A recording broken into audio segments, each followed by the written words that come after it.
Welcome aboard. Stay tuned and subscribe to Han Li's Wuxia Adventures for more thrilling content. Chapter 546.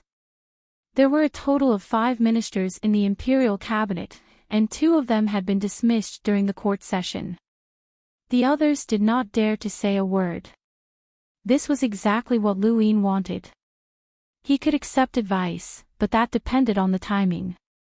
If anyone dared to oppose him after he had made up his mind, then it would no longer be an advice, but rather an attempt to force him to abdicate. Compared to an enlighter, these ministers were like ants, and Lu Yin did not care about their resistance. At present, the 13 imperial squadrons only had 8 captains left, including Wendy Yushan. 5 of the other squadrons were missing captains, and Lu Yin himself was the captain of the first squadron. There were still 4 squadrons without captains, and he issued an order to recruit captains. Garop greets Your Highness. After the court session, Lu Yin met with Garop in the back garden of the palace, where Undying Yushan had often summoned him. No need for formalities, please take a seat. Lu Yin looked at Garop warmly. This old man had not openly opposed Lu Yin during the court session, which meant that he was not stupid and could be used. Furthermore, he had not been too afraid of Karthika back then. Garop did not sit, but instead bowed and respectfully said, Your Highness, please reconsider. Lu Yin took a sip of tea. Are you talking about the restructuring of power? Yes. Facts have proven that any change in power will shake the empire and bring about unpredictable consequences, Pilo said in a deep voice. Lu Yin looked at Garop. I'm not a politician, and I don't want to be one. The restructuring of power might be good or bad, but I don't care. I only care about one thing, whether or not my words are useful.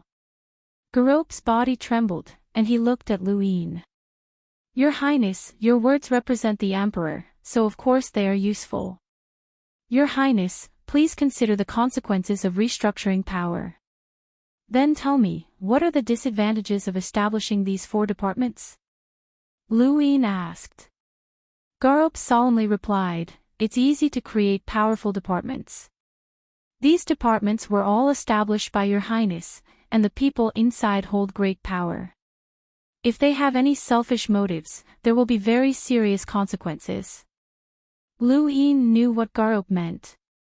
Many emperors had departments that were loyal to them, and these departments were the emperor's eyes and ears. Of course, they could also be the source of the empire's collapse. Lu Yin looked at Garop. Lord Garop, you must have misunderstood. I have no intention of abolishing the imperial cabinet. The Lu Ministry of Staff, the Lu Ministry of Defense, and the Imperial Cabinet are all part of the Empire's upper echelons, and they restrict each other. Garop. Garop. Garop's heart skipped a beat, and his face paled. He hurriedly bowed. Your Highness, please understand. This old subject has absolutely no intention of using his position for personal gain. Garop was about to speak when he suddenly thought of something. I don't have anyone to recommend. I'll have to trouble Your Highness to consider. Lu Yin glanced at him and nodded. I understand. You may leave now. I'll take my leave. Garop left. Lu Yin sat in the back garden and tapped a single finger on the table, deep in thought. Establishing the 4 departments wasn't just to help him deal with government and military matters. There was another use that he wouldn't tell anyone about, and that was the benefits. Adding 4 new departments naturally meant that there would be more seats. These seats weren't prepared for the people of the Great Yu Empire, but rather for the people of the other weaves that he might occupy in the future. For example, Grand Top Weave. Once Grand Top Weave was completely occupied, the Great Yu Empire's authority would need someone from that weave, or there would be regional discrimination. Grand Top Weave wouldn't agree to an authority that didn't have someone from their own side. A large weave could create 10 Lu Ministry of Defense and Lu Ministry of Defense, which would consume a large number of seats. Liu Yin also needed to reserve 1 or 2 seats in the Liu Ministry of Staff and Liu Ministry of Defense for Grand Top Weave. This was a form of exchange. Exchanging authority for a weave's recognition of the Great Yu Empire was far more effective than military suppression. Garop had thought this through, which was why he hadn't recommended anyone to join the cabinet. Recommending someone to join the cabinet would not only reflect his own selfishness, but it would also cause the cabinet to lack seats. However, Liu Yin felt that Garop was overthinking things. At present, he had no plans to allow anyone from the other weaves to join the cabinet.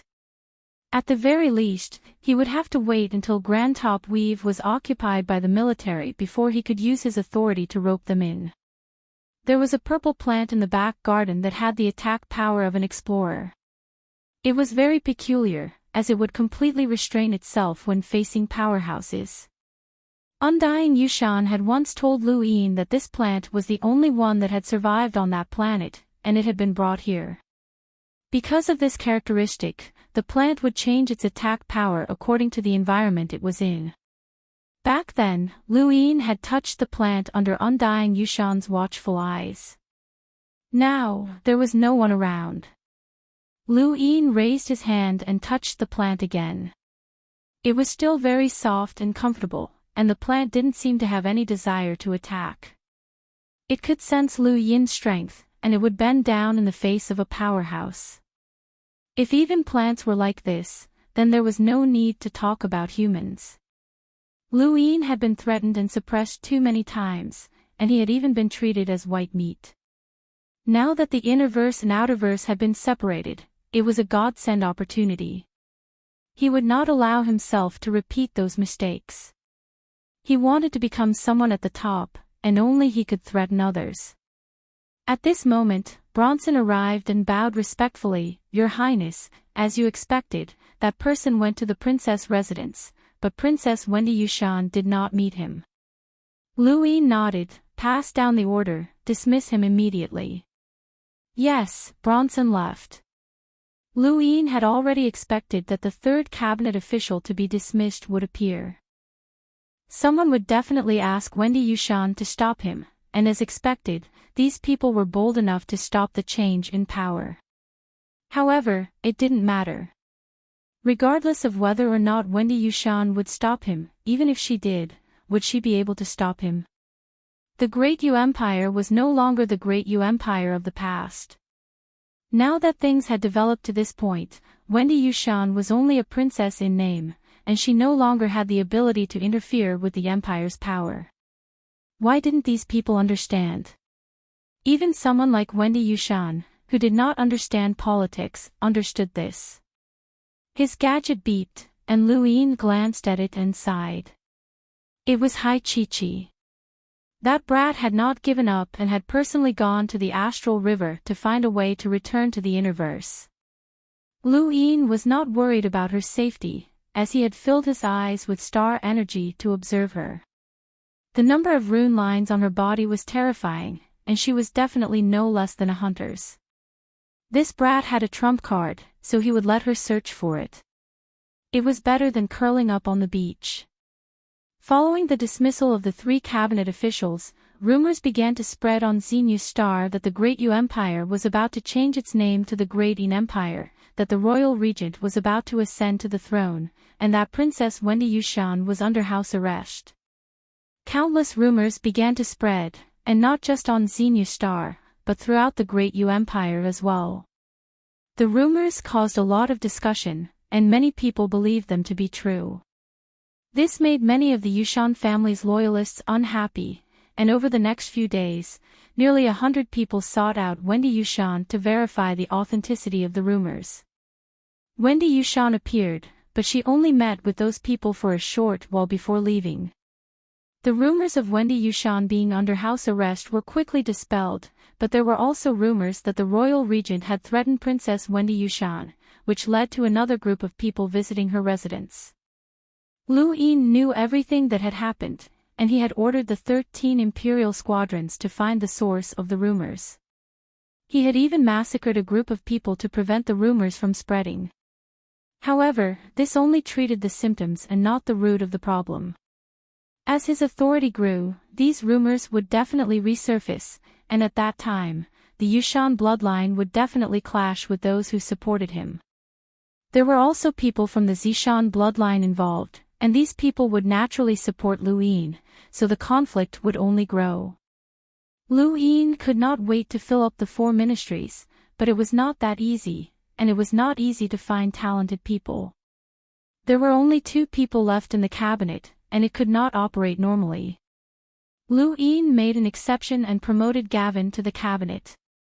This finance minister was not as scheming as Sicker, nor was he as useless as Bailey.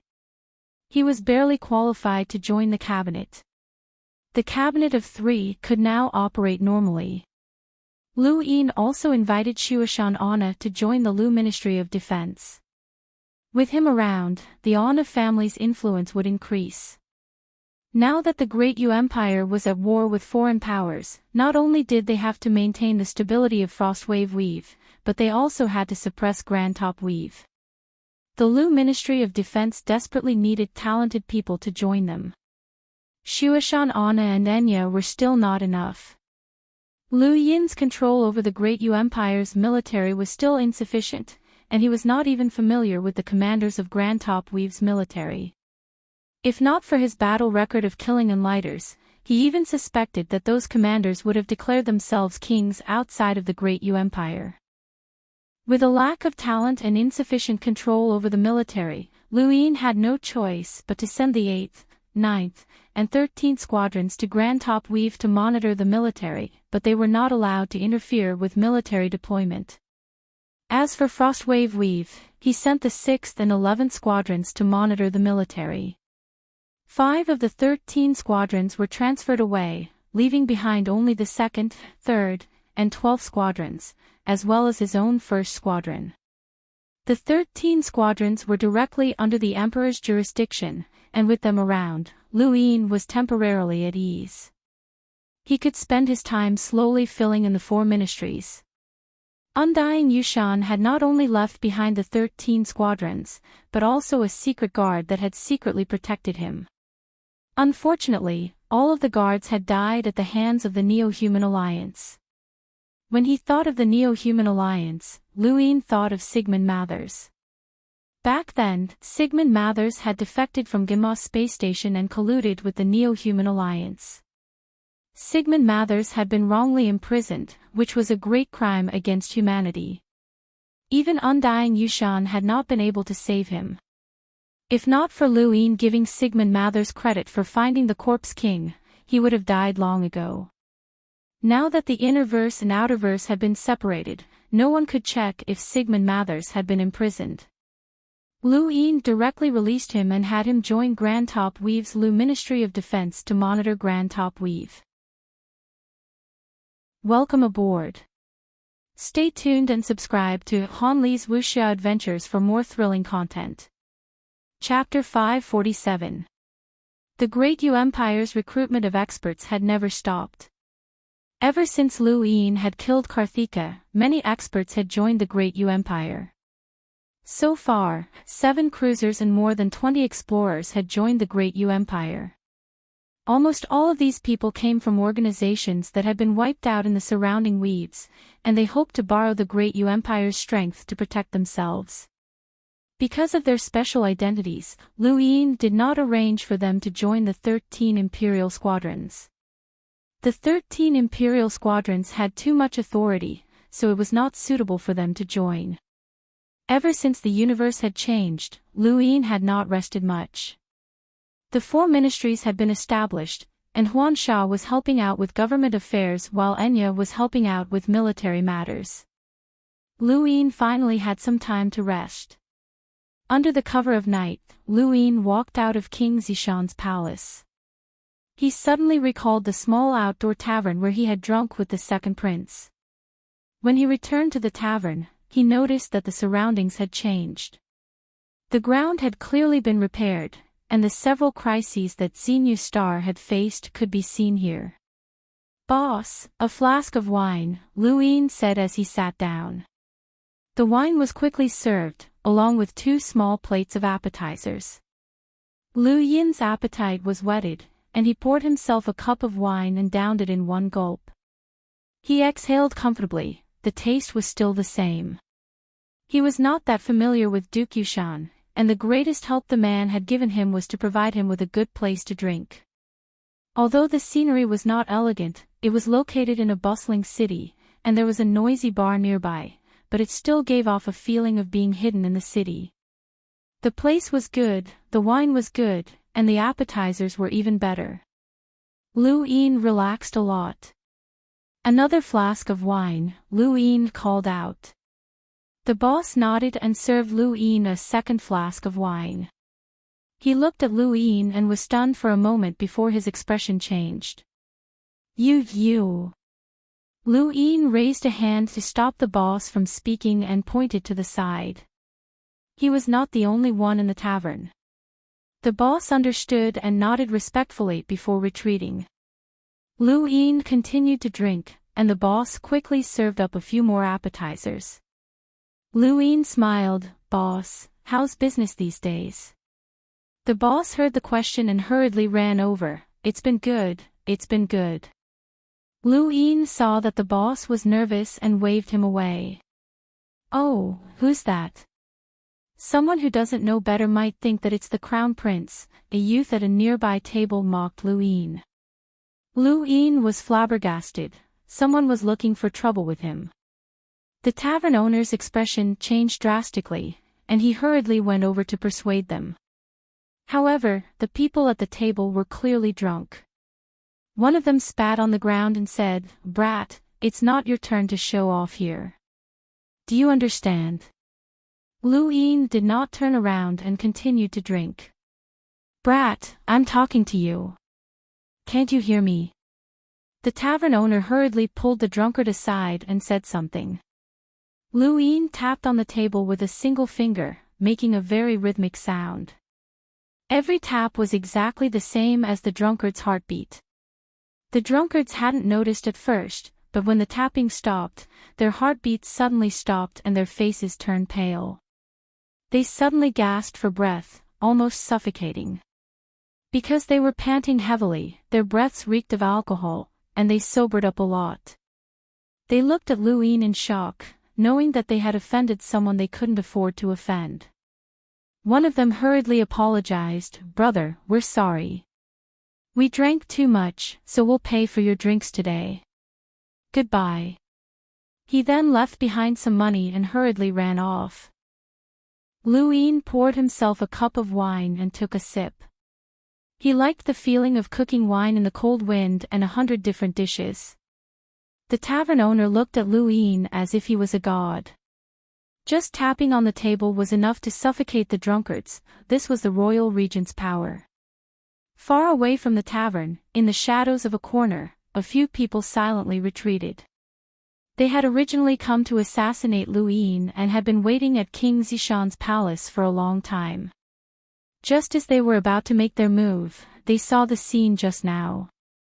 Even though Lu Yin hadn't made a move, the stifling pressure that had been stifling had terrified them. Lu Yin wasn't someone they could assassinate. Someone walked out from the tavern and looked towards the open-air tavern. The tapping on the table had shaken him, as if the sound had suppressed something through the air. He looked towards the open-air tavern and saw Lu Yin, but he couldn't see his face clearly. After some thought, he walked over.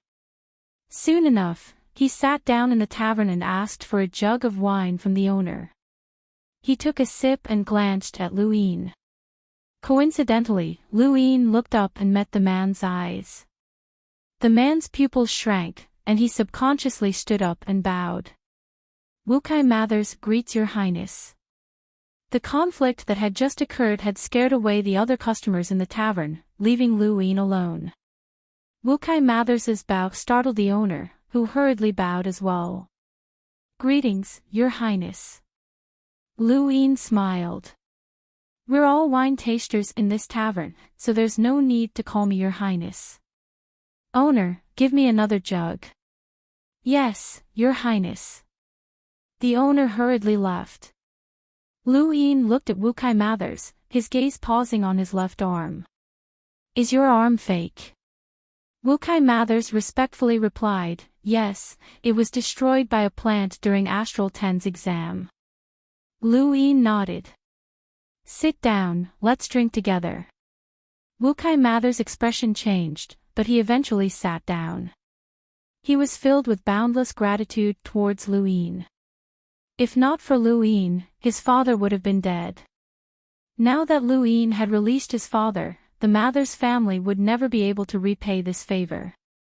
The Mathers family had once been part of the Zishan bloodline, so they were naturally close to Lu Yin. I've known your father for a long time, Lu Yin said.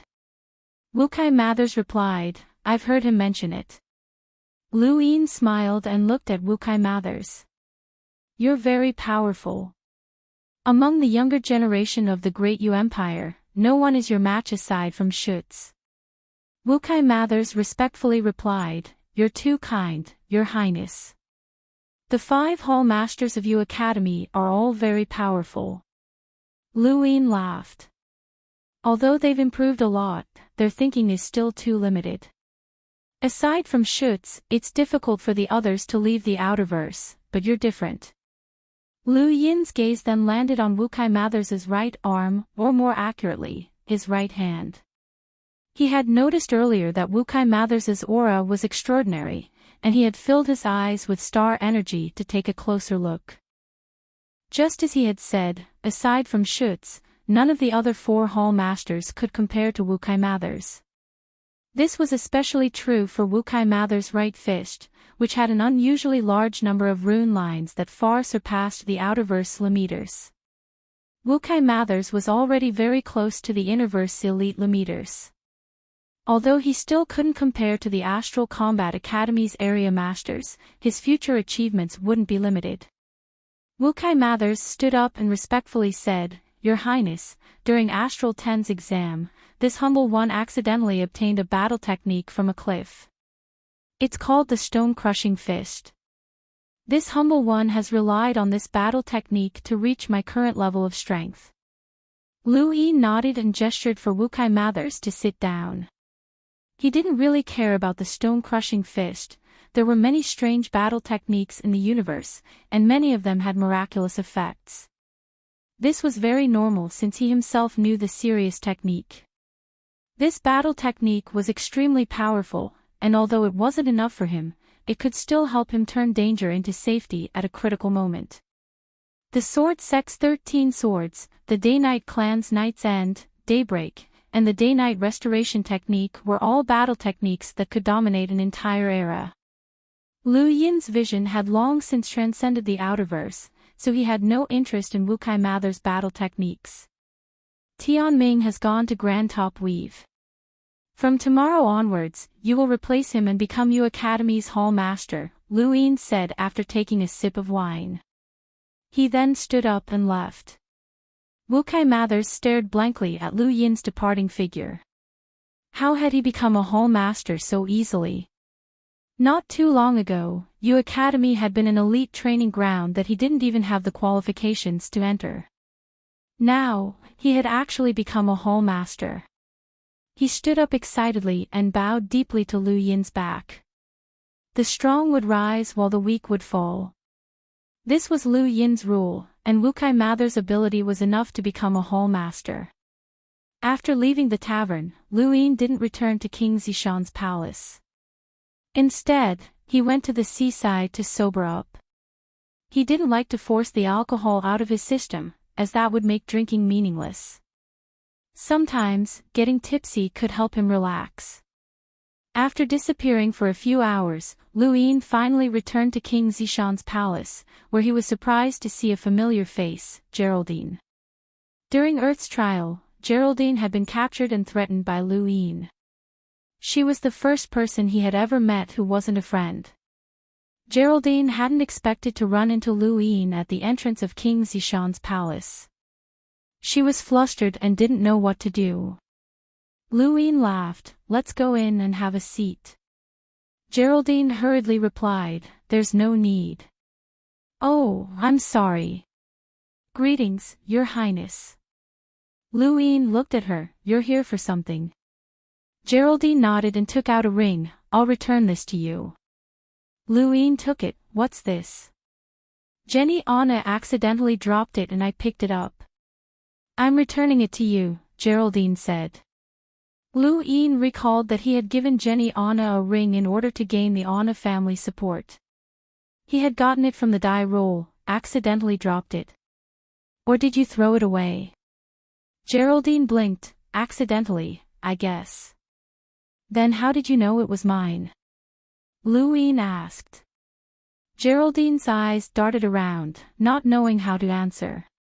Lu Yin tossed the ring to her. You can have it. He then stepped into King Zishan's palace, not caring about the ring at all. Geraldine caught it in shock and stared blankly at Lu Yin's back. Lu Yin stopped. Do you want to come in? We haven't seen each other in a long time. Geraldine shook her head in panic. No, thank you. She bowed again and ran off. Welcome aboard. Stay tuned and subscribe to Han Li's Wuxia Adventures for more thrilling content. Chapter 548. Anya was in charge of all matters within the Lu Ministry of Defense, and Shuashan Anna was only a figurehead. Similarly, if Hu Qingshan had withdrawn from the 13 imperial squadrons, Lu Yin would definitely have given the Hu family a position of power. This was a balance, as both the Anna and Hu families had a certain amount of influence within the Great Yu Empire's military. Wendy Yushan rarely appeared in public these days, and Lu Yin had seen her once. He knew that she was cultivating the Yu secret art, but she had yet to appear in public. Actually, she was also trying to avoid arousing suspicion. The Great Yu Empire could not have two leaders, and she was not suited for management. Thus, she was willing to live behind the scenes. On this day, Lu Yin had just returned to King Zishan's palace after the court session ended when Bronson reported that someone was requesting an audience. When Lu Yin arrived at the guest hall, he saw a man with a downcast expression who was anxiously waiting for him. When the man saw Lu Yin, he hurriedly bowed. North Castle Weave's Great Sword Dynasty's Ding Xing greets Your Highness, the royal regent of the Great Yu Empire. He then sat down and looked at Ding Xing. Are you from North Castle Weave? Ding Xing replied, Yes, I'm from North Castle Weave's Great Sword Dynasty. Back then, when the universe's various great powers fought over the Great Sword Dynasty, it was destroyed by the Second Great Hall. Fortunately, Captain Shalosh from the Great Yu Empire saved me, and I was only able to survive. Lilian had told him about this matter, and it was because of this that he had learned about the struggle for Pyrolite. It was also because of this person in front of him that the conflict between the Great Yu Empire and the Second Great Hall had started. What can I do for you, Mr. Ding? Lu Yin asked. Ding Xing suddenly knelt down on one knee and said sorrowfully, Your Highness, please help the Great Sword Dynasty to expel the Second Great Hall. Lu Yin raised a hand, and a powerful force forcibly lifted Ding Xing up.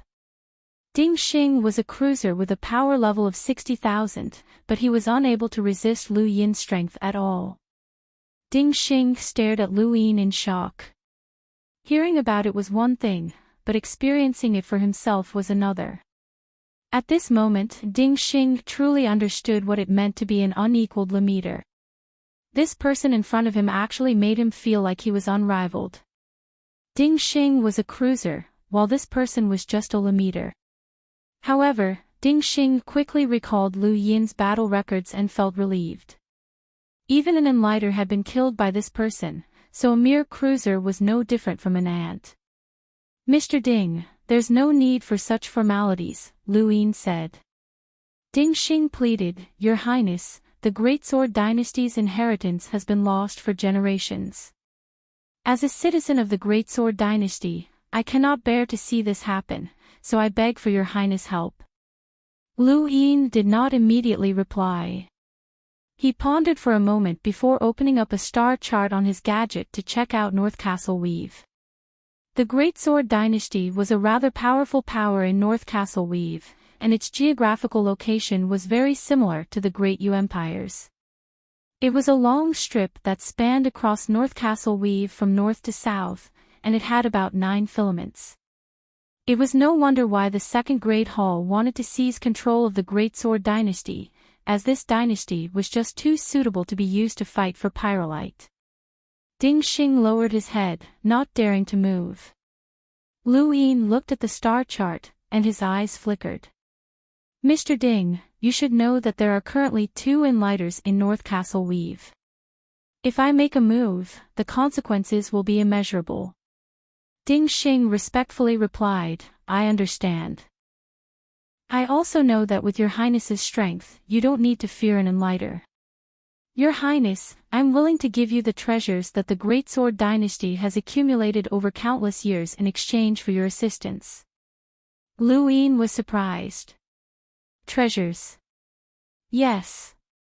North Castle Weave's geographical location is special, and the dynasty's emperors all knew that something would happen sooner or later. That's why they left behind treasures to restore the dynasty. Generally speaking, this amount of treasures should be enough to deal with the Outerverse powers, but I never expected that an Enlighter would take action. No matter how many treasures there are, it's useless against an Enlighter. Your Highness, please help us. I'm willing to give you the treasures, Ding Xing said sincerely. Lu Yin's eyes lit up. Treasures were a very tempting term, and North Castle Weave was also very tempting to him. Grand Top Weave alone was not enough to satisfy him, so he could use the Great Sword Dynasty's matter to make a move against North Castle Weave. However, this was not the time to do so. The Great U Empire could not even manage Frostwave Weave properly, and it would take a very long time to suppress Grand Top Weave. If he tried to make a move against North Castle Weave as well, he would easily be dragged down to his death. Furthermore, he was already known as the nemesis of Enlighters, so it would not be easy for him to deal with another Enlighter. Even if he succeeded in killing another Enlighter, he might attract the attention of many other Enlighters. If 2 or even 3 Enlighters acted against him, he would not even know how he died. Lu Yin constantly reminded himself that his current accomplishments were not due to his own strength, but rather to external factors. He could not be complacent. Stay on Xenu Star for now. I can promise you that I will help the Great Sword Dynasty, but not now, Lu Yin said to Ding Xing. Ding Xing's eyes flickered, and he softly replied, Yes, Your Highness. Many thanks. Lu Yin grunted, and Bronson escorted Ding Xing out. He could not interfere with North Castle Weave for the time being, but Ding Xing had to be left behind as a bait to invade North Castle Weave in the future. The separation of the Innerverse and Outerverse had a huge impact on the Outerverse, and it also affected the Outerverse Youth Council. The Outerverse Youth Council was subordinate to the 10 Arbiters Council, and many of its policies came from the Council. Now that the Innerverse and Outerverse could not be connected, the Outerverse Youth Council could only formulate its own policies. Without the 10 Arbiters' deterrence, the Outerverse Youth Council would face a crisis.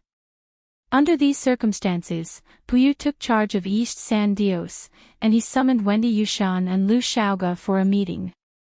Wendy Yushan told Lu Yin about this, but he immediately rejected it. You can't go. You have a secret technique, and all the Enlighters are watching you. If you appear in East San Dios, you might be captured. It's my duty, Wendy Yushan said. Lu Yin frowned. The 10 Arbiters Council has taken great care of me. Now that the Council is in danger, I have to go, Wendy Yushan said resolutely. Lu Yin thought about it. I'll go with you. Wendy Yushan did not refuse, as this was the best solution. With Lu Yin around, her safety was guaranteed. Lu Yin felt a headache coming on, as Hai Chi-Chi had taken his collapsible spacecraft to the Astral River. When are we going? The meeting is in 12 days, Wendy Yushan said. Lu Yin calculated that it would take 2.5 months for a normal spacecraft to travel from the Great U Empire to East San Dios. With the speed of a radiant great aurora, it would take less than 8 days. If he factored in the changes in routes and unexpected situations, they would have to leave by tomorrow at the latest. "We'll leave tomorrow," Lu Yin said. Wendy Yushan nodded and left King Zishan's palace. After Wendy Yushan left, Lu Yin increased the speed at which he dealt with administrative matters and delegated many tasks to his subordinates. He would be gone for at least a month, and if all the administrative matters piled up during that time, he would die from exhaustion. Beep beep beep beep. His gadget beeped, and Lu Yin was surprised to see that it was Lu Xiaoge. He suddenly had a bad premonition, as Lu Xiaoge would not call him for no reason. He accepted the call, and Lu Xiaoge's image appeared on his screen. He beamed at Lu Yin. "Brother Lu, I heard that you're here to die." Lu Yin's face sank, as that was indeed the case. "What do you mean?" Lu Xiaoge feigned surprise. "Brother Lu, you don't know. Many enlighters want to kill Brother Lu and steal Wendy Yushan's secret technique. Someone has already made a move." "Who?" Lu Yin asked. Lu Xiaoge's lips curled up. "Darkstar Gorge and the Ross Empire. I only know of those two. There should be others, but I don't know if they're participating in this operation." Lu Yin's heart sank. They had used the San Dios Council to lure Wendy Yushan out. These people were certain that Lu Yin would not allow Wendy Yushan to come out alone. Luring Wendy Yushan out would be the same as luring him out. More than one enlighter would act, and this was a dead end. In the Outerverse, it was already difficult to find an enlighter, let alone 2 or more. Even if Lu Yin had progenitor Wushang's hide, the gun, and the money bomb, he would not be able to deal with multiple enlighters at once. "Brother Lu, this situation isn't easy to deal with." Lu Xiaoge smiled. Lu Yin looked at Lu Xiaoge's sly smile and suddenly thought of silver. "Why are you telling me this?" Lu Xiaoge shrugged. "If you die, what will I use to fight against Puyu? Now that the Innerverse and Outerverse have been separated, it doesn't matter if you control San Dios. The enlighters are the ones who truly decide the situation," Lu Yin said. Lu Xiaoge smiled. "The Innerverse and Outerverse will eventually recover, and then everything will change again. Besides, I'm representing Arbiter Jinwu, and the Day-Night clan won't just stand by and watch me get bullied." "Is Night Queen Chuyu participating?" Lu Yin asked. Lu Xiaoge was helpless. "Brother Lu, you overestimate me. It's already not easy for me to get this information. Puyu won't truly trust me." Lu Yin ended the call with Lu Xiaoge, as he could sense the severity of the situation. It was best not to go, but would it really be safe if he did not go? Those enlighters would not give up on the secret technique, and if he did not go, they would definitely come to the Great Yu Empire. At that time, the Great Yu Empire would be plunged into misery and suffering. Lu Yin only had one option, and that was to go. He would pretend not to know anything and secretly make preparations. Against multiple enlighters, all of his preparations might not be of any use. These enlighters were determined to guard against him, and progenitor Wushang's hide would not be able to stun them, and the gun would not be able to hit them. This was too tricky. He looked up at the sky and saw that it was getting late. The next day would arrive soon, and after some thought, he decided to contact Granny Chan. Perhaps he could ask her for help. Not long after, Lu Yin put down his gadget with an ugly expression. Granny Chan had rejected his request. Lu Yin was not surprised, as enlighters knew how to seek fortune and avoid calamity. Since he had suddenly invited her to San Dios, she would naturally be able to guess that he would be in danger. Currently, only enlighters could threaten him, and there was more than one of them. She would naturally reject his request. Everything had its pros and cons. The Innerverse and Outerverse had been separated, and the various great powers had been expelled. Without the python that had coiled around them, many people could do whatever they wanted without worrying about anything else. But at the same time, the outerverse had become even more lawless, and it did not matter how high one's status was. Take the Nalan family for example. So what if they had the backing of the Sword Sect? Without the help of an enlighter, they could only hide in the Great Yu Empire. The various identities that Lu Yin had worked so hard to obtain were now useless, as no one would stand up for him. Welcome aboard. Stay tuned and subscribe to Han Li's Wuxia Adventures for more thrilling content. Chapter 549. Bronson, go to the warehouse and get me all the universal armors, Lu Yin ordered. An hour later, all the universal armors from Xenu Star's warehouse were piled up in King Zishan's palace. There were more than 10,000 sets in total. Your Highness, if that's not enough, I'll go to the warehouses of other planets to get more, Bronson said respectfully. No need, that's enough, Lu Yin replied and waved for Bronson to leave. He blocked off the monkey and raised his hand, causing his die to appear. Lu Yin placed all of the universal armors into his cosmic ring and then placed it down.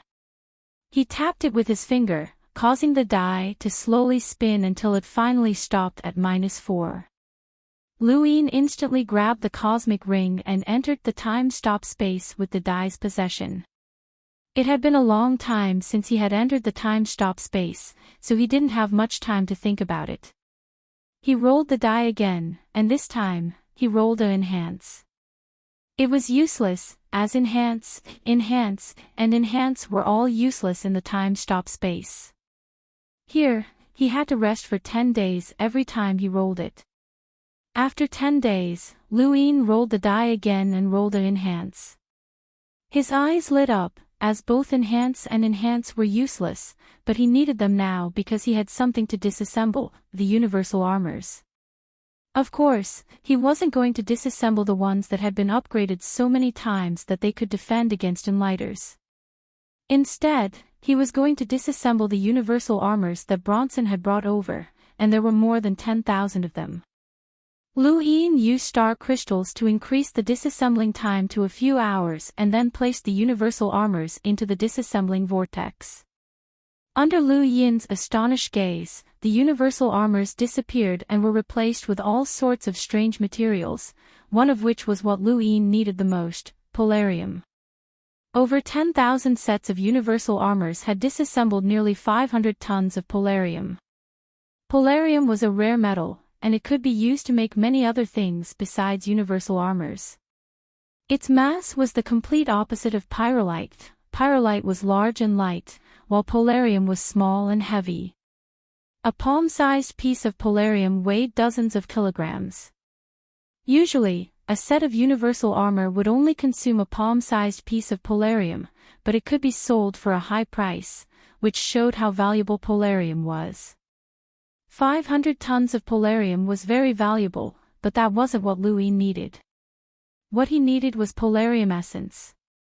Polarium essence could be considered the essence of polarium, and even tens of thousands of tons of polarium might not necessarily produce polarium essence. Polarium essence was far more useful than polarium, and Lu Yin suspected that the universal armor that he had purchased from the auction house, which could defend against attacks with a power level of 100,000, was actually made from polarium essence. For the sake of Shenwu continent, Lu Yin had used Shuda planet to sow discord between the Dark Mist Weave and Dark Star Gorge. Shuda planet produced polarium, which was very valuable to the major powers. Although it could not compare to pyrolite, it had different uses. Pyrolite was a strategic weapon, while polarium was the main material for many weapons and equipment. A Shuda planet that produced polarium was enough to cause conflict. What if polarium was found on this Shuda planet? It was impossible for Shuda planet to have polarium essence, as if Dark Star Gorge had dared to set their sights on Shuda planet, the Dark Mist Weave's various powers would have already gone all out against Shuda planet. Even if a planet that produced polarium had polarium essence, it would only contain a few tons at most. Polarium essence the size of a palm could be used to create universal armor that could defend against a hunter's attacks. There were no cities, only mining towns. Nowadays, battles would break out on Shuta planet every once in a while. Darkstar Gorge and the 9 allied nations had come into contact several times, but neither side was prepared to give up on Shuta planet. However, neither side wanted to start a war over a single planet, so the younger generation of both sides often fought on the planet and had already destroyed several mining towns. Shuta planet had been divided into several regions, and both sides did their best not to step into each other's territory. Under such circumstances, Lu Yin arrived at Shuta planet. There were many planets in the universe that were similar to Shuta planet, but they were often not suitable for ordinary people to live in. Only cultivators could barely survive, and some of these planets were even worse than outer space. They were filled with deadly poisonous gases, high temperatures, magma, gales, and other unexplainable phenomena. Shuta planet was one of the better ones, at least a sentinel could survive there. Lu Yin stepped onto the planet's dry and cracked ground, and strange bugs poked their heads out from time to bite him. These bugs were large and could swallow a person in one bite. Lu Yin casually waved his hand, causing a gust of wind to peel off a layer of the ground and crush many of the bugs hidden in the cracks into a puddle of blood. Welcome aboard. Stay tuned and subscribe to Han Li's Wuxia Adventures for more thrilling content. Chapter 550. The air was scorching hot, and when Lu Yin looked up, he saw 2 suns radiating high temperatures that baked the land. Lu Yin released his domain, but he didn't see anyone. Instead, he saw a strange metallic life form that looked like a claw. It had no eyes, ears, mouth, or nose, and if it didn't move, it looked like a mechanical component. This was a metallic life form from Shuta planet. Lu Yin was rather surprised, and he picked up the claw-like metallic life form and stabbed it at the monkey's head. Lu Yin exerted a bit of force, and the claw cracked before collapsing and falling to the ground. It trembled a few times before becoming motionless. It was probably dead. Even such life forms exist. The universe is too mysterious. Lu Yin exclaimed. The monkey was disdainful. What's that?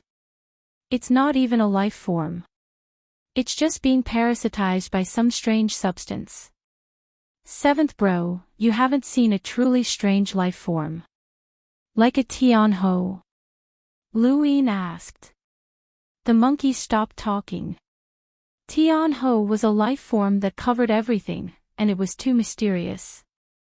It was basically a black hole that had gained sentience, and even a Tianho existed. Lu Yin was no longer amazed by the universe's mysteries. By the way, I don't even know what species you are. Lu Yin suddenly asked. The monkey was proud. I'm from the Ghost Monkey clan, a noble life form in the astral beast domain. Is that so? But as far as I know, there's no Ghost Monkey clan. Lu Yin obviously didn't believe the monkey. This was one of the reasons why he had never believed in the monkey's existence.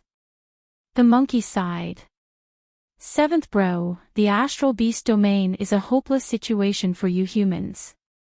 How could you possibly know how many races there are? It's just like how you've never been to this planet, so how could you possibly have seen this metallic life form? Also, how could you possibly know about all the civilizations in the human domain?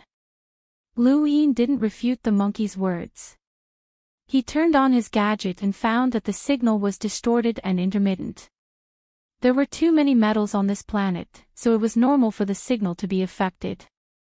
However, this wasn't good for Lu Yin, as he was planning on using the polarium essence to attract enlighters.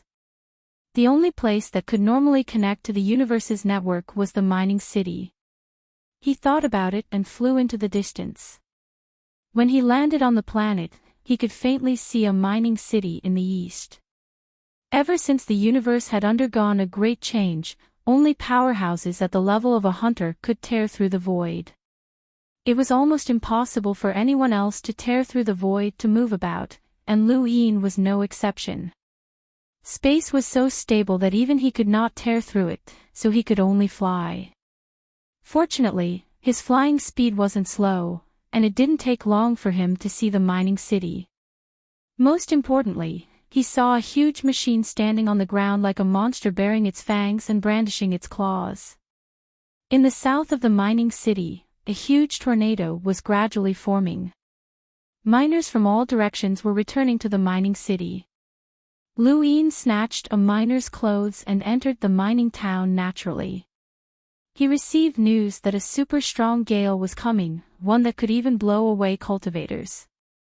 All of the miners and trial takers had fled to the nearest mining town to take shelter. The mining city had a protective shield. When the wind blew, the entire mining city shook, but no one was worried that the mining city would be destroyed. This kind of wind was common on Shuda planet. Even if it was a few levels stronger, it would not be able to destroy the mining city. The mining city was very messy, and the miners and trial takers were separated from each other. 2 days later, when Wendy Yushan arrived at Adonis Weave, the 9 allied nations received news that a polarium essence mine had appeared on Shuda planet. The entire upper echelon of the 9 allied nations was in an uproar. The value of polarium essence was too high, and it was enough to raise the 9 allied nations' strength to a whole new level. Whether it was used to manufacture weapons or sell them, the profits would be considerable. It wasn't just the 9 allied nations, Darkstar Gorge had also received the news. At the same time, Darkstar Gorge also received another piece of news. Wendy Yushan had appeared in Adonis Weave, but Lu Yin had not come. He was still in the Great Yu Empire. This news puzzled Puyu, as Lu Yin should not have allowed Wendy Yushan to come out alone. However, according to the surveillance along the way, Wendy Yushan had indeed appeared alone.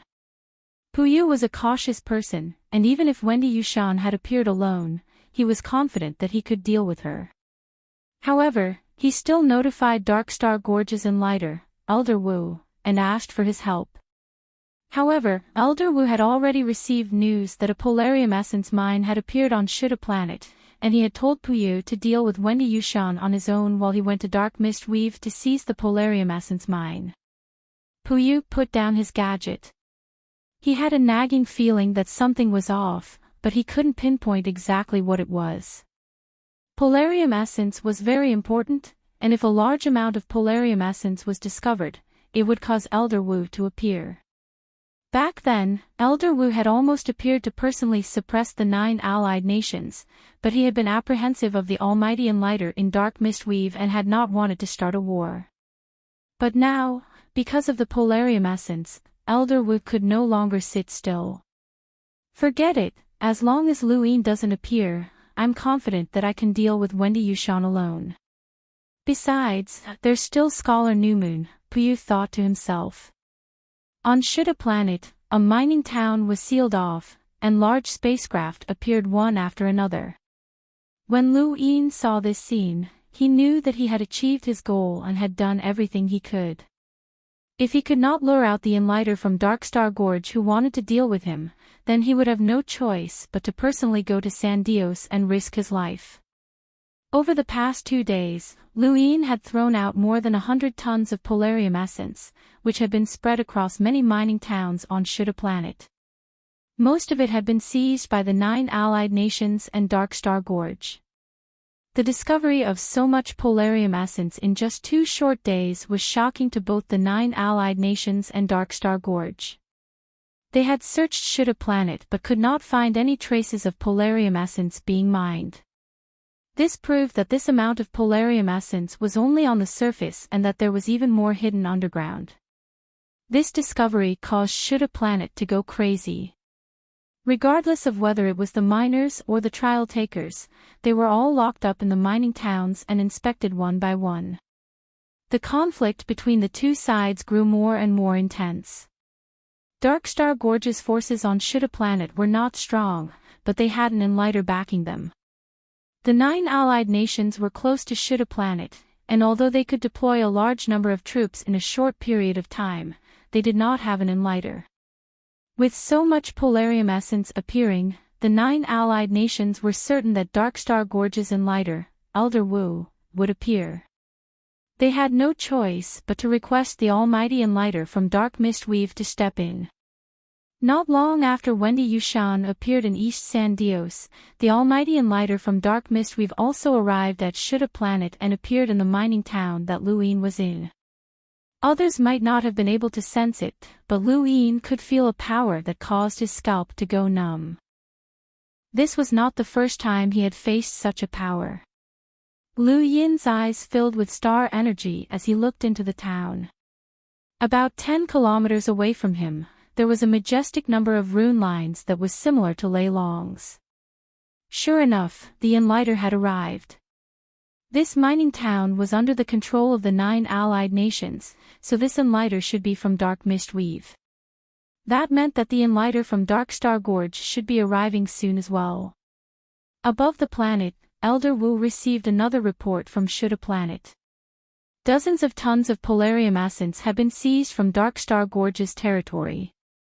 What did this mean? The 9 allied nations had also seized dozens of tons of polarium essence, which meant that more than 100 tons of polarium essence had already been mined. And this was just on the surface. Who knew how much more there was inside the mine? They had to capture the person who knew the location of the mine at all costs. Throwing out 100 tons of polarium essence would only lure them out. If they wanted to set up a trap, they would need to use other methods. Lu Yin looked at the majestic number of rune lines, and his gaze gradually turned cold. His advantage lay in the shadows. These people had spent so much effort to lure him out, but in the end, it was still unknown who would be the hunter and who would be the prey. In East San Dios, Wendy Yushan appeared in the tower where Puyu and Lu Xiaoge were already waiting for her. "Welcome back safely, Wendy." Puyu stood up and looked at Wendy Yushan with delight. Lu Xiaoge had a strange look in his eyes. Wendy Yushan's expression was cold as she stared at Puyu. "Let's start the meeting." Puyu smiled. "There's no rush. By the way, Wendy, did Lu Yin stay in the Great Yu Empire?" Wendy Yushan calmly replied, "Yes." "Why didn't he come with you?" Puyu asked curiously. Wendy Yushan frowned. "He's not a counselor. He's just an acting counselor. Since I'm here, there's no need for him to come." She then looked at Puyu. "Why? Don't you hate him? Do you want him to come?" Welcome aboard. Stay tuned and subscribe to Han Li's Wuxia Adventures for more thrilling content. Chapter 551. Puyu nodded. "I used to hate him, but now that the Innerverse and Outerverse have been separated, our council can no longer receive the Innerverse support. Our influence in the Outerverse has been greatly reduced, especially since the Enlighters left behind in the Outerverse don't care about us at all. I hope that he can join the council. With his ability to kill Enlighters, he'll be a deterrent to the outside world." Wendy Yushan's gaze was icy. "If he comes, the first thing he'll do is kill you." Puyu was stunned, and his face sank. Lu Xiaoge immediately tried to smooth things over. "There's no such thing as an unresolvable grudge. Besides, Counselor Puyu and Brother Lu don't have any deep grudges. Right now, the most important thing is the council's authority and safety, right?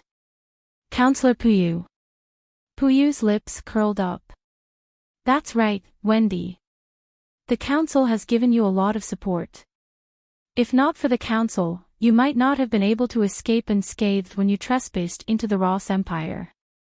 White Knight has also treated you well, so I hope that you can take responsibility and protect the council at a critical moment." Wendy Yushan calmly replied, "I don't need you to tell me that. Otherwise, I wouldn't have come." Puyu nodded, and his eyes flickered. He did not plan on immediately acting against Wendy Yushan, as her value lay in the Yu's secret art. No one knew how the secret technique would be passed on to someone else, but as long as Lu Yin was not around, Wendy Yushan could be dealt with at any time. Right now, he was thinking about the Outerverse Youth Council's current situation, and he had not been lying. The Outerverse Youth Council's influence had plummeted, and the most direct manifestation of this was the fact that many people had withdrawn from the council. Once the Outerverse Youth Council's influence was gone, Puyu would be nothing more than a very talented youth in Darkstar Gorge. He would still be killed by an Enlighter, and no one would have any qualms about that. Puyu hoped that he could obtain the secret technique while also keeping Wendy Yushan. It would be best if he could use Wendy Yushan's secret technique to rope in Enlighters for the council. That would be perfect. In the current Outerverse, all identities were fake, and they were useless. Only Enlighters could be considered as the greatest backers. On Shuda Planet, a gale howled as the high temperatures distorted the air. The heat waves from the gale caused the ground to dry up even more. Lu Yin slowly squatted down and looked ahead. There was a huge mine that had originally been filled with miners, but they had all been locked in the mine to the city.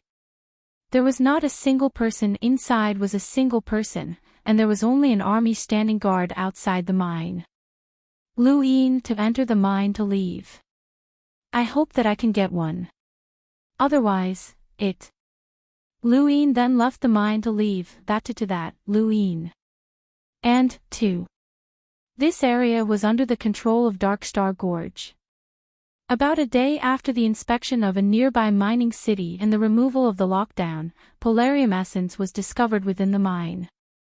The appearance of polarium essence shook Darkstar Gorge, and when a large amount of polarium essence was extracted, Darkstar Gorge's soldiers immediately sealed off the mine. However, it was still too late, as the 9 allied nations had already received the news, and that Enlighter had immediately appeared above the mine. Lu, who was hiding underground, was secretly anxious. His target was not this guy, but Darkstar Gorge's Elder Wu. It would be better if this guy was alive, as he could restrain Elder Wu. He could only blame himself for burying too shallow. No, it was those miners who worked too hard. It was also Elder Wu's fault for appearing too late. Hold on. Lu Yin suddenly felt that something was off. An Enlighter should have been able to travel from Darkstar Gorge to Shuda Planet. He filled his eyes with star energy and scanned the area in front of him.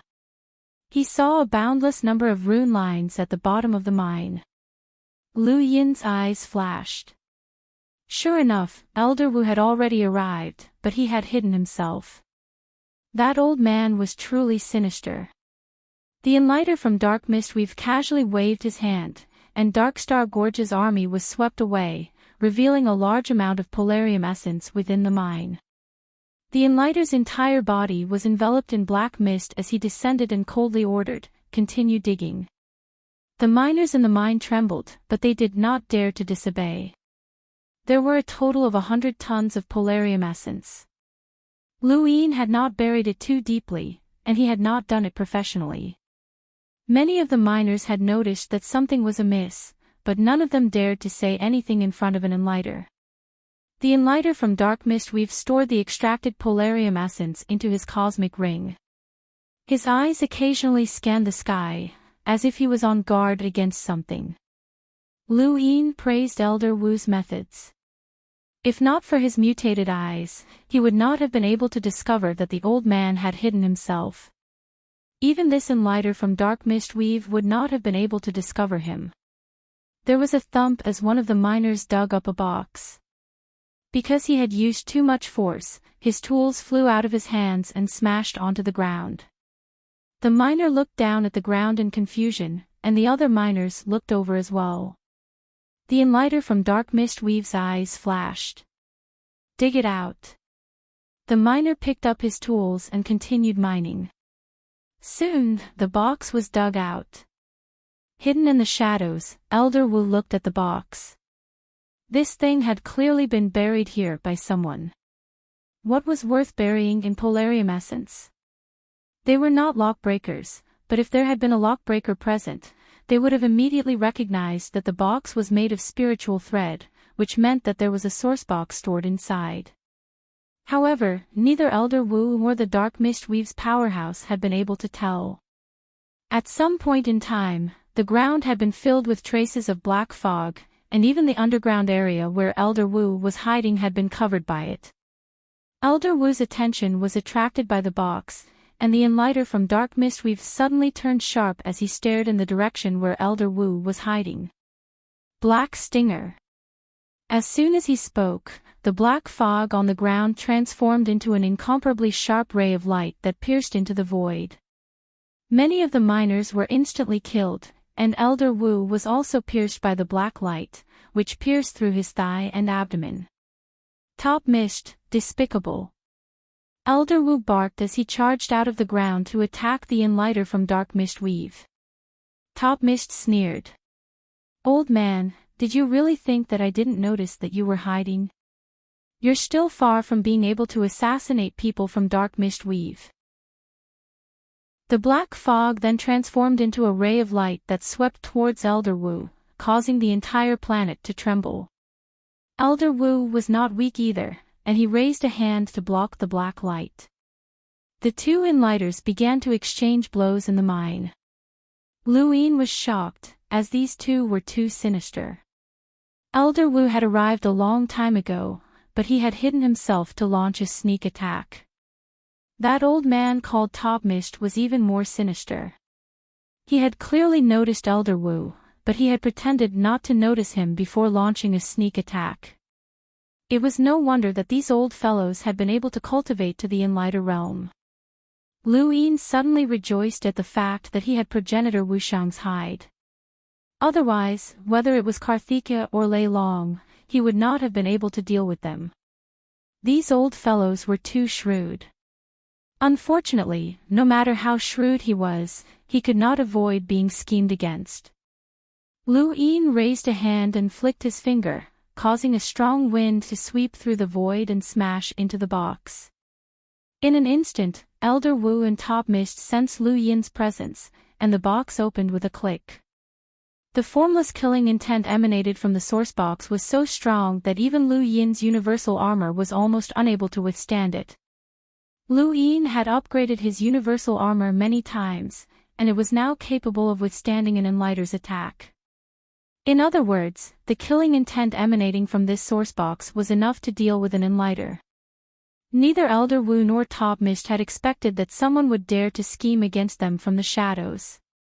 They were two enlighters, and the person who had schemed against them was not even an explorer. Not even an explorer. Elder Wu's expression changed. Lu Yin, there was no one else besides him. He suddenly figured it out. Wendy Yushan had gone to San Dios by herself, and Lu Yin had not remained in the Great Yu Empire. Instead, he had hidden himself on Shuda Planet and used Polarium Essence to lure them away from Wendy Yushan. But it was too late. The terrifying killing intent emanating from the source box enveloped the entire mine and continued to spread. Lu Yin stared fixedly at the source box and watched as the rune lines rapidly spread out. This killing intent had indeed surpassed that of enlighters like Karthika and Lei Long. Elder Wu and Top Mist did not have enough rune lines, and they were trapped within the killing intent. The two simultaneously stopped and stood in place, not daring to move. Although they could not see the killing intent with their experience, they could still sense it. Top Mist's expression turned ugly. This is a source box, and a boundless advanced source box at that. It carries a formless killing intent that only a boundless advanced lockbreaker can deal with. Elder Wu scanned the area. Junior, come out. I know it's you. Top Mist barked, who is it? Elder Wu growled, Frostwave weaves Lu Yin. Lu Yin. Top Mist was stunned, but then he remembered. That junior who killed Karthika and Lei Long. Elder Wu's expression turned ugly, and he suddenly took a step back as a hole appeared in the void where he had been standing. Why is Lu Yin on Shuda Planet? Top Mist asked as he stared at Elder Wu. Elder Wu did not answer. Instead, he released his star energy to search for Lu Yin.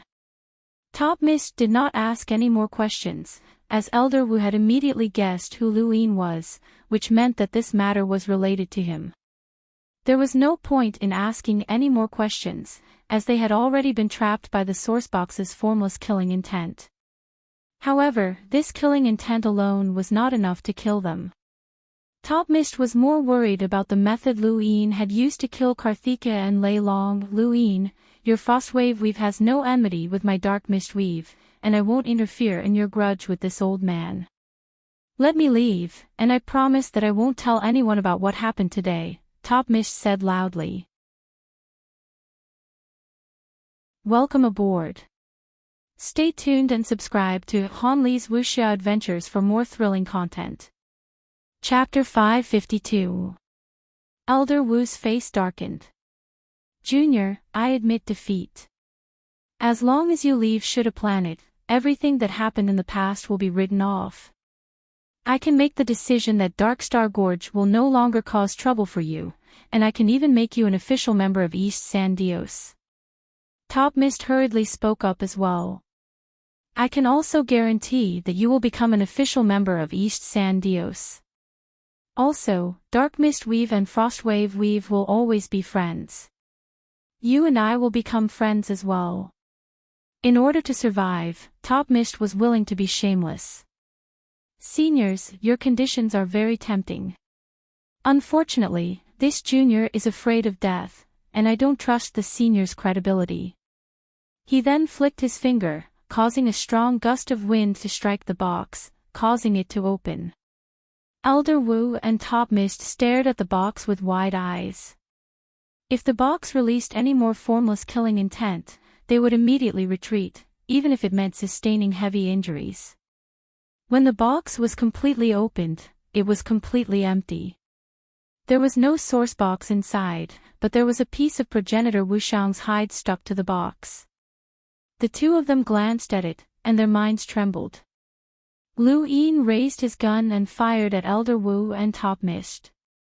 There were 2 shots in total, and Elder Wu's head exploded. Top Mist's head also exploded, but it dissipated into black mist. Lu Yin had missed. Lu Yin's pupils shrank, and he stared in shock at the scattered mist. How could this be?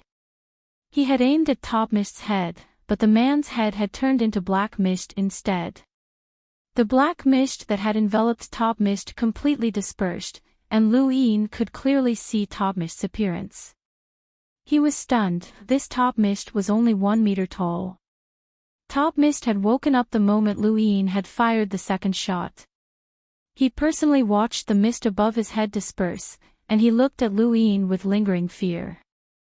Junior, I almost died at your hands. Lu Yin was in disbelief. You. This is your true body. Top Mist suddenly leapt up, and the formless killing intent tore several bloody gashes on his arms and legs.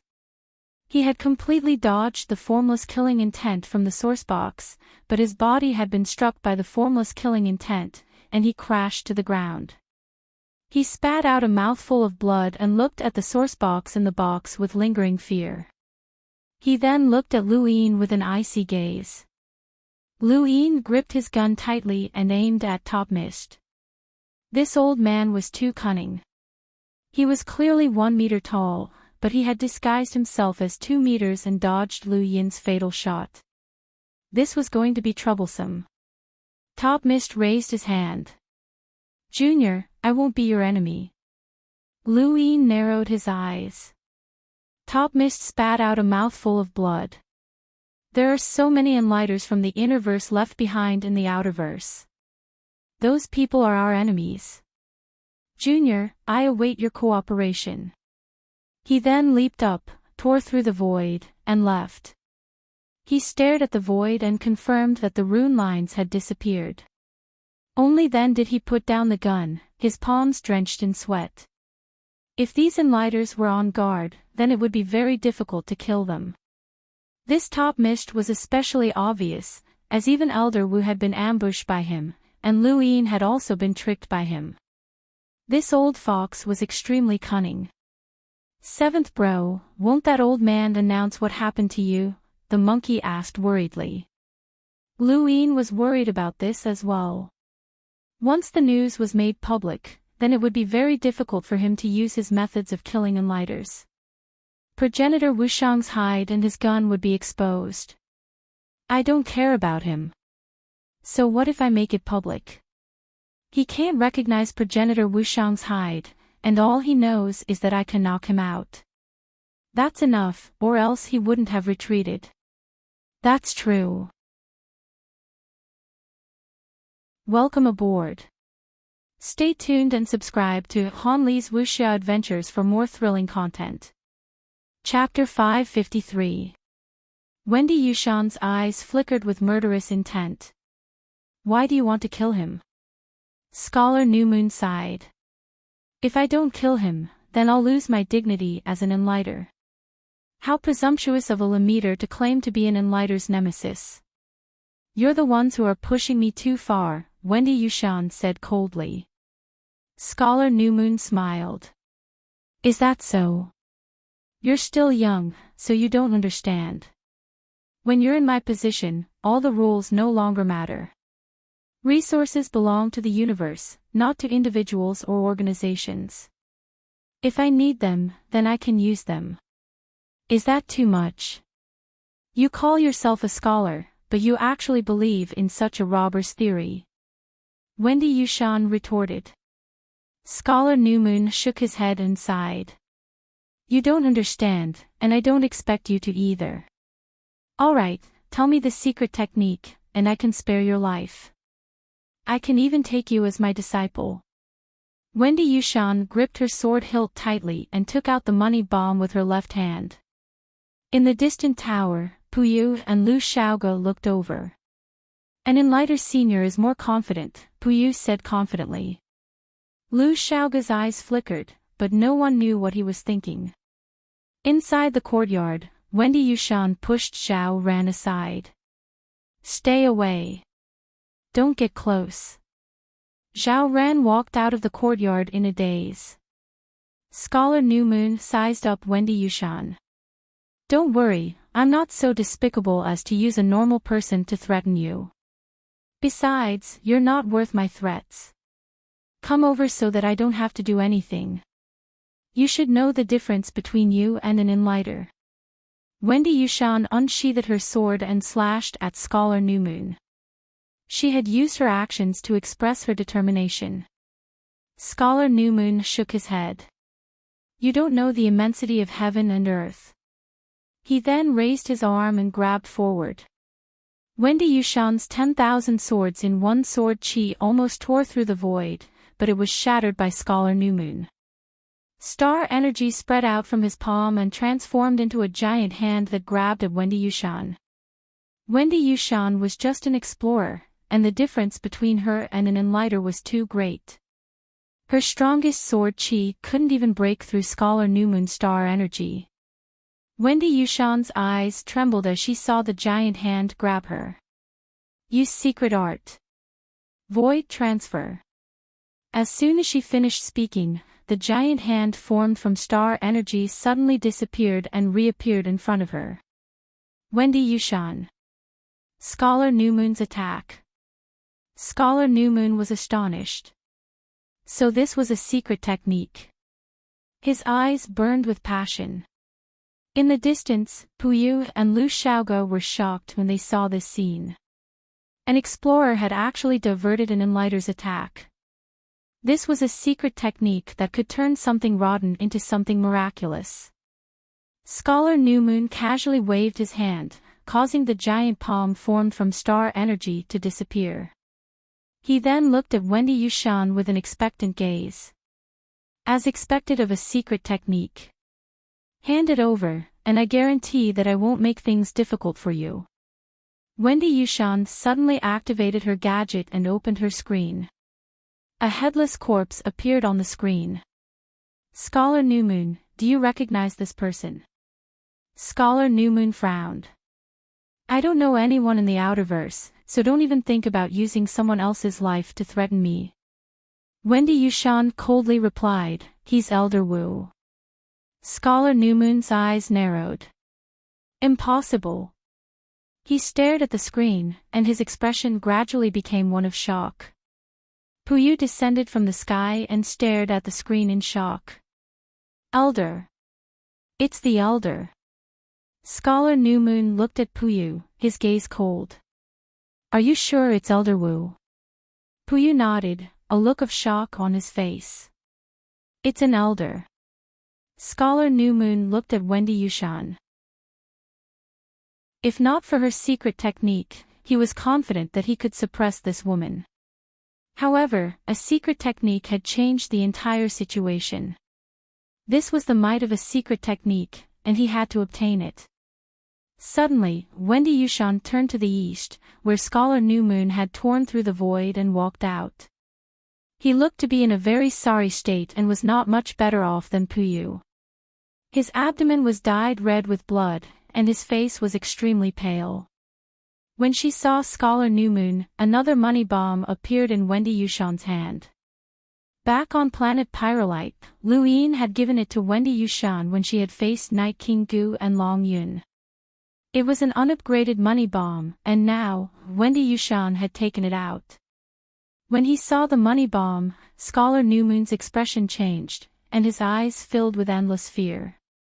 This weapon alone was not enough to threaten him, but if it was combined with a secret technique, then even Scholar Newmoon was not completely confident that he could block it. He had experienced the might of that money bomb, and if not for the fact that he had a power vessel, he would have been seriously injured and would not have appeared again. Girl, do you think that I'll let you attack me again? You're underestimating Enlighters, Scholar Newmoon threatened. Wendy Yushan's eyes narrowed, and she raised the money bomb and aimed it in an empty direction. Do you want to try? Welcome aboard. Stay tuned and subscribe to Han Li's Wuxia Adventures for more thrilling content. Chapter 554.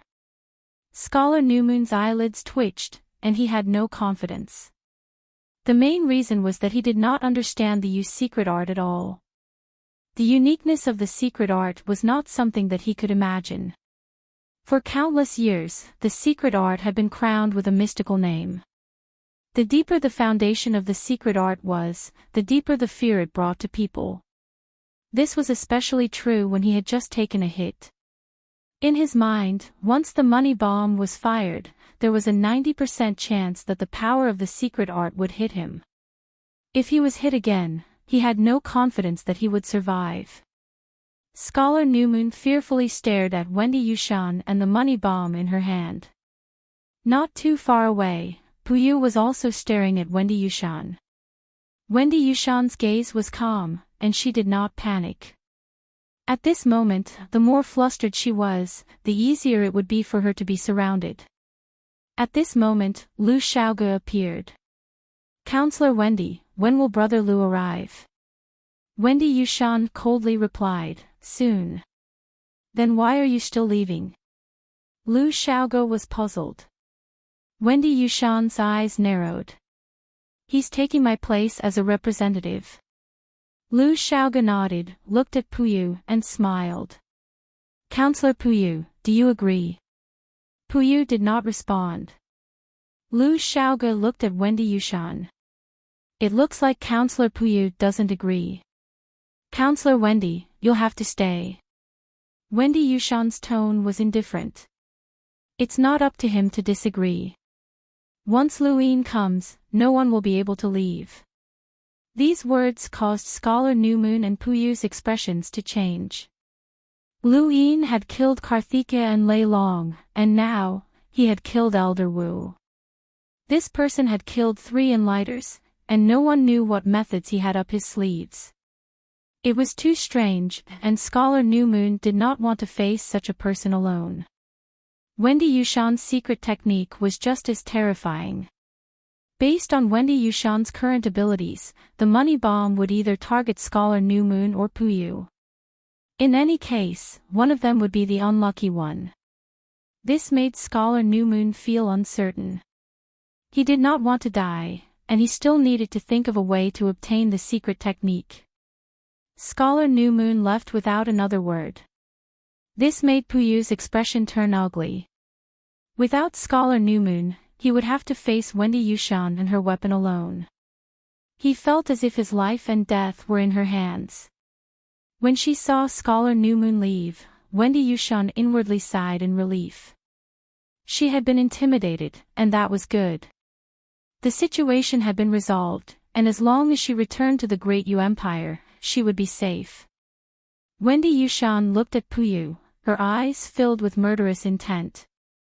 Puyu's expression changed, and he stared at her warily. At the same time, he said, "Wendy, we're both members of the Outerverse Youth Council.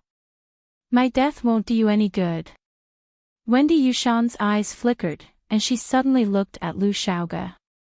"Thank you for telling us about Elder Wu and Scholar New Moon's plot.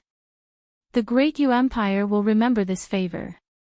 She then put away the money bomb and flew out of San Dios. Lu Xiaoge was stunned. He hadn't expected Wendy Yushan to make such a move. Puyu looked at Lu Xiaoge, and the look in his eyes changed to one of extreme hatred. However, he did not say a single word. Instead, he turned and left.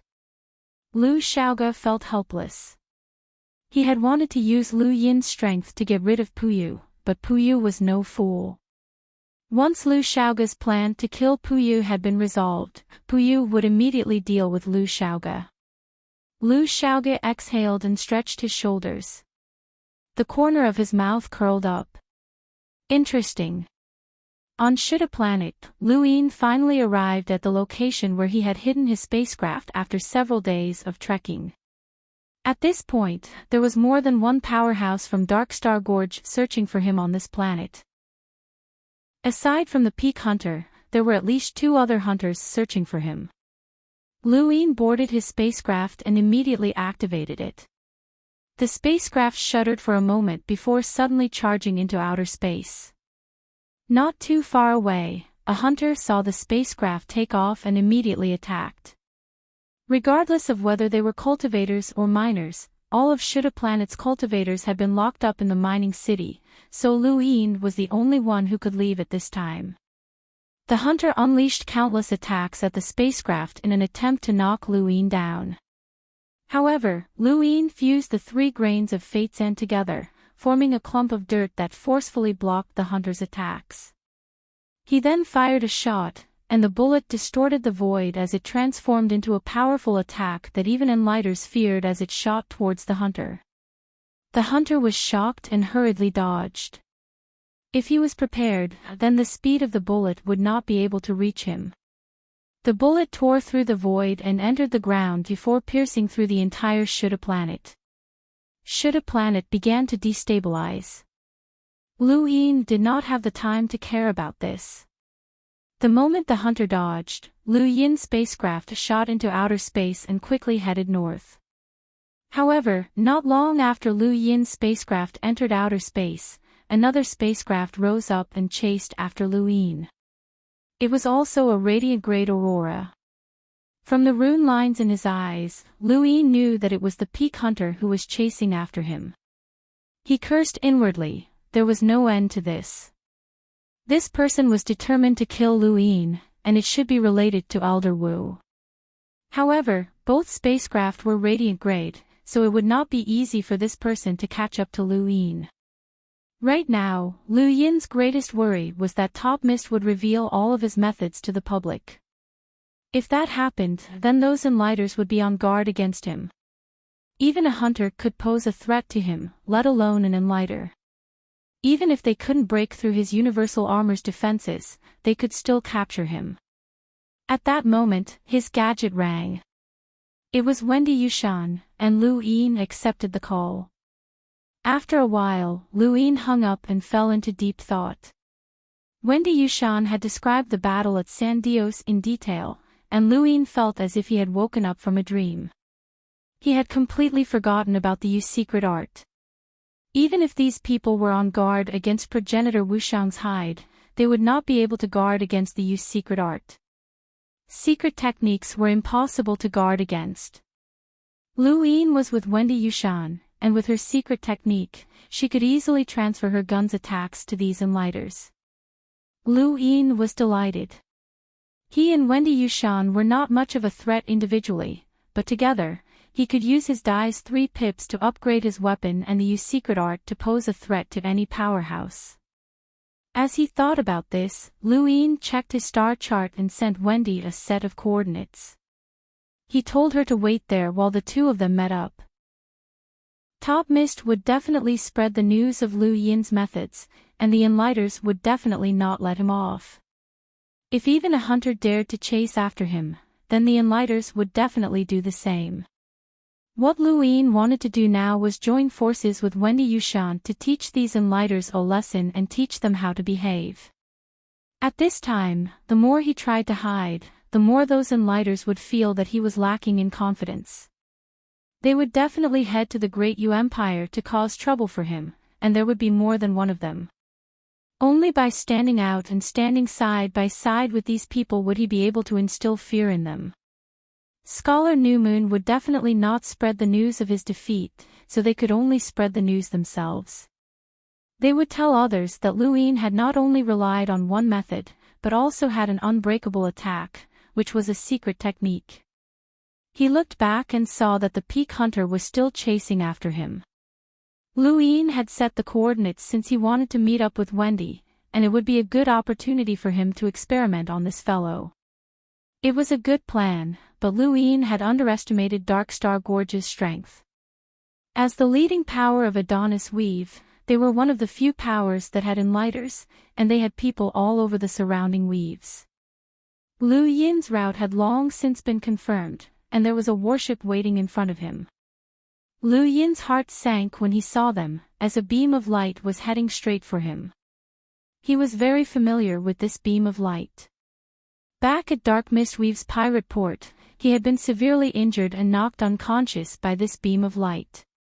After that, he had been treated like a piece of white meat and left on Driftcharge Planet.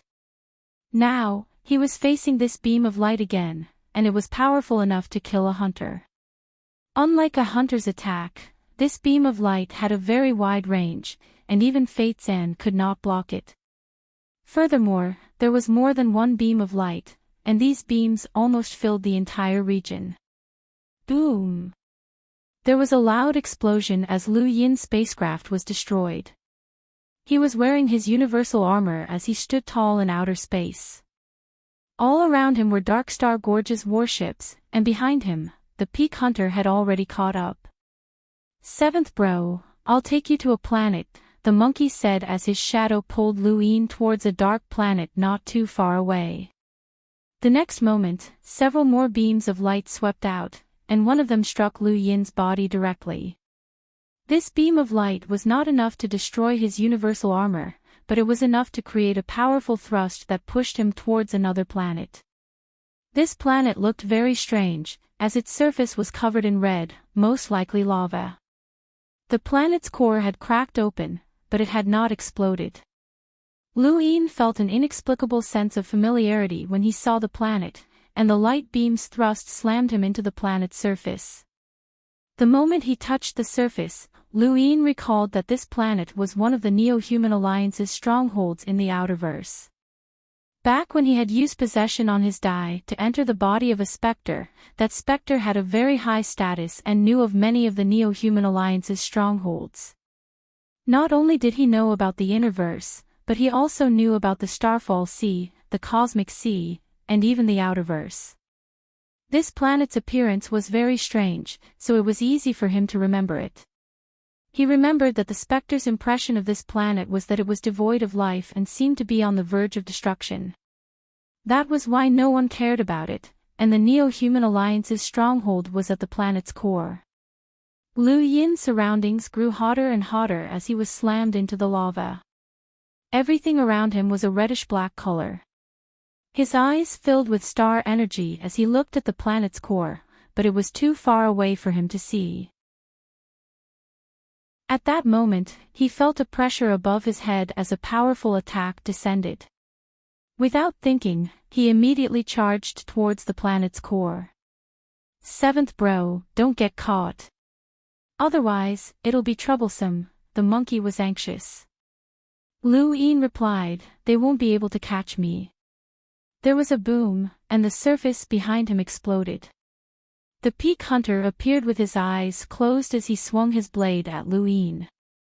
Lu Yin dodged to the side, but the powerful attack tore through the ground and headed straight for the planet's core.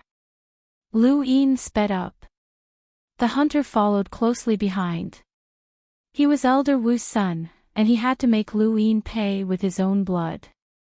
After a while, Lu Yin suddenly felt that his surroundings were no longer scorching hot, and he knew that he was very close to the planet's core. A fierce attack descended from behind him, but he did not dodge. He allowed the attack to smash into his back, and it transformed into a powerful force that pushed him towards the planet's core. There was a thump, and Lu Yin crashed into an empty space.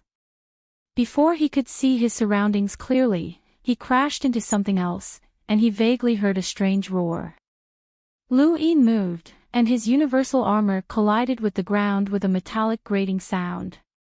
He looked up and saw a pair of scarlet eyes only a few centimeters away from him.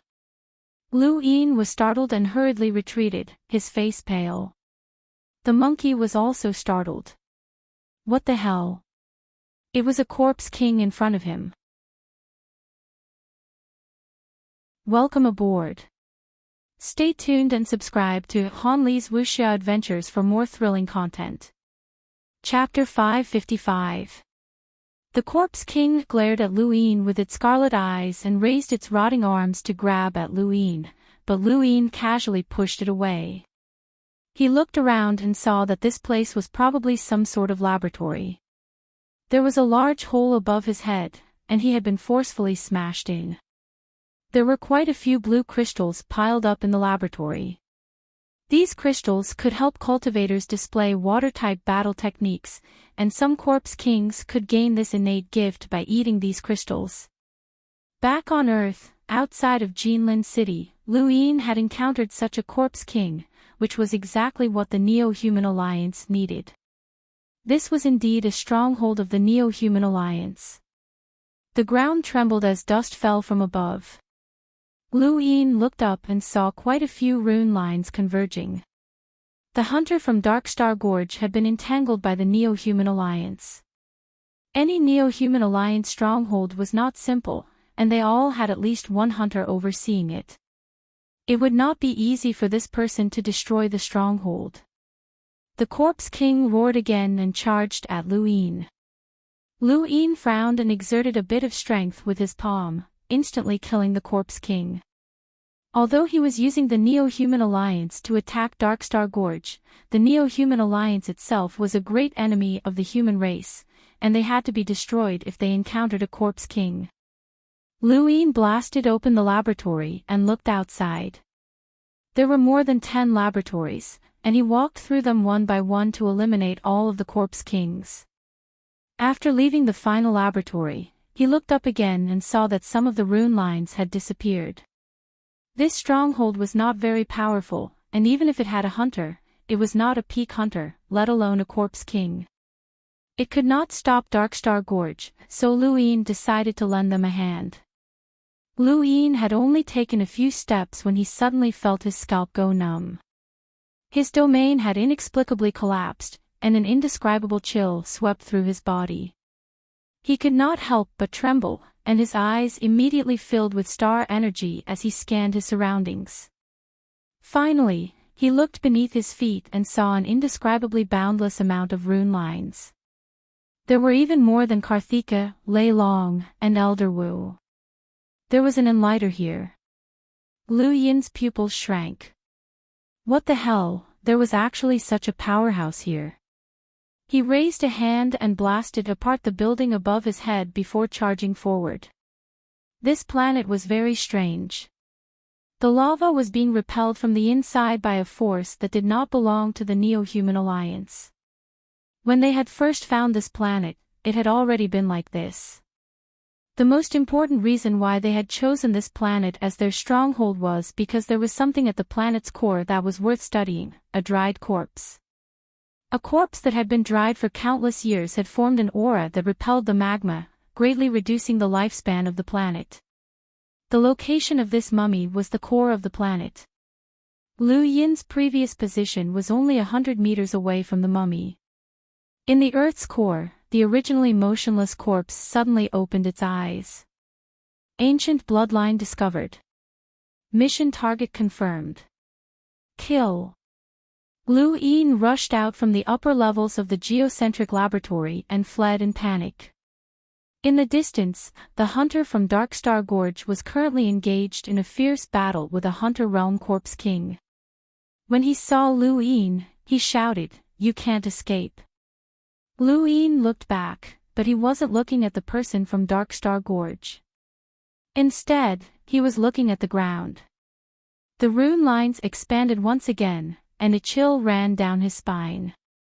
"Lu Yin, I want you to pay with your blood. Sacrifice my father's spirit," the powerhouse from Darkstar Gorge shouted with a sinister look in his eyes. Lu Yin was wearing his universal armor, and he raised his hand and unleashed 30 stacks, causing the warship to crack apart. An explorer tried to slash at him with his blade, but Lu Yin crushed the blade before grabbing the explorer by the neck and slamming him into the bottom of the ship. Lu Yin did not have the time to waste on these people, and he released his domain to search for a suitable location for the ship. He then violently smashed through the walls to search for the ship. In outer space, the desiccated corpse was still frozen in place, not moving at all. It opened its eyes and stared at progenitor Wushang's hide. Anyone who saw progenitor Wushang's hide would be intimidated, but the desiccated corpse would not close its eyes, nor would it remove progenitor Wushang's hide. It had formed a vicious cycle. Lu Yin found a personal spacecraft, and although it was not an aurora, it was not much slower than a radiant-grade aurora. The only difference was that it could not be upgraded. Lu Yin boarded the spacecraft and charged into outer space, heading towards the coordinates that he had agreed upon with Wendy Yushan. There were several warships in outer space, but none of them were able to stop him. By the time Lu Yin entered the planet, the encirclement had already disappeared. They could only watch helplessly as Lu Yin boarded his spacecraft and left. In outer space, several explorers appeared. They were all powerhouses who had been tasked with guarding the warships, and now that Lu Yin had escaped, they could not report back to their superiors. They had to find the hunter who had been chasing after Lu Yin. In outer space, the desiccated corpse covered with progenitor Wushang's hide attracted a few people's attention. Several explorers flew over to the desiccated corpse, and when they saw progenitor Wushang's hide, they felt dizzy and fell to the ground. The next moment, the warship fired a beam of light at the desiccated corpse. The people inside the warship thought that the explorers had been attacked. Lu Yin smiled. "I still have to thank you for your help. Without you, I might not have been able to escape. There's a saying that goes, the heavens help the worthy. Brother Lu is not a short-lived person. Even without me, you would have been able to avoid the situation," Lu Shaoge said with a smile. Lu Yin's lips curled up. Wendy Yushan had told him that she had set Lu Shaoge up before she left, and he admired her actions. Lu Shaoge had not told him about Puyu's plot for Lu Yin's sake, but rather because he wanted to use Lu Yin to fight against Darkstar Gorge. It would be best if he could eliminate Puyu so that he could control San Dios. Lu Shaoge's ambitions had never been hidden. To Lu Shaoge, it didn't matter if Darkstar Gorge's alliance with Scholar New Moon failed or if Lu Yin failed. All he wanted was to sit back and watch. Unfortunately, Wendy Yushan's words had dragged him into the tiger's den, and he was now hated by Puyu. This helped Lu Yin vent his anger. Some people thought that they were smart and could control the fates of others, but in the end, they would only end up getting caught in their own trap. Lu Yin had suffered such a loss before, and now, it was Lu Shaoge's turn. Brother Lu's luck isn't bad to be able to gain Night King Jinwu's recognition. Back when you were taken away by Qingyu, I thought that we would never meet again. Lu Yin smiled. Lu Xiaoge sighed. That's right. The innerverse day-night flow zone and the outerverse border weaves are too far apart, but Brother Lu still managed to walk out of that place. Brother Lu, I have to admire you. Lu Yin smiled but did not say anything. He was waiting for Lu Xiaoge to start the conversation. But Brother Lu, there are some things that you did not do properly. I kindly reminded you of the situation, but you sold me out in the end. Now, Puyu is looking at me like he wants to bite me. Lu Xiaoge's smile faded. Lu Yin was surprised. What? Did something happen? Brother Lu, you don't know. I've always been in the dark mist weave, so I don't know what happened in San Dios. If that's the case, then I've blamed the wrong person, Lu Xiaoge said helplessly. Lu Yin smiled. Brother Lu, Wendy can be a little too straightforward at times. I hope that Brother Lu doesn't mind. Lu Xiaoge's tone became relaxed again.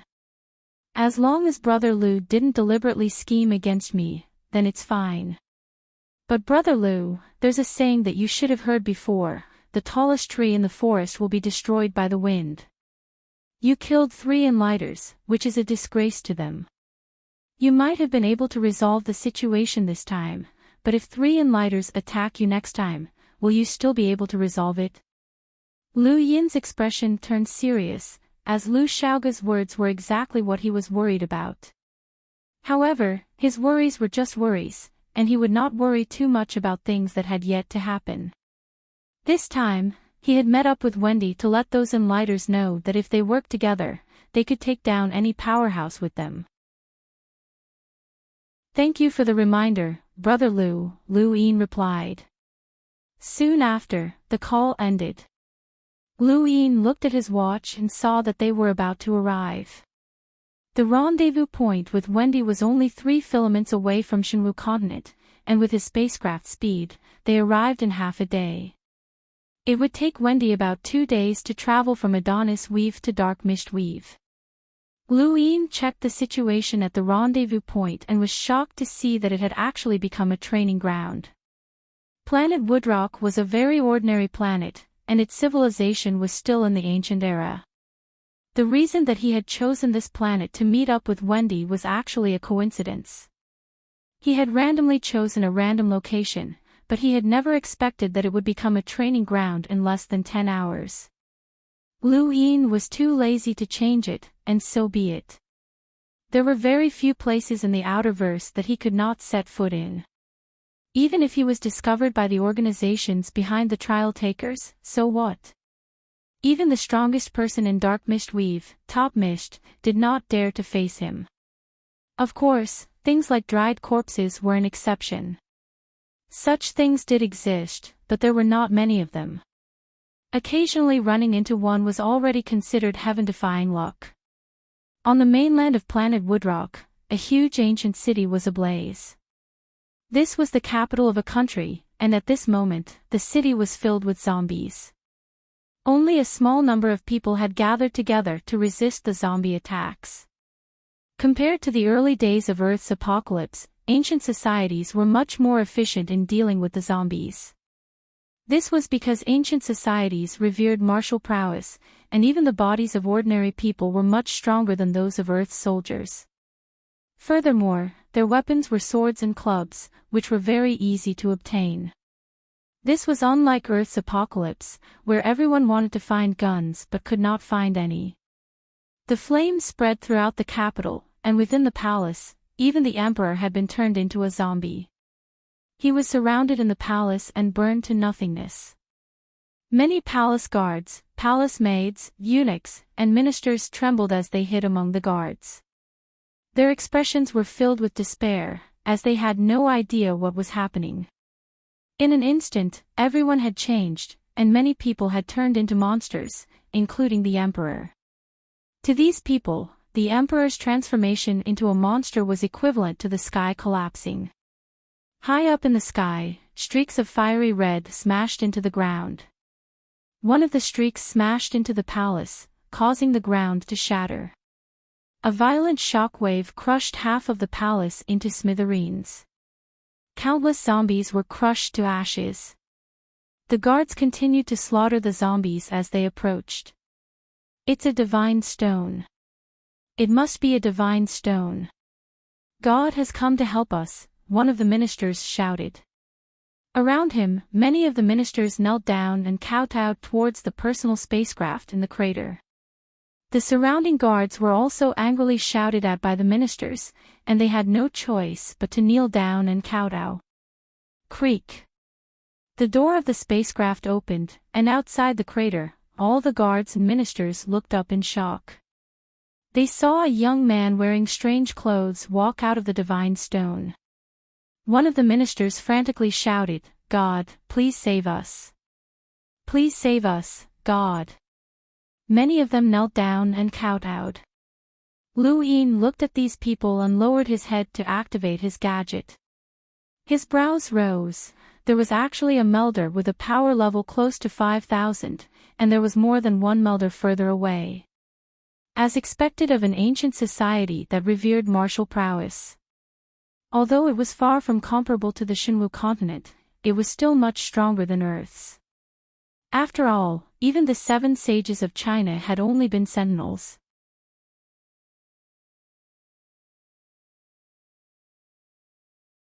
The lowest was green, followed by blue, black, gold, purple, and red. Black and gold cards would only be issued after a certain amount of star crystals had been stored, while gold cards and above were measured in star essences. Elder Wu's cards were all gold, which meant that there were definitely quite a few crystals inside. It was a pity that they were all rotten accounts. Aside from these items, the old man's cosmic ring contained many of Shamrock Enterprises' medicines, as well as some other unknown items. Lu Yin had killed 3 enlighters, and he had obtained quite a few items that he did not understand. These items were all stored in a single cosmic ring, and he would have to find someone to appraise them in the future. Anything that could be collected by an enlighter was definitely not ordinary. Now, he was rather curious about the bottles and jars. The liquids and gases within them were enough to send a chill down his spine. After thinking about it, Lu Yin put them away, as they might be useful in the future. He was now glad that he had not given Elder Wu a chance to attack him. Otherwise, he would not have been able to withstand a single bottle. These enlighters all had life-saving methods, and they had to be killed instantly. Otherwise, even with the universal armor, Lu Yin would not feel safe. He only had around 2,000 star essence on him at the moment, and he sighed. This was a huge loss. However, he had used so much star essence to upgrade his polarium essence, which could be sold for quite a bit. He still had 310 tons of polarium essence in his cosmic ring, which was quite a lot. There was a loud noise, and many zombies appeared outside the palace that Lu Yin had sealed off, frantically smashing the door. Lu Yin frowned. Although these zombies did not have any intelligence, they were very sensitive when it came to detecting other living creatures. They had actually sensed his presence. Lu Yin opened the door to the palace, and his figure flashed as he disappeared from the encirclement of zombies. Within the capital, there was a huge brothel where many zombies dressed in alluring clothing were baring their fangs and brandishing their claws as they wandered about. There were no less than 100 people gathered in the brothel's courtyard. Some of them were brothel patrons who had stayed the night before, while others were commoners who had hidden in the brothel. There were even some rangers. A middle-aged man was squatting on the ground, trembling. He looked at the wandering zombies through the cracks in the walls, and he was very familiar with one of them. It was the woman who had spent the night with him. She had been a beautiful and charming woman, but now, she had turned into a bloodthirsty monster, which almost drove the middle-aged man crazy. Bang bang bang! The huge boulder at the entrance to the courtyard made a loud noise. Many zombies had gathered outside, wanting to smash the boulder and rush into the courtyard. Behind the boulder was a ranger dressed in gray robes and wielding a long spear. His expression was gloomy as he stubbornly resisted the boulder. Crack!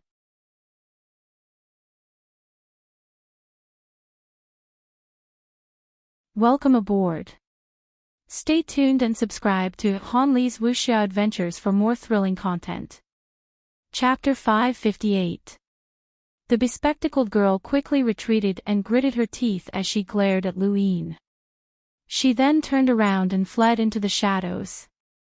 Lu Yin did not chase after her. He looked at the green poison on his clothes. Poison.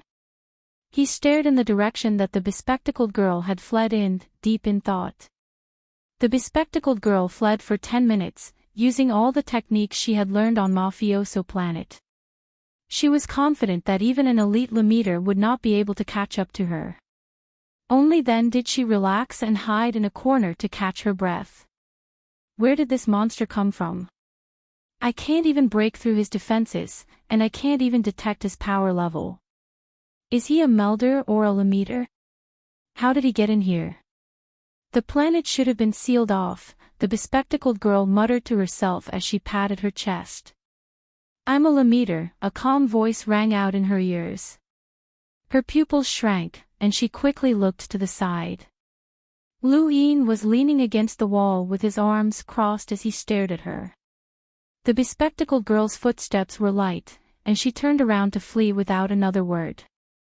This time, she had fled for an entire hour, using all sorts of techniques and even disguises. Lu Yin had truly frightened her, as she was not an ordinary cultivator. Mafioso Planet had high expectations for her during this trial mission, and her mission was not to slaughter the natives, as that would not be challenging. Instead, she was to slaughter all the trial takers. Who would have thought that she would run into a monster before she could even begin? A monster that she could not even think of assassinating. Zombies roamed the streets, and the bespectacled girl truly looked like a zombie amidst the horde. She was very satisfied with her disguise, as even an ordinary explorer would not be able to find her after an hour of non-stop fleeing, much less a Lemeter. This was the basis of her confidence. After roaming around for a while, the bespectacled girl felt that it was enough. All the anti-tracking measures she had left behind along the way did not detect anyone approaching. Just as she was about to leave the zombie horde, she suddenly felt a gaze on her. As an assassin, she was very sensitive to gazes. She looked to her left, and around a corner 10 meters away, she saw that same person again. He was still leaning against the wall leisurely, quietly watching her. Strangely, the zombies that passed by did not react to him at all. It was as if they did not know that he was there. The girl with glasses felt her scalp go numb. Even if she was a trained assassin, it was not easy to avoid the perception of zombies. Moreover, that person did not avoid it at all. He just stood in front of the zombies. What the hell? The bespectacled lady's expression was unsightly. She recalled a certain method called a domain. It was said that experts who had comprehended a domain could merge with their surroundings and completely isolate their aura. Could that man have comprehended a domain? The bespectacled girl gave up. She had already tried her best to escape, but to no avail. She stopped where she was and let the zombie horde go. She took off her mask and disguise, pushed her glasses up, and asked, "What do you want?" Lu Yin looked at her. "You know a lot about poisons." The bespectacled woman nodded. "You can say that. There are many assassination methods, and poison is one of them." He casually tossed her a bottle of liquid from Elder Wu's cosmic ring. "Take a look at what this is." The bespectacled girl doubtfully took the bottle and stared at the liquid within, muttering something under her breath. Lu Yin listened for a while and realized that she was referring to similar medicinal ingredients and animal toxins. He was surprised that she could identify the ingredients of the poison just by looking at it. This was Elder Wu's poison, something that belonged to an enlighter. The bespectacled girl stared at the bottle for a while before looking at Luin in shock. Where did you get this? It has nothing to do with you. Tell me, what is this? Luin asked. The bespectacled girl carefully removed the bottle's cap, and her eyes suddenly trembled. She raised her hand to spray the liquid at Luin, but in that instant, she couldn't move. The star energy all around her had completely locked her in place. This was a result of the huge difference in star energy pressure. Luin had encountered a similar situation when he had first entered the ported battles. That feeling of being suppressed by star energy had made it difficult for him to even move. Now, it was the same for the bespectacled girl. At this moment, she could clearly feel the difference between them. She was no ordinary person, and she had assassinated Lemeters before. She was a realm breaker, but she couldn't even resist this Lemeter in front of her. He was too terrifying. This person definitely wasn't from the outerverse, he was definitely an elite from the innerverse. Alright, tell me what that liquid is, Luin said as he looked at the bespectacled girl. She shook her head. I don't know. You don't know. Lu Yin's gaze turned cold. I don't have the patience. Killing you is as easy as flipping my hand. The bespectacled girl looked at Lu Yin in fear. I really don't know. I can only identify some of the ingredients, but they don't even make up 1% of this liquid. There are many ingredients that I've never even heard of before. Lu Yin believed her, as it would be strange if a melder could analyze an enlighter's poison. Even an explorer wouldn't be able to identify an enlighter's poison, let alone a melder. Since that's the case, then you have no more value, Lu Yin said, and the star energy pressure on the bespectacled girl grew even stronger. The bespectacled girl shouted in panic, wait. Although I can't identify the ingredients, I can feel the power of this liquid. Lu Yin's eyes narrowed. He could tell how powerful this liquid was from the rune lines, but he didn't know if it was used to save or harm people, or if it had some other effect. You have this ability. The bespectacled girl looked at the liquid in the bottle, and under Lu Yin's shocked gaze, she drank it all in one gulp. Damn, what the hell is this? Are you trying to extort me? The monkey shouted. Lu Yin stared intently at the woman in glasses. The rune lines in the bottle were similar to a hunter's, so if it was poison, then this woman would definitely die. Forget about a melder, even Lu Yin himself would die if he drank this thing. The bespectacled girl put down the empty bottle and stared blankly ahead, as if she was experiencing something. Then, she burped. Lu Yin was stunned. She didn't die.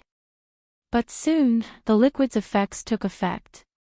The bespectacled girl's face contorted in pain as she half knelt on the ground and endured the pain. Her forehead was covered in sweat, and this situation lasted for several hours. During this time, Lu Yin didn't allow any zombies to approach. He was very surprised that the bespectacled girl hadn't died immediately, which was a miracle for a melder. He stared at her and watched her suffer for several hours. It wasn't until the sky turned completely dark that the bespectacled girl's pain subsided. At this moment, her body was drenched, and her exquisite curves were full of temptation. Her skin was faintly visible underneath, but Lu Yin didn't care about this. His eyes were filled with shock as he saw that the number of rune lines in the bespectacled girl had increased by a lot. If the bespectacled girl's rune lines represented a melder genius that could kill enemies across realms, then this girl's rune lines were no longer as simple as a melder genius. They were comparable to some Lemeter geniuses and should be comparable to an area master from the Astral Combat Academy. This was very shocking. Area masters from the Astral Combat Academy were absolute elites even in the Innerverse, and they were considered the most elite disciples of large organizations. Elites from the Outerverse could not compare to them. Schutz had been cultivating in the Astral Combat Academy for a long time and had been personally taught by Astral 10's mentors, but he still hadn't reached the level of an area master. However, this girl had done so just by drinking a bottle of liquid. Luin felt like he had been tricked.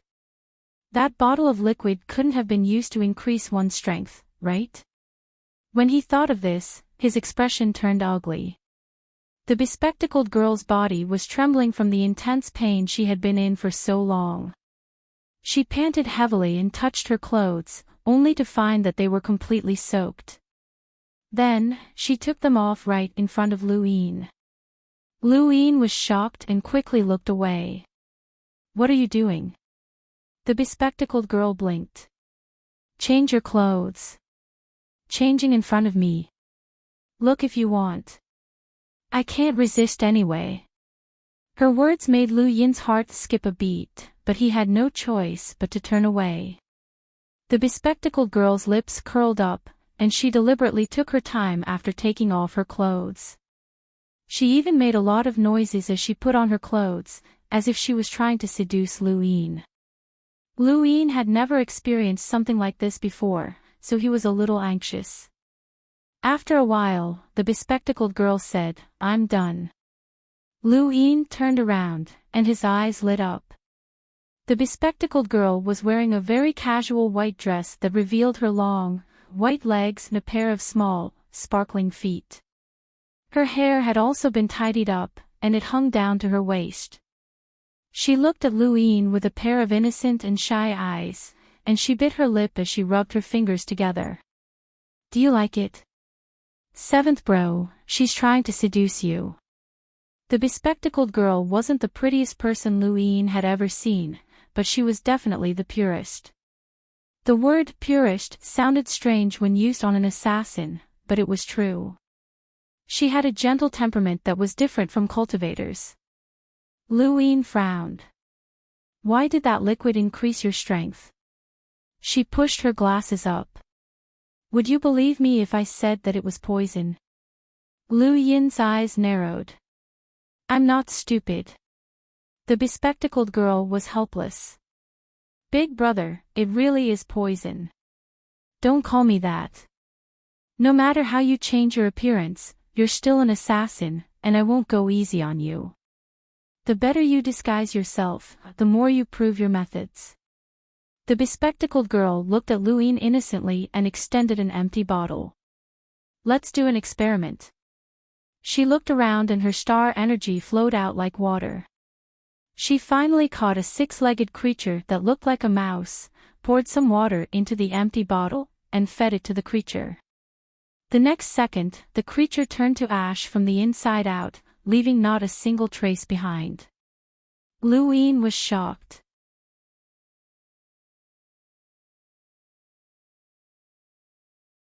Welcome aboard. Stay tuned and subscribe to Hanli's Wuxia Adventures for more thrilling content. Chapter 559. She quickly put on her clothes. "My innate gift makes me immune to poison, and the stronger the poison I consume, the stronger my innate gift becomes." Luin was amazed that such an innate gift existed.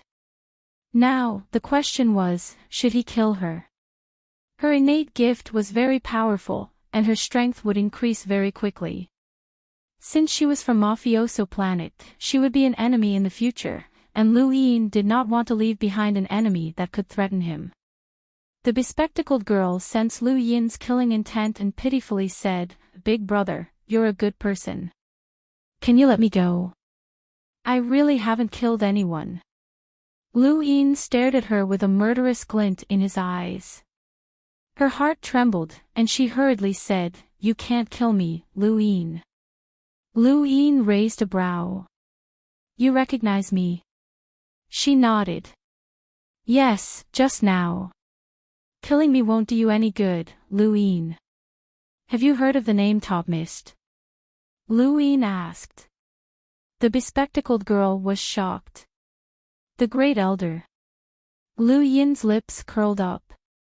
"So he really is from Mafioso planet. Unfortunately, I have a grudge against him, and I have to kill his people." Your innate gift won't allow you to live. Wait, I can help you kill him, the bespectacled girl shouted. Luin laughed. Do you know how strong he is? Help me kill him. Wait another 500 years. He's the great elder of Mafioso planet and an enlighter. I know that I can't kill him right now, but I'll surpass him in the future. Besides, I have a reason to kill him, the bespectacled girl hurriedly said. Tell me about it. Luin looked at her with interest. Her eyes flickered, and she thought for a moment before saying, Mafioso Planet is the top assassin organization in the surrounding weaves. They have an inherited treasure called the Bloody Handprint, which can only be inherited by the strongest person in the organization. All of the assassins in the organization want to obtain it, and it's currently in Topmist's hands. Our organization has no emotions, and we are not united. All of the assassins' ultimate goal is the Great Elder. The Bloody Handprint. Is it very powerful? Luin asked. The bespectacled girl solemnly replied, according to ancient records, the Bloody Handprint once killed an Innerverse powerhouse with a power level of over 300,000. Luin was shocked. Mafioso Planet has something so powerful. The bespectacled woman nodded. That's Mafioso Planet's most precious inherited treasure, and it can't be used unless it's a life or death situation. The right to use it is in the Great Elder's hands, so as long as the Great Elder goes all out, he'll be equivalent to an extreme powerhouse with a power level of over 300,000. However, that's only true for external forces. He's not allowed to use the blood palm on his own people. Once my strength surpasses the Great Elder's, I'll be able to replace him, and killing him will be as easy as flipping my hand. If an outsider wants to kill him, it'll be impossible unless they lure the Great Elder out of Mafioso Planet. Luin fell into deep thought. Topmist actually had such a life-saving technique, but that didn't seem right. Back on Shuta Planet, Topmist's rune lines definitely weren't that terrifying. If Topmist really did have a bloody handprint, then his rune lines definitely far surpassed that of an enlighter's. An assassin like Topmist who cherished his life would definitely carry a life-saving technique with him. Since Topmist's rune lines weren't that terrifying, then there were only 3 possibilities. Either this woman was lying, and there was no bloody handprint at all, or the bloody handprint would not reveal any of its power unless it exploded. The third possibility was that this bloody handprint was similar to the power vessel that Zhe Lin had used, and it could only be used once. At this moment, the bespectacled girl opened her gadget and tapped on a screen. Big brother, I know you don't believe me. Take a look. Luin looked at the screen and saw an introduction that mentioned the crimson palm print. Although there weren't many words, Luin could tell from the screen that these words weren't fake. They had been written for many years, and they were very ancient. However, this didn't prove that the bloody handprint still existed. Perhaps it had already been used up after so many years. Even if this thing still exists, it's impossible for you to kill Topmist with your current strength. I don't have the time to wait around. If you really want to kill Topmist, then why don't you find someone stronger in your organization to work with? Assassins don't work with others, but I can. The bespectacled girl grew anxious, as she could truly feel Lu Yin's killing intent. As an assassin, she was very sensitive to killing intent. The more powerful an assassin is, the less likely they are to work with others. Even the assassins trained by Mafioso Planet don't have loyalty, but I do. I can serve you as long as you don't kill me and also provide me with that poison. Why should I believe you? Luin asked coldly. The bespectacled girl replied, You don't need to believe me since I'm not a threat to you. On the contrary, you're very tempting to me because that poison is very difficult to obtain even in the outerverse. If I want to increase my strength quickly, then I need that poison. How about this? You can use the poison to hire me, and I'll work for you. She then saw the killing intent in Lu Yin's eyes gradually diminish, and she continued, "Think about it. Killing me won't do you any good, but keeping me alive will give you an opportunity to deal with Top Mist in the future, right? Besides, once I get stronger, I can even help you assassinate others." This was very tempting, as the bespectacled girl had been right about one thing: the kind of poison that could allow her to rapidly increase her strength was not easy to obtain. All of the poisons that Lu Yin was currently using had been created by Elder Wu, an enlighter. There were many enlighters in the outerverse, but how many of them knew how to create poisons? The probability was too low. Although this woman's existence was neither too big nor too small of a threat, the best way for her to increase her strength was in Lu Yin's hands. As long as he could control her, Lu Yin did not believe that she would be able to increase her strength as quickly as he did. "How long is your trial mission?" Lu Yin asked. The bespectacled girl immediately replied, "1 month for me, but it's much longer for others." Lu Yin nodded. "All right. You have to come to the Great Yu Empire's Xenu Star to meet me within 3 months. If you don't, then I'll treat it as you going back on your word, and you'll never be able to obtain these poisons. Also, if I ever see you in the future, I'll definitely kill you." The bespectacled girl relaxed, as she knew that she would not die. "Don't worry, these poisons are far more tempting to me than you can imagine. I'll definitely look for you. You just drank a bottle of my poison, so treat it as payment for hiring me. I haven't decided who I'll kill yet, but I've already paid you, so don't go back on your word," Lu Yin said calmly. The bespectacled girl nodded and patted her chest carefully. "Thank you, big brother. I told you not to call me that." Lu Yin frowned. This form of address, as well as all of her previous actions, had dispelled his killing intent. Lu Yin knew that, but there was still one thing that had ultimately dispelled his killing intent: this woman. There was no benefit in killing her, and keeping her alive would not pose much of a threat.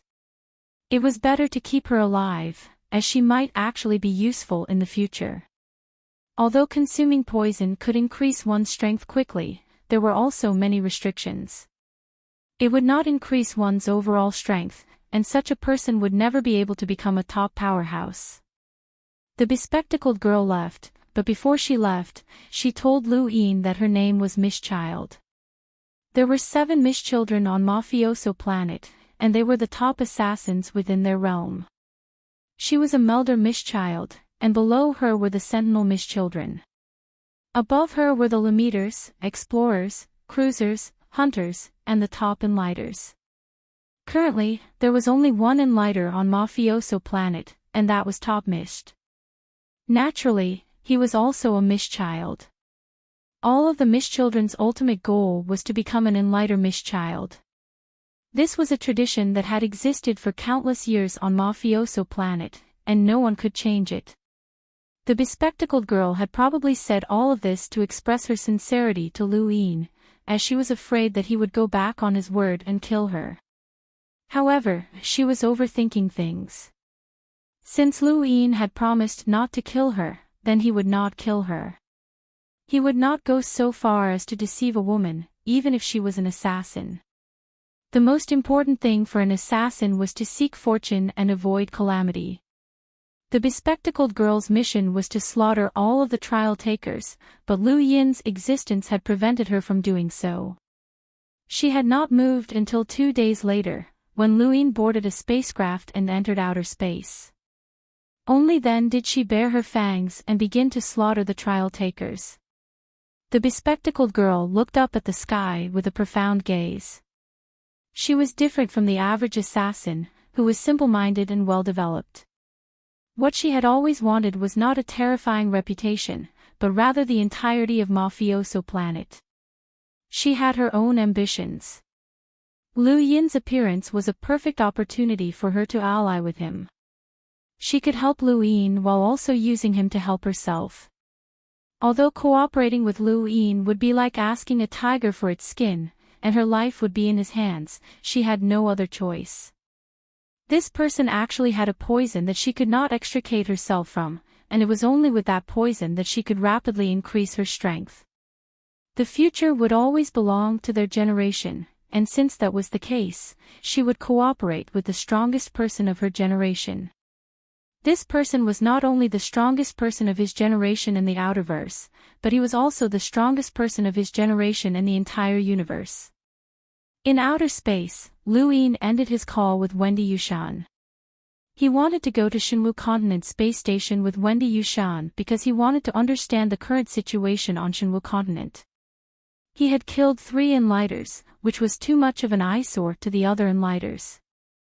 Their dignity had been challenged, and under these circumstances, he needed to appear.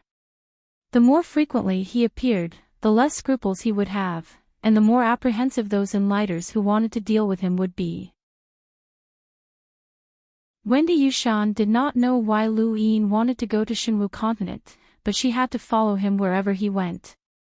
Only the two of them could pose a threat to any powerhouse. The outerverse was connected to the astral wilderness, and to the east was the astral beast domain. There was a weave in the outerverse called Iron Blood Weave, and this weave was one of the points that connected the outerverse and the astral beast domain. Iron Blood Weave was purely a war zone, and there were no civilians. All of the habitable planets in the weave had been connected to form war fortresses. These war fortresses divided the entire Iron Blood Weave and stretched out the battlefront to wage a never-ending war with the astral beast domain. This was to prevent the astral beast domain's astral beasts from breaking into other weaves. Countless years ago, all of the living people in Iron Blood Weave had been massacred. Now, the ones fighting in the weave were cultivators from other weaves or from the innerverse. Just like Iron Blood Weave, the astral beast domain had also suffered heavy losses. Countless astral beasts had died over the years, and many races had even been exterminated. Thus, even though the astral beast domain and the human domain had reached a peace agreement, there would still be endless war in this place unless one side was permanently exterminated.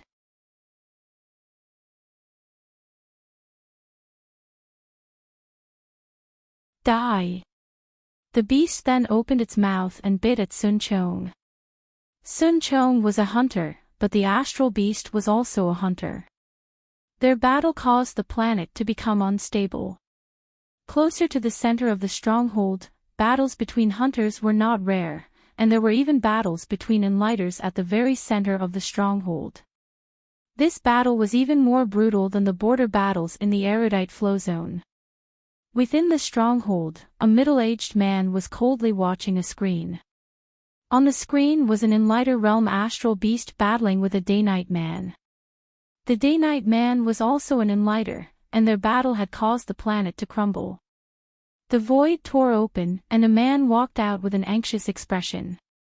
"General Fei, it's just as you guessed. This battle isn't going well." The middle-aged man was the commander of Iron Blood Fortress, and he was known as General Fei. No one knew his real name, but he had been overseeing this stronghold for over 1,000 years. The human domain's innerverse and outerverse have been separated, but the astral beast domain hasn't. They've started to shift their main forces here. They want to charge into the outerverse from here and merge the outerverse with the astral beast domain. The man's expression turned ugly. That's right. The astral beast domain has broken the peace agreement and is planning to invade the outerverse from here. The innerverse and outerverse have been separated, and who knows how long it will take for the outerverse to recover. By then, the outerverse will have been occupied by the astral beast domain, and the humans will only have the innerverse and neoverse left. It will be very difficult to reclaim the outerverse. General Fei looked up with a complicated expression. I've already guessed this the moment the innerverse and outerverse were separated. Not only the astral beast domain, but the technocracy will also invade the outerverse from the west. Unless the innerverse and outerverse recover, the outerverse will fall into the hands of the astral beast domain and technocracy sooner or later. The man fell silent. Although he did not want to accept it, it was the truth. Back when the innerverse and outerverse had been normal, most of the astral beast domain's forces had been tied down in the innerverse. Although the border battles in the innerverse were not as brutal, there were many experts there, and the astral beast domain had not dared to be careless. But now, the human domain had been separated from the innerverse, and as long as the astral beast domain did not start a war with the human domain, they would be able to shift their main forces here. The innerverse would also not know that the astral beast domain had broken the peace agreement. As long as the border battles in the innerverse did not break out, the astral beast domain would not have to worry, and they would be able to invade the outerverse. It could only be said that the heavens were toying with them, and it just so happened that the innerverse and outerverse had been separated after the peace agreement was reached.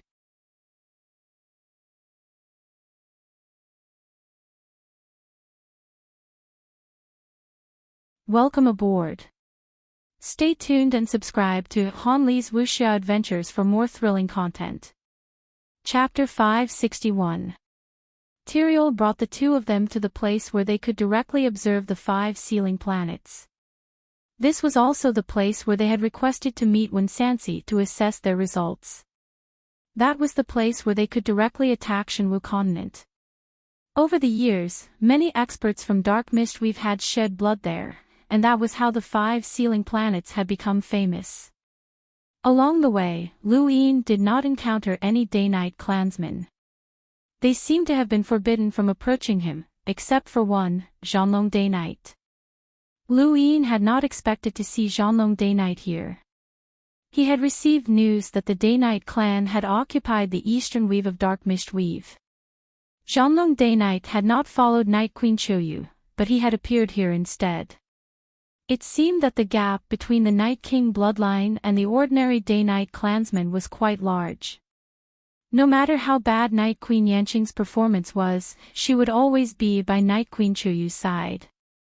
Every time Zhanlong Day-Night saw Lu Yin, he felt something new. The first time had been on Shenwu continent, where he had felt that their strength was about the same. Although his day-night restoration technique had been suppressed, it had not been too obvious. The second time had been at the Tower of Resonating Light, and he had been easily defeated by Lu Yin.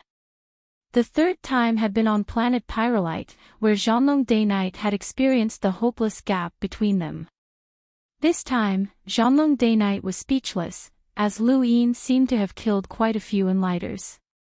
No matter what method Lu Yin had used, even if he had relied on external items, it was a testament to Lu Yin's strength. Zhanlong Day-Night could not help but meet him, not because he wanted to do anything, but because he wanted to see Lu Yin up close and see if he had become stronger.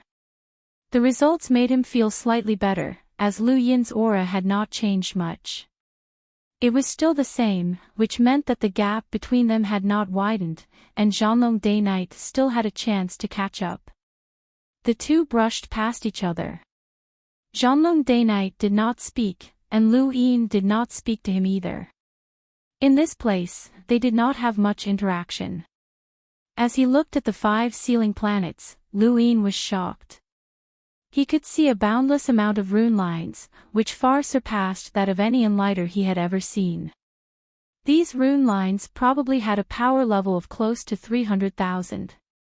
It was no wonder why it had been able to withstand an Enlighter's attack. But how had Winsansi been able to affect Shenwu continent through the 5 sealing planets? Lu Yin did not understand. He had thought that the 5 sealing planets would not be able to stop Winsansi, but now it seemed like they could. Winsansi had still been able to affect Shenwu continent. This was the might of the 10 arbiters. Is this the outerverse trial grounds? Wendy Yushan asked as she sized up the 5 sealing planets. Lu Yin nodded. How is it? It's shocking, isn't it? A single continent is blocking an entire weave, and even the great powers of the innerverse are helpless against it. Wendy Yushan nodded. Very shocking. I've always been curious. What's the situation with this alternate space? The so-called alternate dimension is actually equivalent to a parallel universe. Parallel universe. Lu Yin did not understand. Tyrael explained, according to some scholars' investigations, all the spaces that don't belong to this universe are called parallel universes. You can think of parallel universes and our universe as countless horizontal lines that don't intersect with each other. However, there will occasionally be some changes that will cause them to intersect. This Shenwu continent was born because an enlighter tore through the void, which allowed it to intersect with our universe. Some parallel universes can encompass an entire domain, while others can encompass an entire weave. No one can say for sure. After chatting with Tyria for a long time, Lu Yin became very interested in the concept of parallel universes. He wondered if there really was a parallel universe, then would there be someone who looked exactly like him? If that parallel universe was very large, then would his life's trajectory be the same as this universe's? He would lose his memories, go to Earth, participate in Astral 10's entrance exam, and so on. Unfortunately, the concept of parallel universes was not accurate. There were at least tens of thousands of theories in the universe, and countless scientists had researched parallel universes. However, none of their theories were convincing. It was still too early for humans to study the universe. By the way, Senior, has anyone from Shenwu continent come out? Lu Yin suddenly asked. Tyria replied, of course. We've captured many people from Shenwu continent over the years, but they aren't of much value. We understand the situation there very well. Reverend King Ming Zhaoshu didn't send anyone to discuss the details of the cooperation with you? Lu Yin asked. Tyria's eyes flashed, and he muttered, he did, but that person was taken away by the Day-Night clan. No one can see him. Who? Lu Yin was curious. Someone called Don Si, Talia said. Lu Yin's eyes lit up. Take me to him. Tyria smiled bitterly. Student Lu, Tang Si was taken away by the Day-Night clan. We can't see him. That's fine. Take me to the Day-Night clan, Lu Yin said. Wendy Yushan glanced at him. Tyria's expression was awkward, but he still nodded. If Lu Yin was just an ordinary Lemiter, he wouldn't even meet him. If Lu Yin dared to speak to him in such a manner, Tyria would have slapped him. However, Lu Yin was someone who had killed an enlighter, and Tyria didn't want to offend such a ruthless person. Although the space station was large, Tyria could tear through the void. Not long after, he brought Lu Yin and Wendy Yushan to the Day-Night clan's district. Coincidentally, Zhanlong Day-Night had just returned and bumped into Lu Yin. He was curious as to why Lu Yin had come to the Day-Night clan's district. Please inform Madame Milan that Tyria has brought Lu Yin and Wendy Yushan to visit, Tyria said politely to the Day-Night clan's gatekeeper. The Day-Night clan was arrogant, and even though the gatekeeper was only a Lemiter, he was still arrogant in front of Tyria. Wait. Tyria wasn't angry, as he was just a hunter from the Dark Mist Weave's 9 allied nations. He didn't have the right to be arrogant in front of a powerhouse from the Day-Night clan. Lu Yin looked around, and through his eyes, he could see that there were at least 3 hunters within the Day-Night clan. They truly lived up to their reputation as one of the strongest clans in the universe, as they could casually dispatch 3 hunters. The entire Great Yu Empire only had 3 hunters in total. After waiting for a while, the gatekeeper came out. Madam is resting. You can come back in a few hours. Tyria was put in a difficult position. Lu Yin frowned and suddenly kicked out, sending the Day-Night clan's gatekeeper flying and crashing into the gate. The other gatekeeper was furious. How dare you? Lu Yin casually slapped the gatekeeper unconscious and walked inside. Tyria's eyes flickered. Lu Yin was indeed confident, as he had actually made a move. Lu Yin had come here to observe the situation on Shenwu continent so that he could make early preparations. He also wanted to show off his strength. The more afraid he was, the more people would come looking for trouble. He needed to show off his strength as an enlighter in order to intimidate the enlighters who were secretly plotting against Wendy Yushan. Otherwise, there would only be an endless stream of trouble. The alarm sounded, and the Day-Night clan members appeared one by one and surrounded Lu Yin's group. Tyria stepped forward to explain, but Wendy Yushan pulled out her sword and sent out a wave of sword chi. One of the Day-Night clan members immediately stepped forward to block the attack, but his arms were torn apart and his blood stained the ground. The surrounding Day-Night clan members no longer dared to make a ruckus. Wendy Yushan's strength was enough to crush an ordinary cruiser. Zhanlong Day-Night hurriedly stepped forward. Lu Yin, what are you doing? Lu Yin glanced at him. I want to see Tang Si. Zhanlong Day-Night frowned. Don't be rash. Elder Qiuyu is about to arrive. Lu Yin raised his brows. Night Queen Qiuyu was coming. He glanced at Tyria and saw that the man's expression was unnatural. He immediately understood that Tyria was from the Dark Mistweave and was a predator who coveted Shenwu continent. He wasn't a good person, and he hadn't told Lu Yin that Night Queen Qiuyu was coming because he wanted to see how Lu Yin would face an enlighter.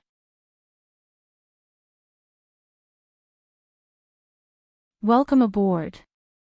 Stay tuned and subscribe to Hanli's Wuxia Adventures for more thrilling content. Chapter 562. It was no wonder why Lu Yin had been so patient when discussing the parallel universe with him. Tyrion had found it strange that Lu Yin had been so patient with him. Tyrion pretended to be surprised. What? Elder Qiuyu is coming. He then looked at Lu Yin. Student Lu, an enlighter is coming. I think you should leave quickly. Lu Yin's eyes narrowed. Through the rune lines in his eyes, he could already see that the 3 Day-Night clan hunters had arrived, but they had all hidden themselves. If he retreated now, Night Queen Qiuyu would definitely cause trouble for him in the Great Yu Empire. Leave. Leave where? If Night Queen Qiuyu comes, then so be it. It doesn't matter, Lu Yin said. Tyrion's heart skipped a beat, as Lu Yin's confidence was greater than he had imagined. An enlighter from the Night King clan could not be compared to an ordinary enlighter, but Lu Yin was unafraid. Clap clap clap clap. There was a round of applause, and everyone looked over. A beautiful middle-aged woman slowly walked out and smiled at Lu Yin. As expected of the strongest leader in the universe. How bold. The surrounding Day-Night clan members all bowed. Madam. Tyrion hurriedly stepped forward to explain. Madam Mylan, I'm sorry to disturb you. Student Lu was just anxious and did not do it on purpose. The middle-aged woman was Madam Mylan Day-Night, a hunter with a power level of 160,000. She was also the strongest hunter in the space station. Madam Mylan looked at Lu Yin with admiration and ignored Tyrion. Student Lu, I've heard a lot about you. I'm Mylan Day-Night. Lu Yin nodded. Madam, have you rested well? Madam Mylan giggled. You're young, but you have quite a temper. Student Lu, I'm still an elder, and I'm also a woman. She moved closer to Lu Yin, and her fragrance assailed his nostrils. Lu Yin's eyes narrowed. Madam, I advise you not to get close to me. Otherwise, I don't know what I'll do. The surrounding Day-Night clan members all shouted angrily at Lu Yin's words. Madam Mylan stopped and raised a hand to stop them. She looked at Lu Yin with interest. Student Lu, why are you looking for me? Lu Yin looked in a certain direction. Have Tang Si come see me. Tang Si has a grudge against Student Lu. I almost forgot that Student Lu participated in the Outerverse trial and went to Shenwu continent, Mylan Day-Night said. She appeared calm on the surface, but her heart was filled with intense shock. The direction that Lu Yin was looking in was where Tang Si was. How did he know? It was definitely not a coincidence. At this moment, Mylan Day-Night felt that Lu Yin was rather mysterious. It was no wonder why he had been able to kill an enlighter. This youth's methods were extraordinary. You don't need to know why I'm looking for him. Tell him to come see me. Don't worry, I won't hurt him. Mylan Day-Night muttered to herself for a moment before saying, all right then. I have to give student Lu some face. She then dismissed the Day-Night clan members around her and had someone bring Tang Si over. In the shadows, there were 2 Day-Night clan hunters keeping an eye on them. Lu Yin looked at them. Madam, I'm speaking to Tang Si, and I don't wish for anyone to monitor me. Madam Mylan smiled and dismissed the 2 hunters. As for Tyrael, he left as well. Lu Yin loathed the man, but he did not show it. This person was overseeing the space station, and he might be useful in the future. Tang Si came out and immediately saw the beautiful and heroic Wendy Yushan. He was stunned by her beauty and aura, and then he saw Lu Yin. Lu Yin had put on his universal armor when he had entered the space station, but now he had taken it off. Tang Si was shocked. You're Lu 7. Wendy Yushan raised her brows and looked at him strangely. Lu 7. Lu Yin looked at Tang Si. Long time no see. Tang Si had a complicated expression, as he had not expected to see Lu Yin here. During the battle at the Tower of Resonating Light, this person had left Zhanlong Day-Night to him. It had been almost 2 years since then. You're from the Day-Night clan. Tang Si was surprised. Lu Yin shook his head. You know who I am. There's no need to test me. Why would the Day-Night clan want me to meet you? If you're not from the Day-Night clan, then they wouldn't let us meet. Tang Si was puzzled. Lu Yin's lips curled up. That's not up to them. If I say I'll meet you, then I'll meet you. Tang Si's eyes flashed, and he looked Lu Yin up and down. Although Lu Yin was still a Lamiter, his strength had undergone an earth-shattering transformation. It was a pity that Tang Si could not tell. You should know about the agreement I made with the Reverend King. I'm meeting you because I want to know if that agreement is still valid. Or has the Reverend King forgotten about me because of the Day-Night clan? Lu Yin stared at Tang Si as he enunciated each word clearly. Tang Si replied, His Highness has not forgotten about you. You have a 10-year agreement, and that promise is only valid for you. Lu Yin's gaze softened. How's the situation on Shinwu continent? Tang Si did not hide anything, and his answer was similar to Zhanlong Day-Night's. How is she? Lu Yin looked around and asked in a low voice. His tone was complicated. Tang Si replied, She's fine, but she's lost a lot of weight. In the past 2 years, the 2 of them had only met a limited number of times, and Lu Yin was not sure if Ming Yen still had feelings for him. Although it was difficult for women in ancient times to change their hearts, it had been a long time, and they would have to wait even longer in the future. Thus, he was a little apprehensive when he asked this question, as he was afraid of receiving an answer that he did not want to hear. Lu Yin fell silent. Wendy Yushan looked at him with a puzzled expression. After a while, Lu Yin said, Help me tell the Reverend King that I hope he doesn't forget about our 10-year agreement. I can guarantee that I won't need 10 years, but at most 5. I can make Shinwu continent openly appear in this universe. I hope that something that I don't want to see will not happen. Tang Si acknowledged in a low voice. Also, don't hold too much hope for the Day-Night clan. The Innerverse and Outerverse have already been separated. Without the Innerverse, Shinwu continent can use the 5 sealing planets to defend itself. It won't be too difficult. Tang Si was shocked. The Innerverse and Outerverse have been separated. You didn't know. Lu Yin was surprised. Tang Si shook his head. No. When did this happen? It's been a while, Lu Yin replied. Tang Xi's eyes flickered, but no one knew what he was thinking. Lu Yin frowned. These people had deliberately hidden this from Tang Xi and used the might of the inner verse to cooperate with Ming Zhaoshu. Now that Tang Xi knew that the inner verse and outer verse had been separated, would the Day-Night clan let him go?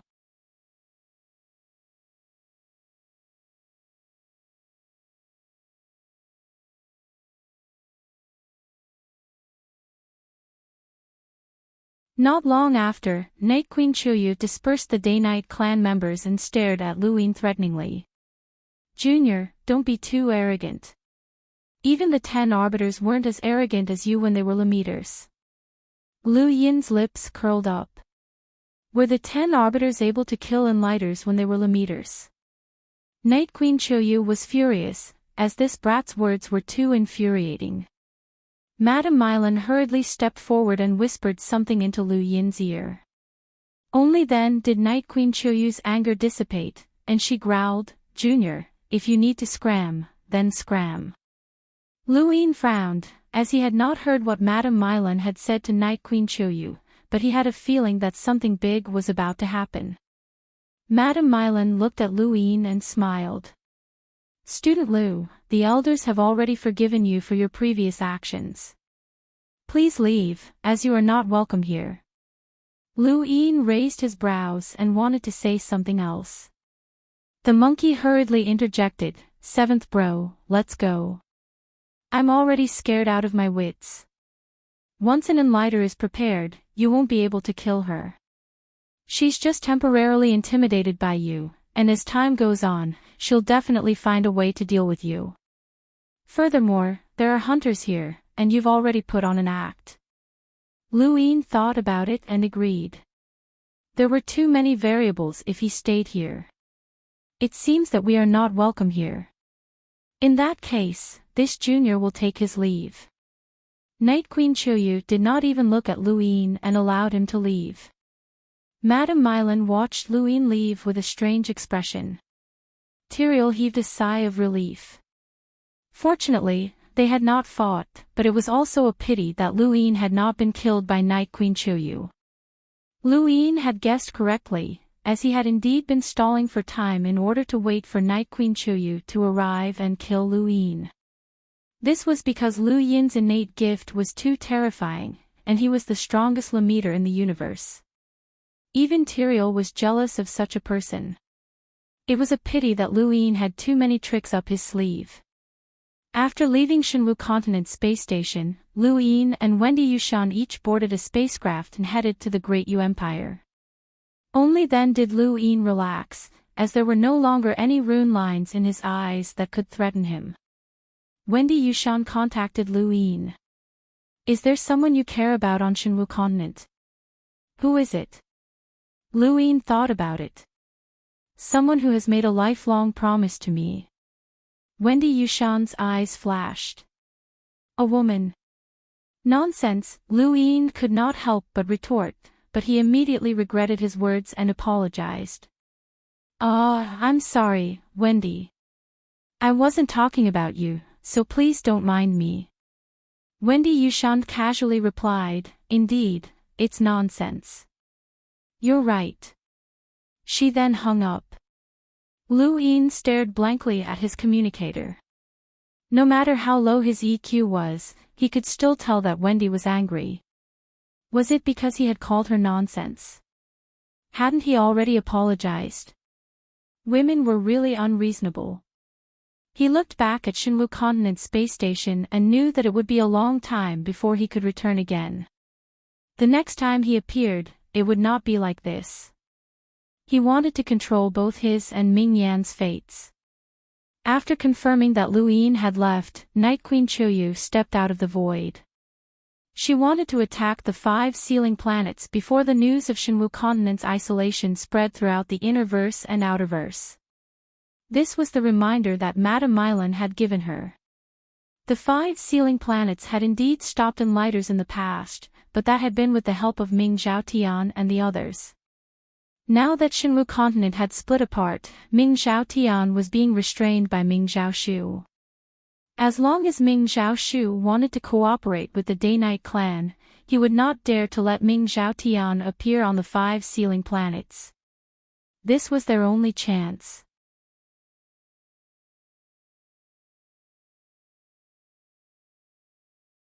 Welcome aboard. Stay tuned and subscribe to Hanli's Wuxia Adventures for more thrilling content. Chapter 564. Ming Zhaotian raised his head and stared at the 5 sealing planets. They were trembling and even cracking, just like when Sansi had attacked them. In the distance, Ming Zhaoshu also stared at the 5 sealing planets, but there was no trace of worry in his eyes. Ever since he had obtained Ming Taizhong's inheritance, he knew that ordinary people could not break through the 5 sealing planets, not even powerhouses with power levels above 200,000.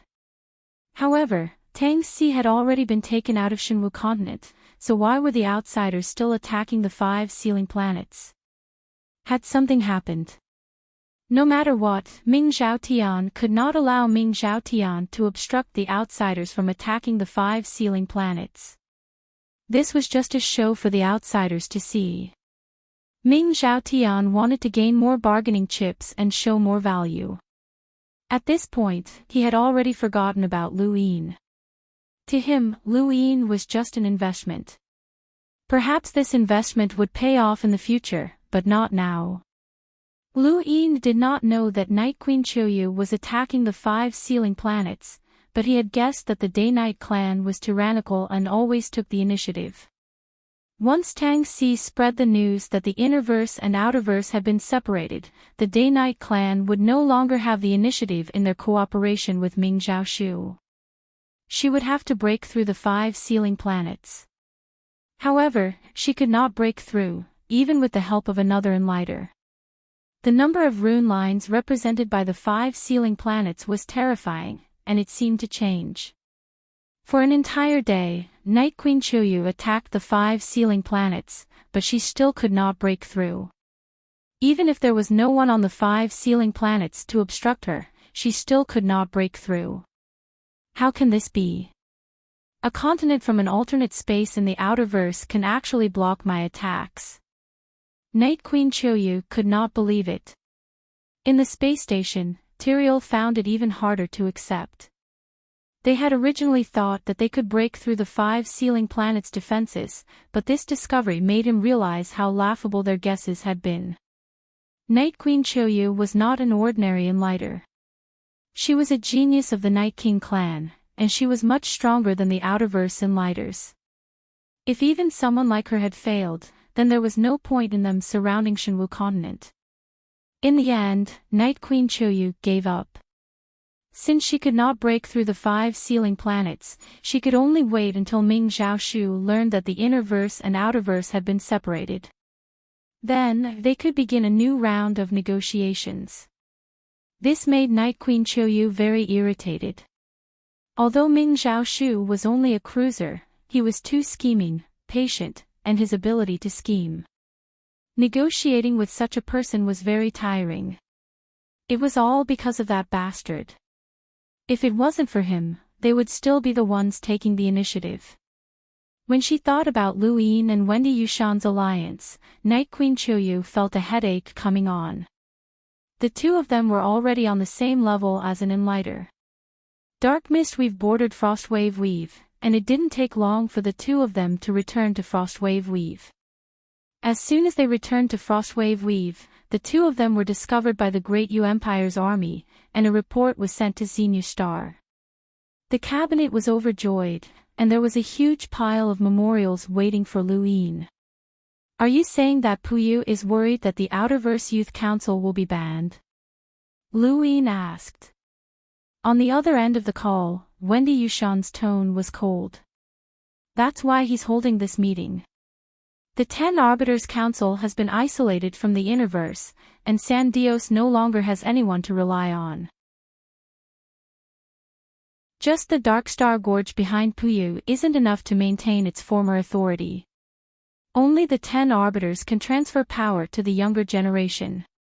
No one else can. Lu Yin was helpless.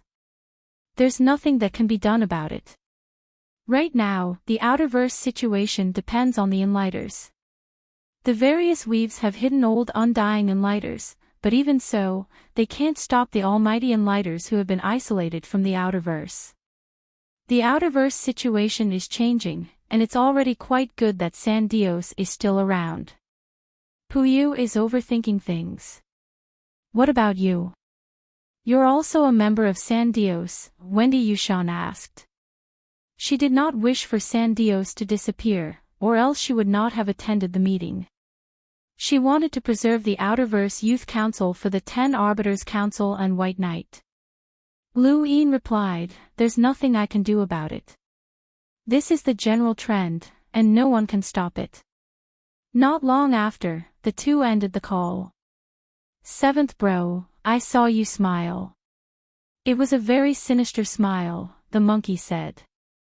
Lu Yin had indeed smiled, as San Dios could not disappear. There were still a few Enlighters left in the Outerverse who were related to the 10 Arbiters, such as Night Queen Choyu, One Kitchen, and Vile Tree. These people would never allow the Outerverse Youth Council to disappear, as the 10 Arbiters Council's existence was beneficial to the organizations behind them. Even if San Dios lost its authority, it would still exist, and the Prairie Flame continent would not be affected. As long as the Outerverse Youth Council existed, it would be fine, and there would be many possibilities for the future. Lu Yin did not need the 10 Arbiters Council's name to protect himself, so he did not care if San Dios lost its authority. What he cared about was the future. Once the Innerverse and Outerverse were restored, what could he do to San Dios? What could he do with San Dios's connection to the 10 Arbiters Council? He didn't know this himself, but it was a possibility. It was a possibility that he, or someone he had arranged, could become one of the 10 Arbiters. It sounded ridiculous, but as long as there was a chance, it would be fine. Suddenly, Lu Yin's expression changed, and it lasted for a while before he recovered. "Seventh bro, what's wrong?" the monkey asked curiously. Lu Yin answered in a low voice, "I feel like I'm about to break through to the Explorer realm." "Then what are you waiting for? Break through!" the monkey shrieked. "Seventh bro, with your current strength, once you break through to the Explorer realm, things will get interesting. You'll probably be able to rival the top 30 of the top 100 rankings. Even if you face a hunter, you'll still have the ability to protect yourself. You won't have to wear that tortoise shell in front of everyone." Lu Yin wanted to break through as well, but he could not. The difficulty of breaking through to the Melder realm was still fresh in his mind. There were several checkpoints in cultivation: the Seeker realm, the Melder realm, and the Explorer realm. The Seeker realm required one to start from nothing, and the difficulty lay in the formcast model and battle techniques. Without these, there was no need to cultivate. The Melder realm was a transitional process that required one to step through the door of cultivation to truly begin cultivating. As for the Explorer realm, it was a qualitative change that required one's body to adapt to the universe. None of these three checkpoints were simple. Although Lu Yin could attempt to break through to the Explorer realm with his formcast model, he did not have the protection of an extremely strong powerhouse, which made him feel uneasy. It was as if he would fail as soon as he broke through. This feeling had appeared the first time he had felt like he was about to break through, and it had not subsided. Instead, it had become increasingly clear, as if there was a mysterious force preventing him from breaking through. Finally, the feeling of breaking through was suppressed, and Lu Yin sighed in relief. "Seventh bro, why aren't you breaking through? Do you still want to be invincible on the path of the Lamita realm? You're too pretentious," the monkey taunted. Lu Yin muttered to himself. He had suppressed it this time, but it would not be so easy the next time. He had already suppressed it twice, and there was bound to be a moment when he had to break through. In the entire Outerverse, the only powerhouses who could help him break through were the Enlighters, but who could be trusted? Lu Yin could not think of anyone. Granny Chan. She was not trustworthy, and neither were the others. Why wait for him to break through before the world changed? Lu Yin looked into the distance with a helpless expression. During the month that Lu Yin had returned to the Great Yu Empire, he had continuously browsed through the resumes of talents. There were people from all over the world who wanted to join the four ministries, and there were indeed some outstanding talents among them. Lu Yin had placed them in Grand Top Weave's Lu Pavilion of War and Lu Pavilion of War. As for the Lu Ministry of War and the Ministry of War, not just anyone could sit in them. If the Great Yu Empire had stabilized and did not need to expand, then he could have used an examination to fairly recruit talents into the four ministries. However, he could not do so now, as the positions of the four ministries not only required talent, but also background. For example, someone called Rangbin had limited talent, but he was the heir to one of the strongest clans in Grand Top Weave. If such a person was recruited into the four ministries, then that meant that the entire Weave would submit to the Great Yu Empire, and there would be no need for military suppression, which saved him a lot of trouble. This was reality, and while it was disadvantageous to the cultivators of the poor, it was beneficial to the Great Yu Empire. However, Lu Yin also secretly promised that there would be a day in the future when he would give everyone a fair chance at the examination. During this month, Hai Chi-Chi returned with a downcast expression. She had not been able to find her way into the Innerverse, and Lu Yin had comforted her. He could see that Hai Chi-Chi's expression was better than when the Innerverse and Outerverse had been separated, but she still did not look as cheerful. Lu Yin had no other choice, and he had even offered to take Hai Chi-Chi out to play, but she had rejected him. This girl had matured quite a bit. Bard Weave was located to the west of Dark Mist Weave, and it was separated from Frostwave Weave by Dark Mist Weave and Wuri Weave. It was one of the weaves that was connected to the Astral River. There was a family in Bard Weave called the Longqin family that controlled 10 filaments. Their power was second only to Even Ground Palace, which was the sect that controlled Bard Weave. At this moment, the main planet of the Longqin family was covered in rivers of blood, and even sunlight could not penetrate the blood-colored air. An old man knelt on the ground and stared in despair and fear at the dried-up corpse that was slowly walking towards him. Why? Why are you massacring us? Did our Longqin family offend you? The dried-up corpse had walked out from the planet where the Neo-Human Alliance's stronghold was located, and it still had progenitor Wushang's hide on its head. It looked rather ridiculous, but on this blood-colored planet, it was terrifying. The earth was bleeding, and over 100 million members of the Longqin family had been slaughtered. Not a single one had been able to escape. The old man was the strongest person in the Longqin family, and he was a peak hunter. However, he had not been able to retaliate against the dried-up corpse. The corpse raised a hand and pressed it against the old man's head. The old man continued to mumble, "Why? Why do you want to kill us? What did we do wrong? What did we do wrong?" Ancient bloodline detected.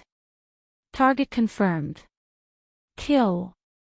With a bang, the old man's head exploded, and his headless corpse collapsed into a pool of blood. Not long after, the planet was destroyed and turned into cosmic dust.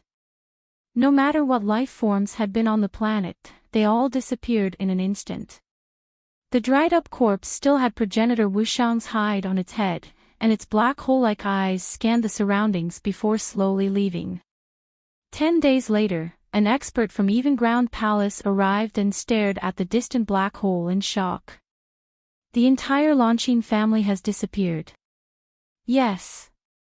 What about the family members who left? They're all scared out of their wits and don't dare to return. Some of them have already been brought into the palace. The expert from Even Ground Palace nodded and sighed. The Longqin family used to be a family with a primeval surname, but ever since they changed their surname to Longqin, the family prospered. Who would have thought that they would be wiped out? It should be an enlighter. The outerverse is too chaotic these days.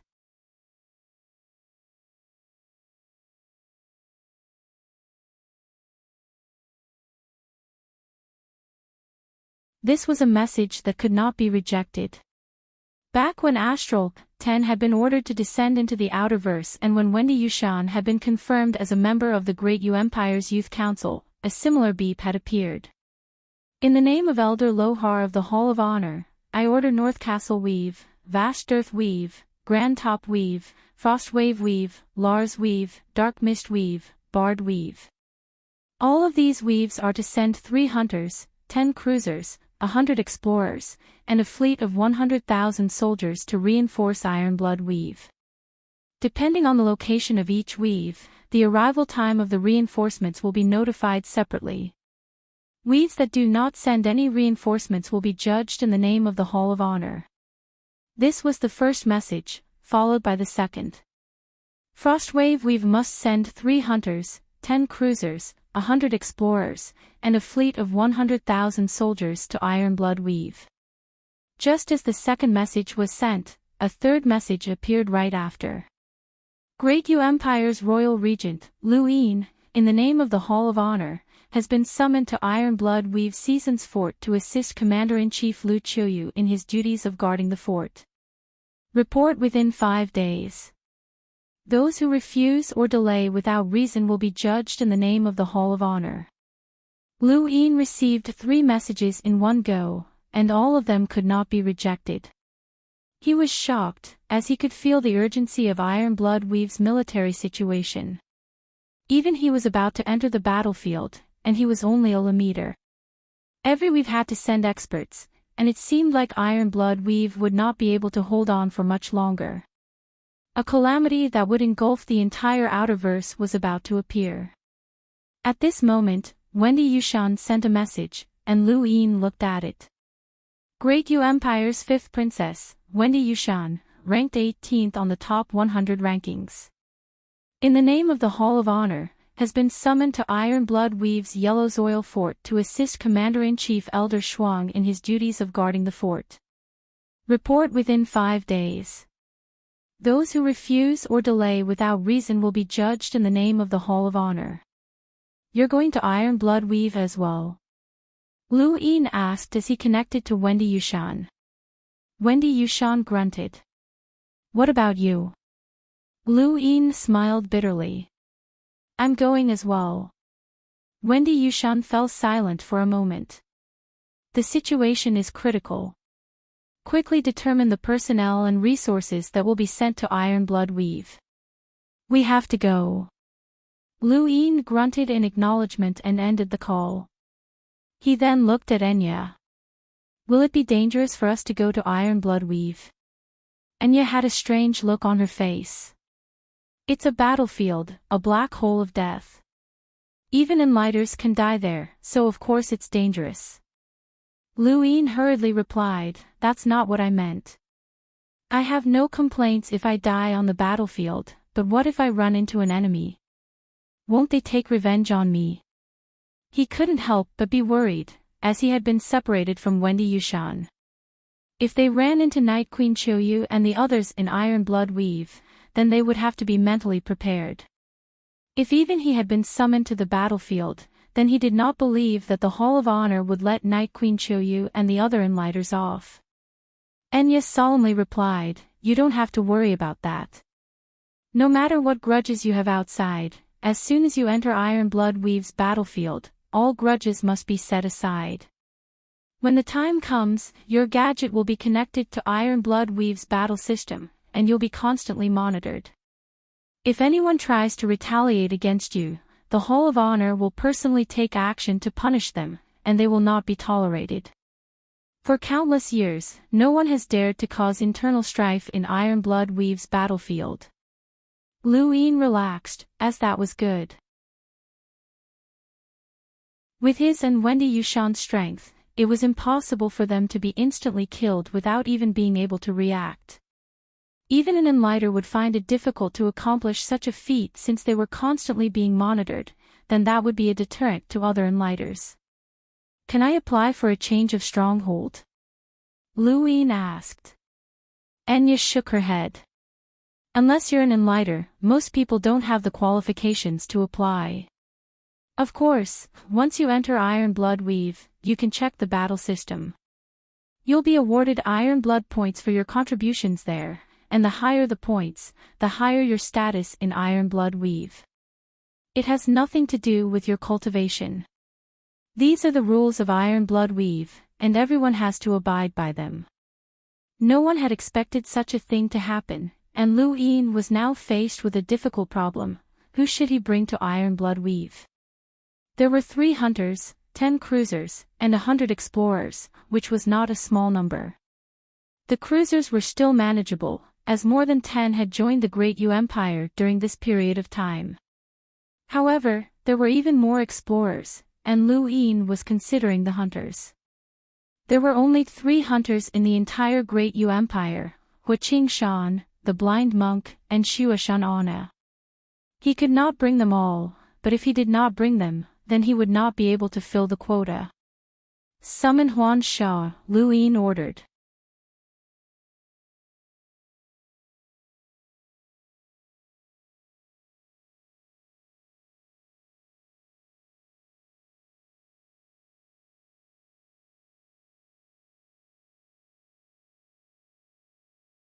But now, Alameter had used a broken spear to almost break through his shield. Even if that broken spear had killed an enlighter before, Aiden felt as if his world had been turned upside down. Fortunately, the spear had not been able to break through Aiden's defenses. Aiden heaved a sigh of relief and was about to put down his shield when Luine pointed the gun at him again. He subconsciously raised his shield in front of him. Kid, are you going back on your word? Senior, I didn't say that I would only fire once. The bet was on whether or not I could break through your defenses, not whether or not I could break through it in one shot. If I hit the same spot again, I'll definitely break through your shield. I believe that it will take some time for your shield to regenerate. Luine smiled. Aiden opened his mouth, but he could not think of a rebuttal. Indeed, he had not said that he would only fire once. Can your power vessel attack multiple times? Aiden was surprised. Luine nodded. Quite a few times. That should be enough to break through your shield. Aiden's defenses surprised Luine. With this person around, even if Night Queen Choyu, Hua Haoyu, and the others wanted to take revenge, Luine would still have time to react. This person was like a gift from Undying Yushan, and Luine had to accept him no matter what. Aiden stood in place and stared at Lu Yin's spear. Luine raised a brow. Senior, are you going back on your word? Aiden sighed and smiled bitterly. I lost to Undying Yushan 100 years ago, and today, it's even worse. I lost to Alameter. The Great Yu Empire really is my nemesis. He then put away his shield. Luine was delighted. Senior, you should feel honored that you lost. Not every hunter can withstand that attack. Even enlighters can't. Aiden looked at Luine with a strange expression. Kid, enlighters aren't that simple. Your power vessel is powerful, but it's not enough to lock onto an enlighter. You must have used a sneak attack. Luine was not embarrassed, as killing an enlighter was something to be proud of. How could a Alameter like him kill an enlighter without using a sneak attack? If you can sneak attack 3 enlighters, then you must have some other power vessel that can prevent them from escaping or even losing their consciousness. Are you really from the Outerverse? Aiden asked in surprise. Luine smiled. I'm the real deal. Aiden shrugged. Since you've lost, then I'll accompany you to Iron Blood Weave. That place isn't suitable for humans. There was a look of respect in his eyes as he continued, countless people have died dauntlessly, and their families, friends, and descendants have all died on that battlefield. The Outerverse's current peace is all thanks to them. Lu Yin's expression turned solemn, as he truly respected Iron Blood Weave from the bottom of his heart. If it weren't for this crisis, Lu Yin would not have even known that such a place existed. If there was one Iron Blood Weave in the universe, then there could be a second or even a third. These places were truly worthy of respect.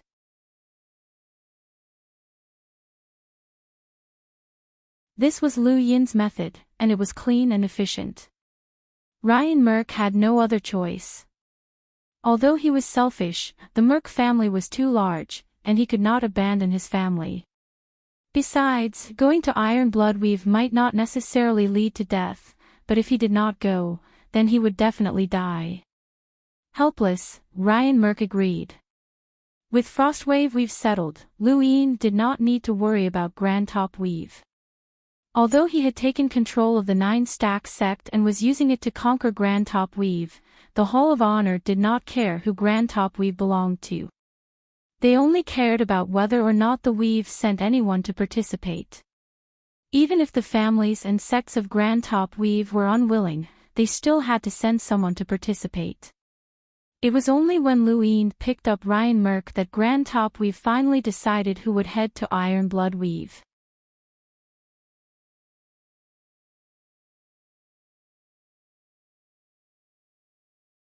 It would only take a single shot to take him down, and if that didn't work, then they would just have to use another shot. Of course, he wouldn't fire that easily because there were only 12 attacks left. Every time he fired, there would be one less attack. Hua Hao snorted and retracted his flames before heading towards Iron Blood Weave. Aiden calmly watched Hua Hao's departing figure, and a trace of contempt flashed through his eyes. Just like Lemeters, Enlighters were also divided into strong and weak. Hua Hao was just an ordinary Enlighter, and he might even be an elite. Aiden's gaze was focused on those freaks, even though he was just a hunter. This was his pride. The border between Ishli Weave and Iron Blood Weave grew closer and closer. As they got closer, the number of planets around them decreased, and large asteroid belts appeared.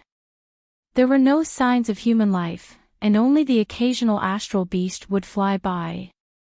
Not all astral beasts lived in the astral beast domain. There were some in the human domain as well, but they were often exterminated. These astral beasts were organized on a different scale from those in the astral beast domain. To the humans, any creature that wandered the universe that was not a human was considered an astral beast. On the fourth day, the asteroid belts gradually disappeared, and the group left Ishli Weave and arrived at the border of Iron Blood Weave. When Lu Yin saw Iron Blood Weave, he did not feel anything different. This weave was very small, and it was said that the entire weave was a battlefield. Not long after, when Lu Yin saw a colossal object in the distance, he understood what a fortress-like weave was. In front of him was a giant fortress that was formed by many planets, and it was shaped like a broken sword. This fortress was like a giant beast lying in the heavens, but it also looked like a broken sword that had been stabbed into the center of the universe. It could be seen from very far away, and it exuded the desolate aura of a battlefield. Vaguely, war drums could be heard. Lu Yin's eyes filled with star energy as he looked at the stronghold and saw a boundless amount of rune lines. This stronghold was filled with enlighters, hunters, cruisers, explorers, and countless cultivators. All of these people were stationed within the stronghold, and the rune lines that filled the stronghold filled the entire region. That's Broken Blade Fortress, one of the 5 lower fortresses of Iron Blood Weave. It's the closest to Ishli Weave, and it's also the last fortress in Iron Blood Weave. If this fortress falls, the Outerverse will be plunged into misery and suffering. Aiden's voice rang out in Lu Yin's ear, as he was no stranger to Iron Blood Weave. As they got closer and closer to Broken Blade Fortress, Lu Yin felt a deep sense of respect for it, as those who guarded these fortresses were all heroes of humanity. The closer they got to Broken Blade Fortress, the more shocked Lu Yin became. This fortress had been built by piling up planets, and he did not know how it had been done. It reminded Lu Yin of the mainland that he had been on during Astral 10's examination. Anyone who entered Iron Blood Weave would be inspected, and Lu Yin and the rest were no exception. Fortunately, the inspection was quick, and it was mainly to see if there were any astral beasts disguised as humans. Broken Blade Fortress had a special passage that led to the interior of Iron Blood Weave, and Lu Yin's group quickly passed through it. They looked back at Broken Blade Fortress and then headed toward Season's Fort. Iron Blood Weave was indeed very small, mainly because the intersection between the astral beast domain and the human domain was too small. Iron Blood Weave had originally been a battlefield, but with the construction of the 9 fortresses, it had been forcefully upgraded to one of the 72 weaves. This was the smallest weave. After entering Iron Blood Weave, Lu Yin checked the war system, which could only be accessed by entering Iron Blood Weave. The war system was actually a system that the Hall of Honor had developed to exchange military contributions. Because the battlefield was too large and astral beasts could appear and disappear unpredictably, it was impossible to effectively calculate military contributions. Thus, this system had been developed. Upon entering, the system would be connected to one's gadget and constantly monitored. Not only did it ensure that humans did not kill each other, but its most important function was to record military contributions. Military contributions were mainly reflected in Iron Blood points. Every time a Lemeter astral beast was killed, one would be awarded 1 point, 2 points for an elite Lemeter, and 3 points for an astral beast that was comparable to a human Lemeter genius. Killing a peak Lemeter astral beast would result in 5 points. Iron Blood points were calculated from the Lemeter realm. For cultivators below the space exploring realm, it was not easy to obtain Iron Blood points. Many astral beasts had powerful innate gifts and tough bodies, making them even more difficult to deal with than Lemeters.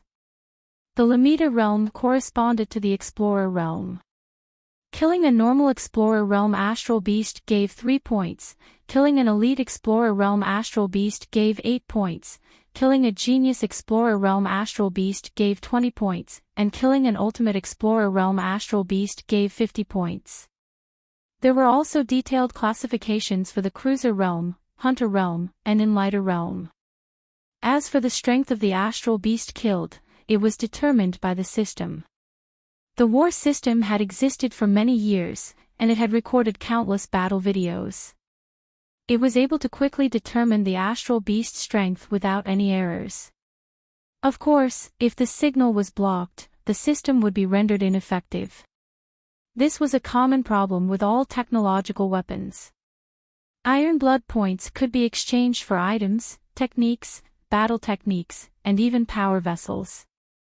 Lu Yin was most interested in Star Essence, as 1 Iron Blood point could be exchanged for 1 Star Essence, which was a good way to get rich. This was equivalent to obtaining 1 Star Essence for killing an ordinary Lemeter astral beast. To Lu Yin, this was not difficult at all.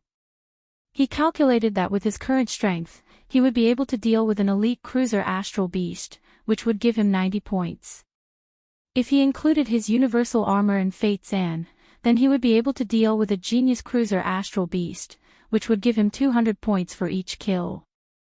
Lu Yin's eyes lit up, as there was no lack of astral beasts on the battlefield. There was a ranking list in the system, and Lu Yin glanced over it. At the very top was Lohar, the elder from the Hall of Honor. Lu Yin did not know exactly how strong this person was, but he definitely surpassed Night Queen Choyu and the others. His Iron Blood points could not be seen. Second only to Lohar was General Fei, who Enya had mentioned before. General Fei was the commander of Iron Blood Weave's frontmost stronghold, Iron Blood Fort. He had guarded Iron Blood Fort for many years and had never retreated. He was an Enlighter with a power level of 290,000, which far surpassed Wahowie and the others. Similarly, his Iron Blood points could not be seen. The ranking list only showed those who were ranked within 5 ranks below or above them. Lu Yin currently did not have the qualifications to appear on the list. Suddenly, Lu Yin's eyes trembled, as he saw something that shocked him.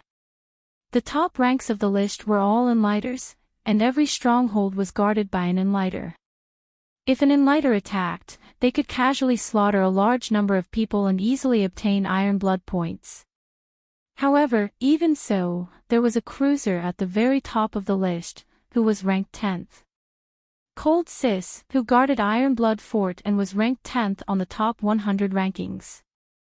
Lu Yin had not expected to see a powerhouse in the top 10 of the top 100 rankings here. Those powerhouses were not on the same level as him, and almost all of them were of the same generation as the 10 arbiters. Some of them were even younger than the 10 arbiters.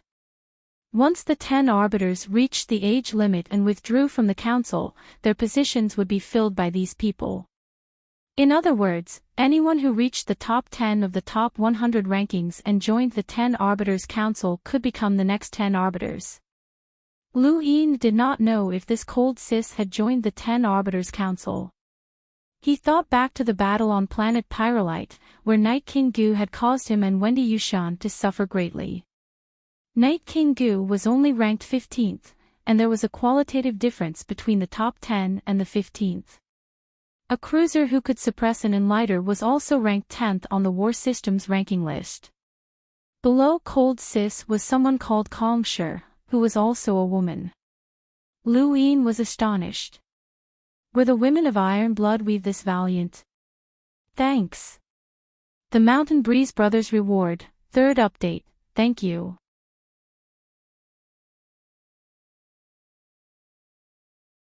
Welcome aboard. Stay tuned and subscribe to Han Li's Wuxia Adventures for more thrilling content. Chapter 569. Kong Shi was a hunter, which was a bit easier to accept since it was unlikely that just anyone could surpass an enlighter. Below Kong Shi were 2 enlighters, and below them was a hunter named Lu Zhan. He seemed to be from the Sword Sex Lu family, and Season's Fort's commander was called Lu Qiuyu, so he should also be from the Sword Sex Lu family. Below Lu Zhan were 4 enlighters, and below them were a hunter named Lu Miao Miao and a cruiser named Lin Lu. These were the top 20 on the list, and there were actually 2 cruisers among them. They were not simple at all, as there were still a large number of hunters at the bottom of the list. However, almost all of the hunters and cruisers in the top 20 were from Iron Blood Fort. This was the fort at the very front of Iron Blood Weave, and it was rumored that there was never an end to the war and that it was always recruiting soldiers and cultivators. The list was very long, and anyone with Iron Blood points could enter it. There was a very long list at the very end, but Lu Yin was too lazy to flip through it. He only looked at the front. Suddenly, Lu Yin's eyes lit up as he saw someone familiar, Yu Xianzi. Right, that girl had always been in San Dios. She had been left behind after the innerverse and outerverse had been cut off, but why hadn't she contacted him? Since Yu Xianzi had come to Iron Blood Weave and even killed enemies, and Xiaohua should be there as well. It seemed like the Youth Council had also been recruited, which meant that Puyu would be there as well. Not long after, Wendy Yushan parted ways with Lu Yin. She was going to Yellow's Oil Fort. Lu Yin had Ryan Merck follow her and also ordered half of the cruisers and explorers to head to Yellow's Oil Fort. As long as Ryan Merck did not want anything to happen to the Merck family, he would do his best to protect Wendy Yushan while Lu Yin led the rest of the people to Season's Fort. Not long after he left, Wendy Yushan suddenly contacted Lu Yin. I heard that the war system is connected to the entire universe. The Iron Blood points you obtain in Iron Blood Weave are equivalent to the battle merits of the other war zones. Similarly, once the system is connected, you will be able to see the rankings of the other war zones. There's no point in talking about that.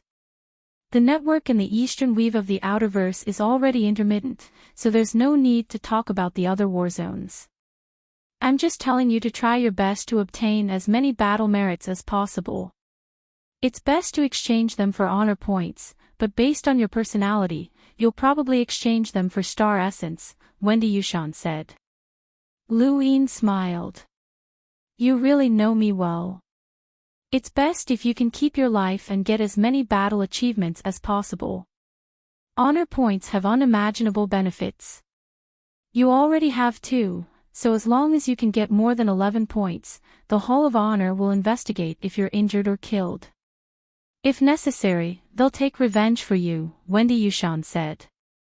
Lu Yin asked, isn't the Hall of Honor in the Neoverse? The Hall of Honor is everywhere, Wendy Yushan replied before ending the call. The Hall of Honor's influence was even more terrifying than he had imagined. It was no wonder that even undying Yushan hadn't dared to pardon Sigmund. However, as time passed and the inner verse and outer verse continued to be separated, the Hall of Honor's influence would only continue to decline. Lu Yin hoped that the Hall of Honor was truly omnipresent. That way, the outer verse might still have some hope of being protected. In fact, the moment he received the call for help, he had a vague idea that he might be able to resolve this calamity. Of course, it all depended on luck. An alarm suddenly sounded, and the void in front of him split open to reveal a very familiar astral beast, a void wanderer. No matter how strong these astral beasts were, their innate ability was to tear through the void. When the astral beast domain invaded the human domain, most of them had used void wanderers to pave the way and send in countless astral beasts. Originally, the astral beasts sent by the void wanderers were all below the space-exploring realm, but with the changes in the universe, even explorers could no longer tear through the void. Now, even explorers and cruisers had to rely on void wanderers to reach the human battlefield. A group of explorer astral beasts appeared in front of Lu Yin. In Iron Blood Weave, astral beasts could invade any location, and it wasn't something that Iron Blood Fort could completely defend against. Lu Yin wasn't surprised, though. He donned his universal armor and walked to the top of the spacecraft to face the astral beasts that were coming from all directions. Aiden and Huiqing Shan both entered outer space, and a huge battle broke out without any warning. There were too many astral beasts, and they were all explorers and cruisers. Even with hunters like Huiqing Shan and Aiden, who could sweep through a large group of astral beasts, they couldn't kill them all quickly. In outer space, Lu Yin quickly approached an astral beast while being dragged by the monkey's shadow. He raised his hand and slammed it down. The astral beast was disdainful of Lu Yin's attack, as he was just a human who needed to wear universal armor to travel through outer space. At most, he was a Limiter, so how could it be easy for him to challenge someone who was stronger than him? The astral beast didn't dodge, and instead, it raised its claw and swatted at Lu Yin. If Ling Ke had seen this, he would definitely have praised Lu Yin as a man. There was a boom, and the astral beast was smashed to pieces by Lu Yin's palm. Blood splattered across outer space, and Lu Yin passed through the blood and covered his universal armor in a layer of crimson before attacking the other astral beasts. Not too far away, many astral beasts were incinerated into nothingness by Huiqing Shan's flames. Huiqing Shan was constantly observing Lu Yin. Although Lu Yin had the ability to instantly kill Enlighters, that was with his spear. He couldn't use his spear against these astral beasts, as Huiqing Shan was worried that Lu Yin wouldn't be able to hold on. However, Lu Yin's strength had once again shocked Huiqing Shan, and it had refreshed his understanding of the Limiter realm. This was especially true after Lu Yin killed a cruiser realm astral beast. Huiqing Shan no longer paid any attention to Lu Yin, as the strongest of the attacking astral beasts were only cruisers. Not a single one was a match for Lu Yin. Not long after, the attacking astral beasts were completely annihilated, while Lu Yin and the rest were completely unharmed. Fortunately, the fleet that had been sent to reinforce Iron Blood Weave had yet to arrive, or else there might have been casualties. In this battle, Lu Yin had killed a cruiser realm astral beast and more than 10 explorers. For a Lemaitre, this battle record was quite high, and Louis estimated that he would receive a few dozen iron blood points. He looked at his system and saw that his military contributions were probably being evaluated. Once the evaluation was over, he would know exactly how many iron blood points he had received. This battle didn't take up much time, and half a day later, Louis and the others saw a colossal object that spanned across outer space. Just like Broken Blade Fort, it blocked off everyone's vision. It was made up of many planets, and the aura of war filled the air. This was Season's fort. Iron Blood Weave was divided into the upper Iron Blood Fort, the middle 3 forts, and the lower 5 forts. Season's fort was located behind Iron Blood Fort, and it was one of the middle 3 forts. It was also a fort that was constantly at war.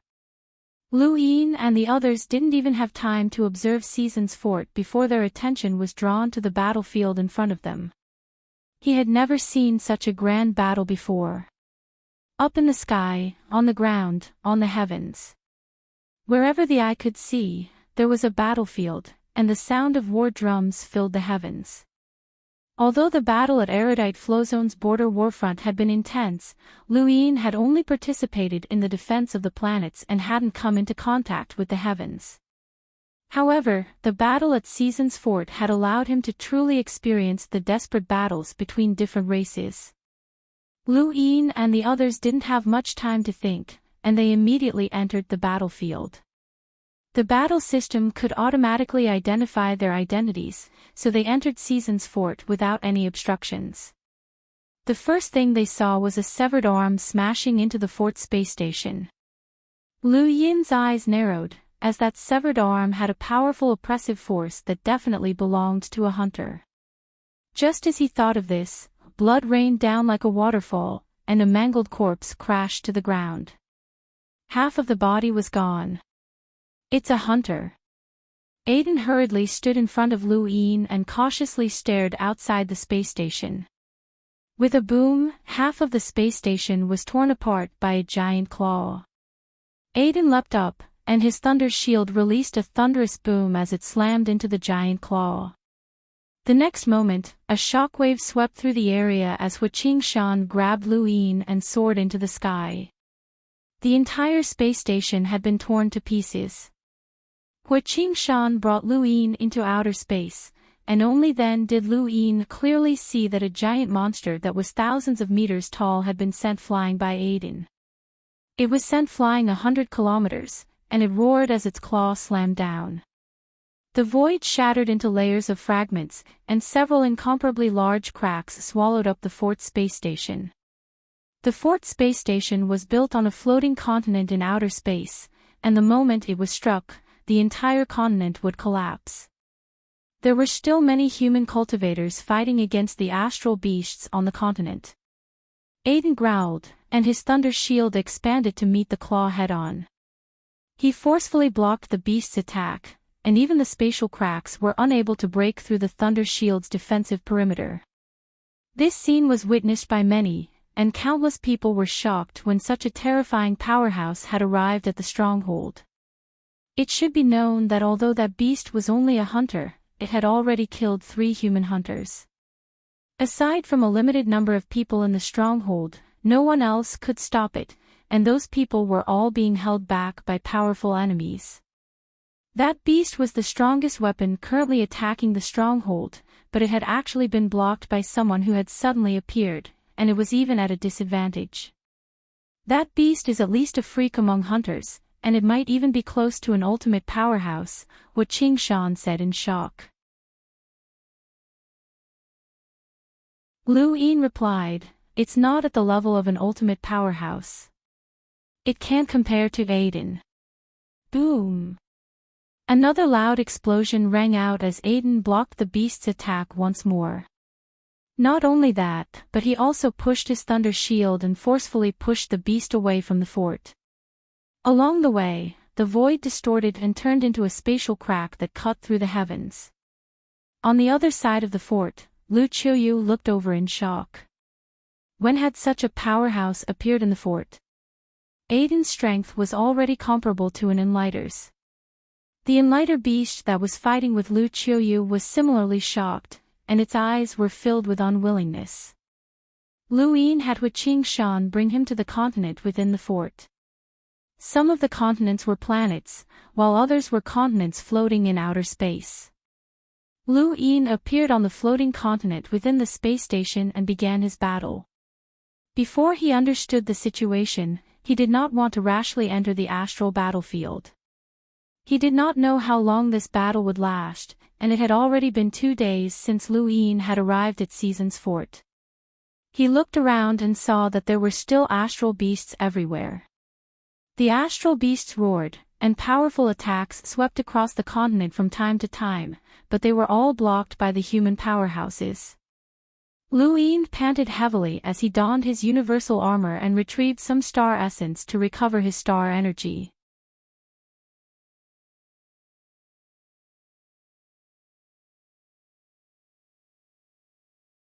The Yin Guai and Sound Guai had worked together to protect the Xing Ao, and even with Lu Yin's strength, he had still been suppressed by the Yin Guai of the same level. It was no wonder why a hunter realm Yin Guai could fight evenly with that young man. They should have been evenly matched, but as the Yin Guai concealed itself, the young man was suppressed. The number of attacks the Yin Guai received increased, and it became harder to defend against them. Monkey, what are the Yin Guai's weaknesses? The monkey fell silent. You're my tamed beast, and you're no longer related to the astral beast domain, Lu Yin said in a low voice. His tone was cold, as he did not want the monkey to hide anything from him. The monkey felt helpless. The Yin Guai's strength and defense are extremely high. In terms of status, it's equivalent to the Mavis family, and it's very difficult to deal with. If we're talking about weaknesses, then it's their spiritual force. Since ancient times, when humans have fought against astral beasts, the Day-Night clan has always been the one to deal with the Yin Guai. There was a thump as the Yin Guai slammed the young man into the ground with a claw. It then reappeared in the void with an arrogant look in its eyes. After a while, the young man stood up. He was panting heavily, and there were cracks on the sword in his hand. Lu Yin suddenly thought of something and retrieved a pike from his cosmic ring. He tossed it to the young man. Use this to fight. The young man accepted the pike doubtfully, and the moment he touched it, his eyes flashed. He suddenly charged towards the Yin Guai and stabbed out with the pike. He had obtained the pike from the centipede's body, and he had 2 of them. He had kept one for himself and one for Zhua Day-Night, but he had forgotten to give one to the young man instead.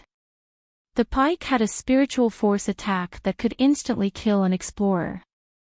Once it was fully utilized, it would not be weak. Although the material used to make the pike wasn't particularly good, it was still an item from ancient times. The Yin Guai disappeared again, and the young man swept out with the pike. An invisible wave spread out, and the Yin Guai suddenly howled and withdrew from its concealment. It then looked at the pike in fear. The young man sneered. He did not know how to use the pike, but he could use it as a sword and sweep it around. The Yin Guai's physical body was powerful, but its defenses against spiritual force were weak. The 2 of them were originally similar in strength, but now that the young man was using the pike to attack the Yin Guai's spiritual force, the Yin Guai quickly ran away. The young man's eyes suddenly turned cold, and an indescribable aura condensed. In Lu Yin's eyes, the young man's rune lines actually transformed into a sword, and the young man used the pike as a sword to stab out. The Yin Guai cried out and turned around to block the attack. It collided with the pike, and the pike shattered into fragments that floated through space. However, the Yin Guai remained in place, and it was obvious that its spiritual force had been severely injured. The young man's sword slashed down, and the Yin Guai's head fell off. The young man relaxed and grabbed some of the pike fragments. He muttered to himself for a moment before descending and appearing in front of Lu Yin. He spread out his hands. Sorry, your weapon was destroyed. Lu Yin shrugged.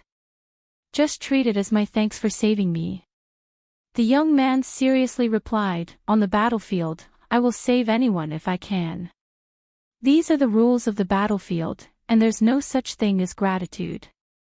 You gave me a weapon to kill the enemy, and now that it's destroyed, I'm responsible for it. How about this? We'll split the credit for killing that Yin Guai equally. Lu Yin was stunned. Equally. The young man nodded. Equally. There's no need to decline. Lu Yin did not plan on declining. That Yin Guai should be above the elite hunter realm, and it might even be close to the level of a freakish genius. It was worth at least 1,000 iron blood points, and even if he took half of it, he would still get 500 points, which was equivalent to 500 star essence.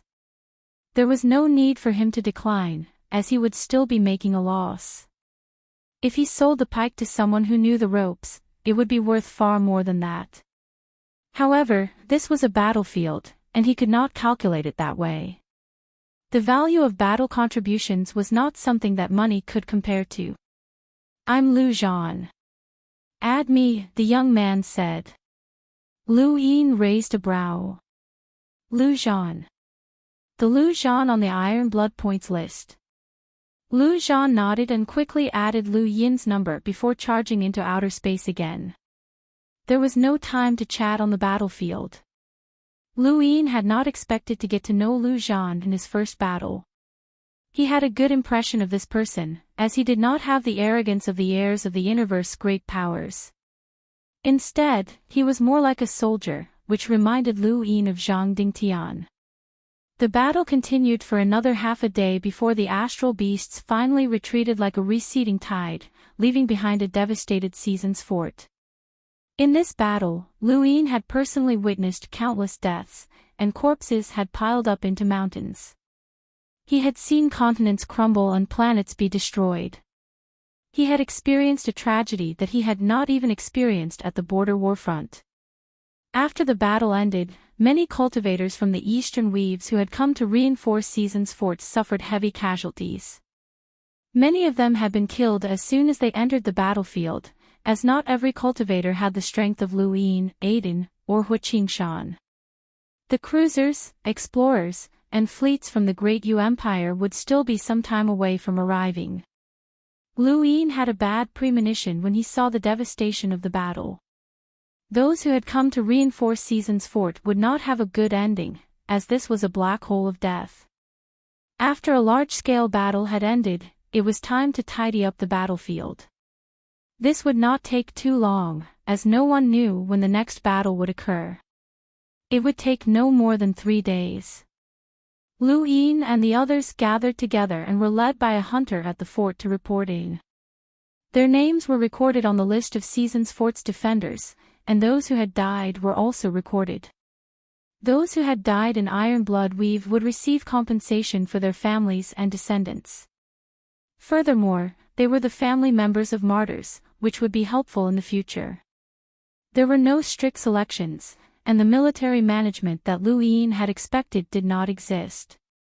In the words of a veteran, the first 4 forts in Iron Blood Weave did not have any military management because there was no time for military training.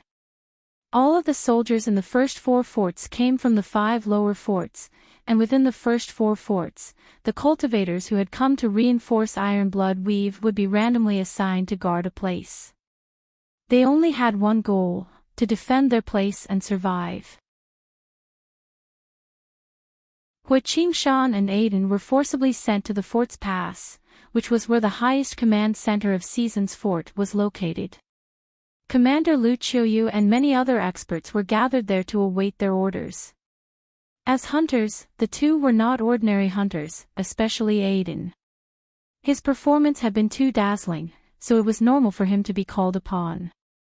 However, Lu Yin was not happy about this. Aiden and Hu Qingshan were here to help him, and if they were taken away, then he would have no one to protect him.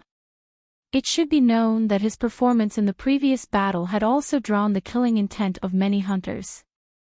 Unfortunately, He was only a Lemiter, and even if he was the strongest Lemiter, he did not have the right to speak at the fort. The identities that he had gained while roaming the universe were useless to Ironblood Fort, and the only thing that was useful to him was his honor points. However, there was only one thing that he could use, and that was that he could not exercise any special privileges within the fort. In the end, Aiden and Huiqing Shan were forcibly transferred away. Lu Yin was speechless as he stared at the sky. He would have to keep a low profile in future battles. Although his universal armor would not put his life in danger, it was not a good thing to be targeted. What's that? Lu Yin looked at the giant meteorite-like objects that were gradually floating above the fort. After the battle had ended, these objects had been floating above the fort. Each one was not small, and they were densely packed together.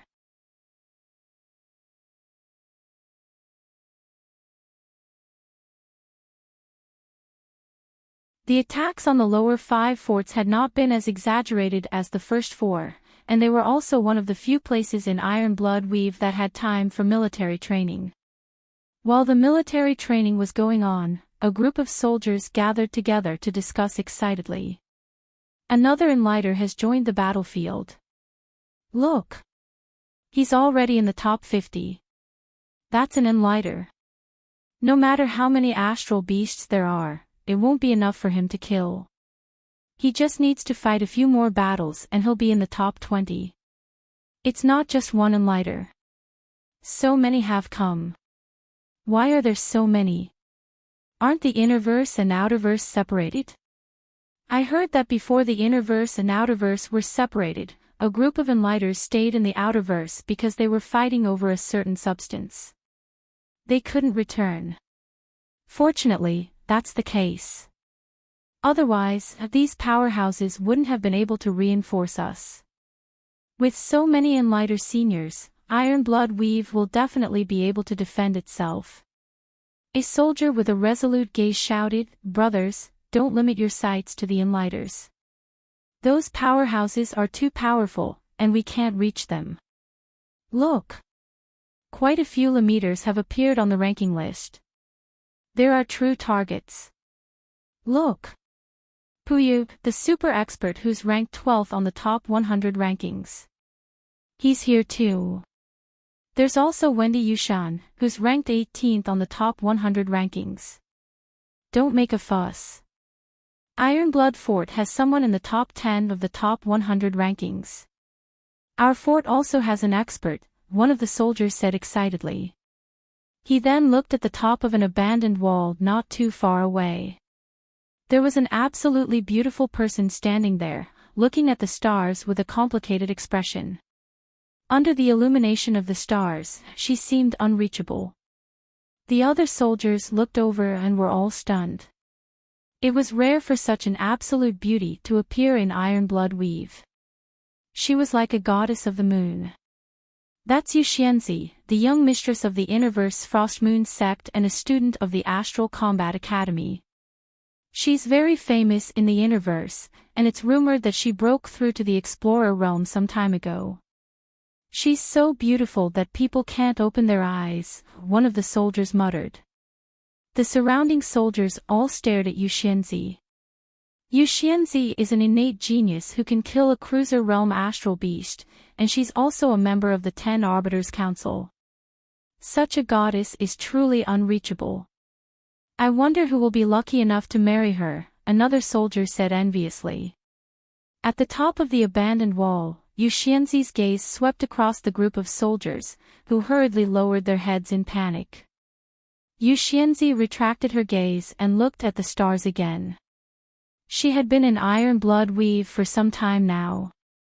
Ever since the Innerverse and Outerverse had been separated, she had been summoned by a senior from Ironblood Weave's sect and had come here. The senior who had summoned her was Elder Shuang, who was also the commander of Yellow's Oil Fort. However, she had been placed in one of the lower 5 forts because it was safer there. Elder Shuang's goal was to temper her since she had only recently become an explorer. Hey, look! How can a Lamita rise so quickly? He just entered the rankings, and he's already in the top 1,000. How dazzling. Let me see. Luin. It's him. Who? Some of the soldiers were confused. Idiot. I told you to watch the news more often, but you didn't. Luin is invincible among the Lemeters in the universe, and no Lemeter can defeat him. Apparently, he's even killed a cruiser before, the soldier said. The surrounding soldiers were in an uproar. A Lemeter killing a cruiser. To them, this was a fantasy. On top of the abandoned wall, Yu Xianzi heard the commotion and opened the rankings in shock. She saw Lu Yin's name. You've been recruited as well. Invincible among the Lemeters. You don't know how big of a gap there is between you and me. Now that the Innerverse and Outerverse have been separated, the 10 Arbiters Council has basically disappeared, and I don't need to be sent by my sect to follow you. Goodbye. At another fort, which was also one of the lower 5 forts, and Xiaohua also saw Lu Yin's name, but he was not surprised. He had also been recruited, and it would be strange if Lu Yin had not been recruited. He was a little confused. Should he continue to follow Lu Yin or go solo? Watermoon Villa did not have much of a foundation in the Outerverse, and if he went solo, he might not be able to accomplish anything. And Xiaohua's gaze became resolute, and he decided to follow Lu Yin. Although Lu Yin had offended too many Almighty Enlighters, he was still able to kill them. He was a freak. Many people recognized Lu Yin, but he had just entered the top 1,000, so not everyone had noticed him. Ironblood Fort was the cruelest battlefield in all of Ironblood Weave. Ironblood Fort's command center was known as Death Pass, which meant that once one entered, only the dead could leave, including the commander. At this moment, Ironblood Fort was in a rare state of peace. General Fei, Feather King, Mengninga, and the other Enlighters had personally reinforced the fort's defenses. There should have been many experts gathered at Death Pass Command Center, but there was only a young Lemeter standing leisurely in front of a screen. The screen displayed the map of Ironblood Weave, as well as the map of the Astral Beast domain on the other side of Ironblood Fort. Reporting. A hunter appeared outside the command center. The Lemeter youth looked at the screen and calmly said, "Enter." The hunter entered and respectfully said to the Lemeter youth, "Mr. Jun refuses to come." The Lemeter youth was not surprised. The more privileges these lockbreakers have, the more they value their lives. They don't even care about the human border. How disappointing. The hunter lowered his head and did not speak, as this scene was very strange. For a hunter to be so respectful to a Lemeter youth, it was obvious that the respect came from his heart. There were many youths who could use their backgrounds to subdue powerhouses, but those powerhouses would not look at them with such respect. This was achieved through strength. Even Lu Yin could not rely on his own strength to subdue a hunter, and he could only rely on external items. Shuashan Ane had feared him and respected him only because of his external items. Without them, Lu Yin would not have been able to command such respect from a hunter. However, this youth had done it. More importantly, he was not very strong and was only an ordinary Lemeter. Furthermore, he had only recently advanced, so he was very ordinary. Tell the Outerverse Lockbreakers Society to immediately send their best lockbreakers to Ironblood Fort to report. Otherwise, they will be punished as traitors. The youth's gaze suddenly turned ruthless, and his words caused the Lockbreakers Society's scalp to turn numb.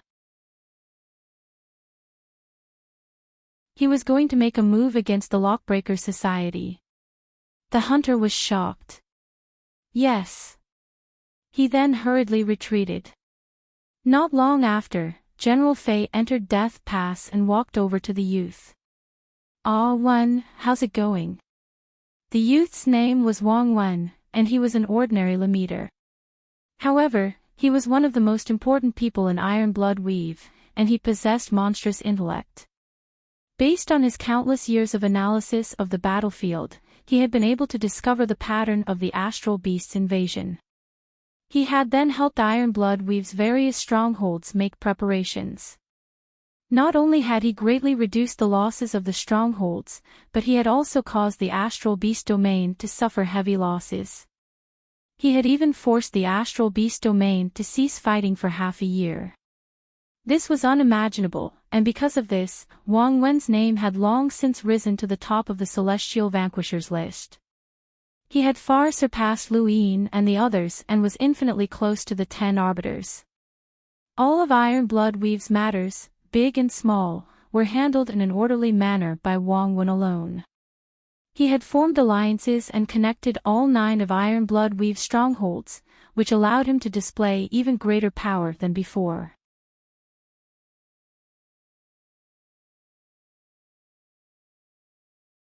Welcome aboard. Stay tuned and subscribe to Han Li's Wuxia Adventures for more thrilling content. Chapter 572. Wang Wen was also one of the few people in Iron Blood Weave who could meet Elder Lohar of the Hall of Honor. Wang Wen was someone that the astral beasts had to kill. The stronger the astral beast domain's desire to kill him, the stronger Iron Blood Weave's protection of him would be. General Fei had once said that he could die, but Wang Wen could not. Those lockbreakers relied on their privileges and were unwilling to come. I've already sent out a warning. If they refuse to accept the summons, they will be punished as traitors, Wang Wen said. Punishing the Lockbreaker Society, an organization with special privileges, sounded as if it was as simple as punishing a normal person. General Fei spoke up. The Lockbreaker Society is also one of the subordinate organizations of the Hall of Honor, and they've used this status to refuse Iron Blood Weave's summons many times. Now that the innerverse and outerverse have been separated, no one will stand up for them. If they dare to refuse the summons again, then we'll have to ask Elder Lohar to step in. Wang Wen nodded. That's right. The higher one's status, the more they cherish their lives. As he spoke, he flipped through the Iron Blood Points rankings, and his eyes flickered. No matter what he did, he was always thinking, and his thoughts often allowed him to predict the enemy's movements. This was something that the Astral Beast domain had experienced the most. Regardless of the level of the experts who had come to reinforce Iron Blood Weave, they were all pawns in Wang Wen's eyes. They were pawns used to deal with the Astral Beast domain, and Night Queen Qiuyu and the others were no exception. This Lu Yin is very interesting. He killed 3 Enlighters. What a pity, Wang Wen said with interest. As long as it was a human, no matter how scheming they were all chess pieces that could be used to resist the Astral Beast's invasion. He felt pity for the 3 Enlighters who had been killed. General Fei's gaze was calm. He's just relying on external items. Power vessels will run out one day. But he's also an unequaled limiter. Interesting. He's from the Outerverse, and his surname is Lu, Wang Wen muttered to himself, his voice growing softer and softer until even General Fei could not hear him. Lu Yin spent 2 days peacefully in Season's fort. These 2 days were peaceful, and there were no battles. He and the Great Yu Empire's reinforcements were arranged to stay on a continent not too far from the space station that they had arrived at.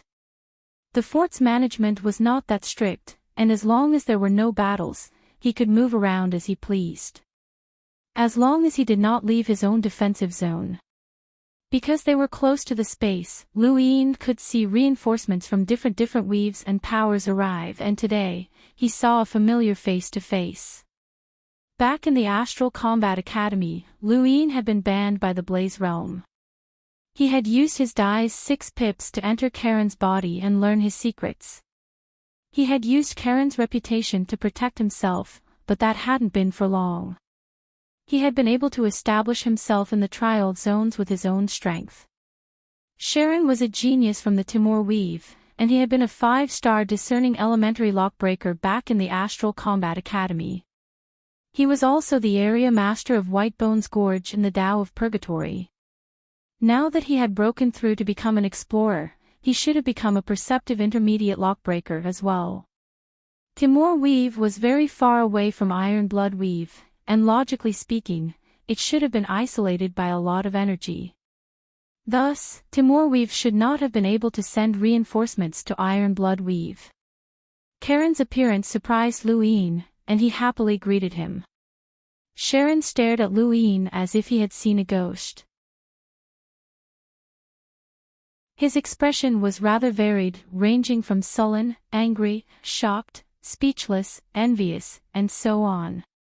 In short, Luin had seen the extreme range of human emotions. What? You're not happy to see an old friend? Luin teased. You're so happy that you want to die, Sharon cursed under his breath. There were only 3 people in the universe who knew his secret. One was himself, and the other was this bastard in front of him. The only reason this bastard knew was because of his master, who was even more of a bastard. If possible, Sharon would never want to meet this bastard again. Now that they had met, Sharon had no other choice. He quickly went through Lu Yin's battle records and smiled. So it's Brother Lu. What a coincidence. 7th bro, this guy's smile is so fake, the monkey said in a strange tone. Lu Yin could tell that no one would be happy to face someone who knew their secrets. However, he was very happy, as he really wanted to discuss the path of lockbreaking with Sharon. There didn't seem to be a single perceptive intermediate lockbreaker in all of Season's Fort, which made Lu Yin feel rather helpless. Lockbreakers cherished their lives, and they did not come to the battlefield. Sharon had already become an explorer, so logically speaking, he should have become a perceptive intermediate lockbreaker. Brother Sharon, are you tired? You don't look right. Luin was concerned. Sharon laughed dryly. I'm a little tired. Brother Lu, I'm going to rest for a bit. We'll talk later. Luin hurriedly pulled Sharon back. Let me ask you a question. Sharon was puzzled. Luin leaned over. Your sister-in-law. He only managed to say 3 words before Sharon turned around and left, his face dark. Luin hurriedly shouted, I'm not done yet. Continue. Sharon hurriedly turned back to block Luin. He gritted his teeth and asked, What do you want? Nothing much. I'm just concerned about your love life. After all, we're classmates, and I'm also a member of the Council of Astral Academy. I have some authority over the Astral Combat Academy students. Luin smiled. Sharon angrily growled, I've already graduated. So you want to forget your roots? It has nothing to do with that. I've already graduated, and the Council of Astral Academy can't control me. I'm not controlling you, I'm just concerned about you. Don't get it wrong. Luin, don't go overboard. I've already become an explorer. Karen's eyes were red, and his veins were bulging. Lu Yin's lips curled up, and he raised his hand and clenched his fist. You're threatening me. Karen's heart skipped a beat, and he suddenly remembered that this person could even kill a cruiser. There were even rumors recently that this person had killed an enlighter, but Sharon did not believe them. This bastard definitely had some tricks up his sleeves, and he could not beat him. Sharon was terrified, and he helplessly asked, Luin, what do you want? Luin smiled. Nothing much. I've been a little confused about lockbreaking recently, and I want to discuss it with you. Sharon helplessly sighed.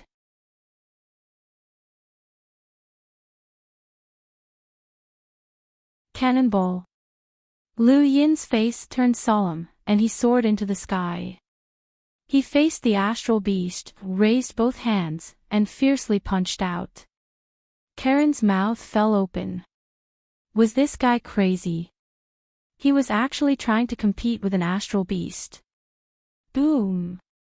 The void trembled and almost distorted as a powerful shockwave crushed the ground. Sharon felt his breathing become sluggish as his entire body was pressed into the ground. It wasn't just him, as a large area of the continent was also crushed. When Sharon looked up, he saw a scene that he would never forget for the rest of his life. Luin had actually dragged down a cruiser realm astral beast and then smashed it into the horde of astral beasts like a cannonball. Lu Yin's words echoed in Karen's mind. Not bad. Not bad. So that's what he meant. Was this guy even human? How could a human be so strong? Not even a hunter could do that.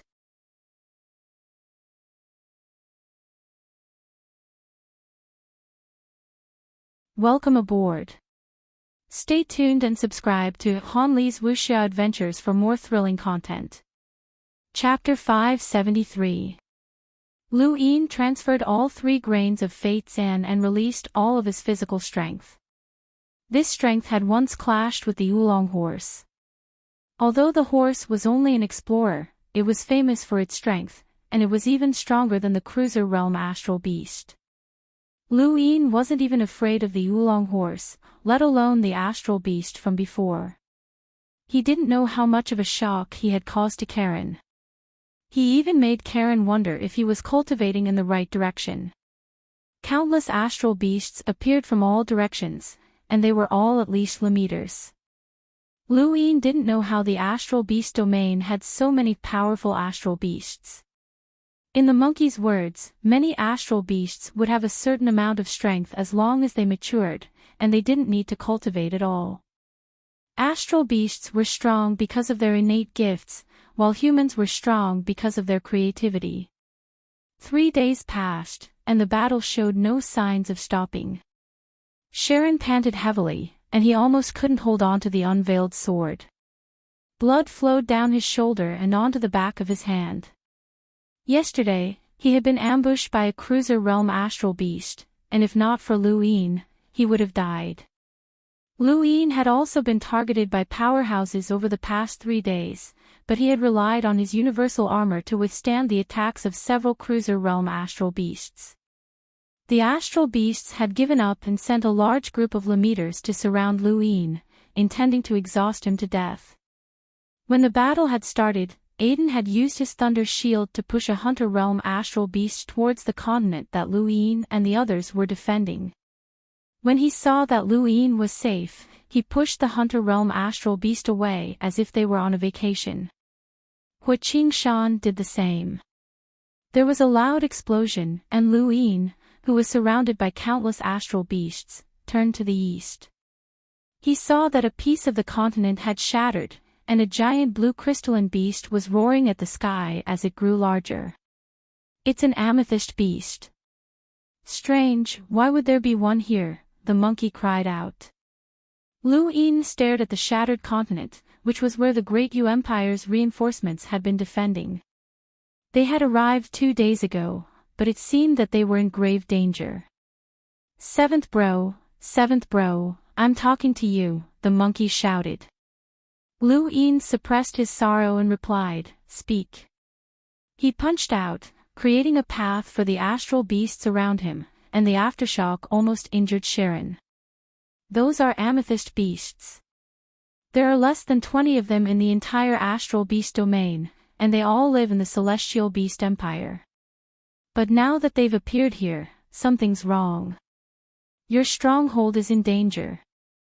Call Aiden. What do you mean? Lu Yin had a bad feeling. The amethyst beast is a strange life form that's similar to a celestial centipede. No one knows how the first amethyst beast was born, but ever since ancient times, there have never been more than 30 of them. Every single one of them is very precious, and since it's here, that means that it's very confident in taking down this stronghold. Otherwise, the Celestial Beast Empire would not have sent an amethyst beast, the monkey said solemnly. Lu Yin immediately contacted Aiden and Hua Qingshan and asked them to come over. An intense roar shook the heavens. To the enormous Season's fort, this disturbance was nothing much, but it was enough to cause the continent that Lu Yin and the others were defending to collapse. The blue crystals reflected the starlight and gave off a cold feeling. It was a beast with the strength of a cruiser. It's just a cruiser. I can deal with it, Lu Yin said. The monkey hurriedly tried to stop him. Seventh bro, this thing can transform. Don't take the risk. Speak clearly. Lu Yin was getting impatient. Amethyst beasts have 3 forms. The first is a normal form that doesn't attract attention. The second is a blue crystal form, which increases their strength by 1 level. The third is an amethyst form, which increases their strength by another level. As long as these beasts reach a certain level, they're practically invincible within that level. This is because no one can break through their defenses, and they're very abnormal. Lu Yin frowned, as this was too troublesome. According to the monkey, the Celestial Beast Empire was very protective of these beasts, and they would not send them out unless they had a certain level of confidence. Season's fort was in danger. Lu Yin relayed what he knew to Lu Zhan, as he believed that Lu Zhan would definitely relay the information to Lu Chuyu. The amethyst beast displayed its might, and the continent was collapsing. Lu Yin pulled Sharon back as he retreated, but they were still caught in the shock waves. Sharon stared at the distant amethyst beast in shock. Its blue crystal body was exceptionally dazzling, and it had become a living target on this battlefield. However, no matter how the human powerhouses and various technological weapons attacked it, there was not a single scratch on it. Even a hunter's attack had not been able to injure it. Its defense was nearly invincible within the same realm, and it was enough to block an ordinary hunter's attack. Lu Zhan appeared and slashed at the amethyst beast's body, shattering a large portion of the blue crystal on its body. The amethyst beast howled, and its body's color quickly changed to purple. A terrifying undulation spread out, shocking countless onlookers. This was the strength of a hunter. Lu Zhan was one of the top 5 powerhouses in Season's fort, and even though his sword had slashed at the purple crystal, he was completely unharmed. Lu Yin's eyes narrowed. Even the Yin Guai from before would not have been able to block Lu Zhan's attack so easily. It would have needed some time to neutralize the attack, but the amethyst beast did not seem to mind. There was a thump, and Lu Zhan was sent flying by the amethyst beast's slap. Lu Yin was speechless. Every time he saw Lu Zhan, he would see the man being beaten up. Lu Zhan himself was very depressed. He had guarded Season's fort for so many years, and every battle had required several Hunter Realm astral beasts to stop him. After all, he had a power level of 180,000. However, things were different this time, as some very powerful astral beasts had appeared, such as the Yin Guai from before and this amethyst beast. To be honest, he had not encountered such a powerful Hunter Realm astral beast for many years. Boom! Boom! Boom! The ground cracked open as the amethyst beast destroyed half of the land. It then looked in Lu Yin's direction and leapt up, smashing towards that half of the land. The space station was also within its attack range. Sharon pulled Lu Yin along and was about to fly into outer space when there was a loud roar as Aiden appeared. Lightning descended from the heavens, and his thunder shield grew in size as it viciously slammed into the amethyst beast. The amethyst beast was fearless, and it clashed with the thunder shield. There was a thump, and the void exploded, forming a black hole that swallowed everything. The black hole disappeared in an instant, and the deafening shockwaves caused many soldiers and cultivators to feel dizzy. It was as if the sky had been shattered.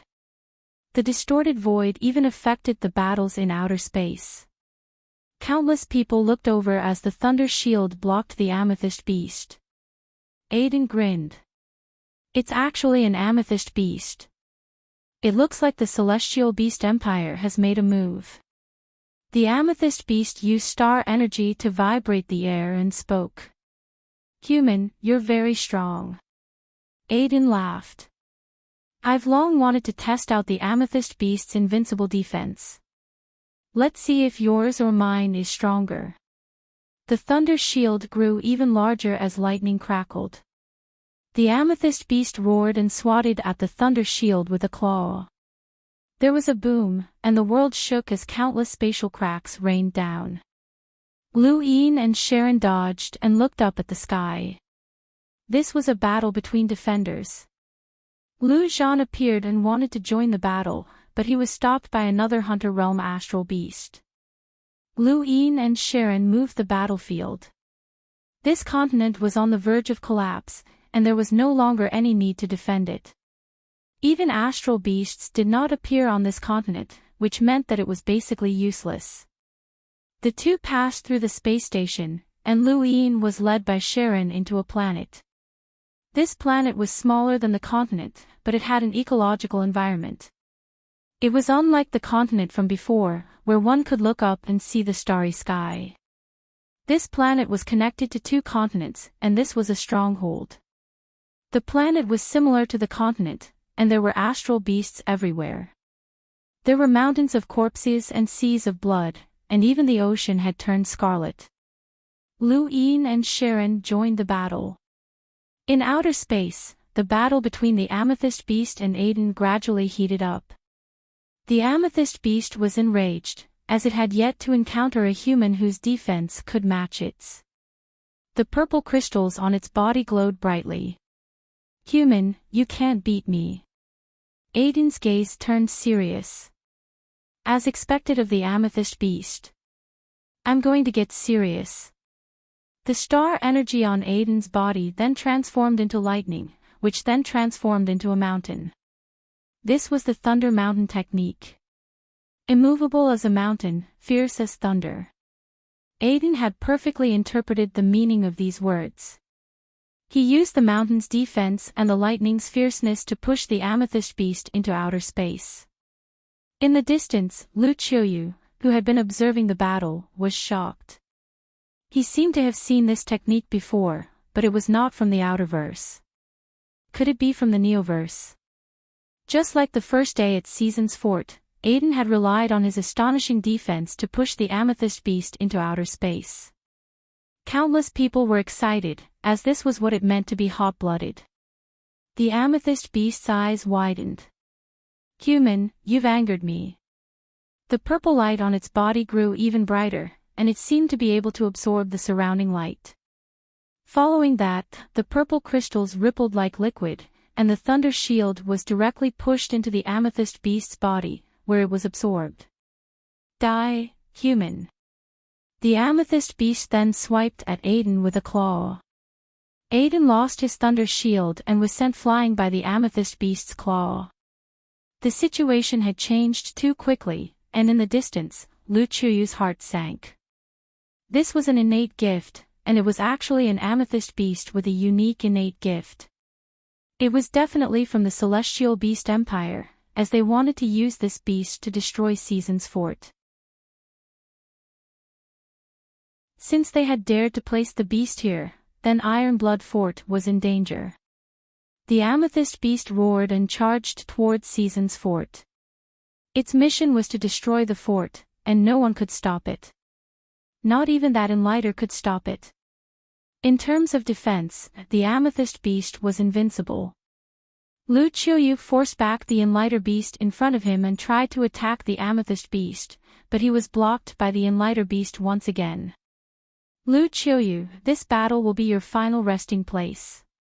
Season's Fort is finished. Lu Qiuyu was anxious, as no one in the entire fort could stop the amethyst beast aside from him. No, he wasn't confident that he could stop it either. As long as the amethyst beast focused on destroying the fort, then there was nothing he could do. At this moment, Aiden, who had been sent flying, tore through the void and reappeared. His face was terrifyingly gloomy, and he tore through the void again to block the amethyst beast's path. He looked up, and purple lines gradually covered his body.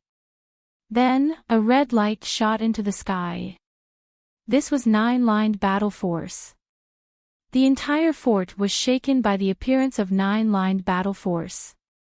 Before this, the strongest person had only displayed 8-line battle force, but now, 9-line battle force had appeared all of a sudden.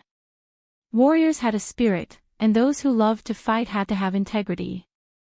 This was battle force, and it originated from a person's heart. It originated from the foundation of the human body, and it could be used to attack, defend, break through limits, crush the heavens, and tear apart the heavens.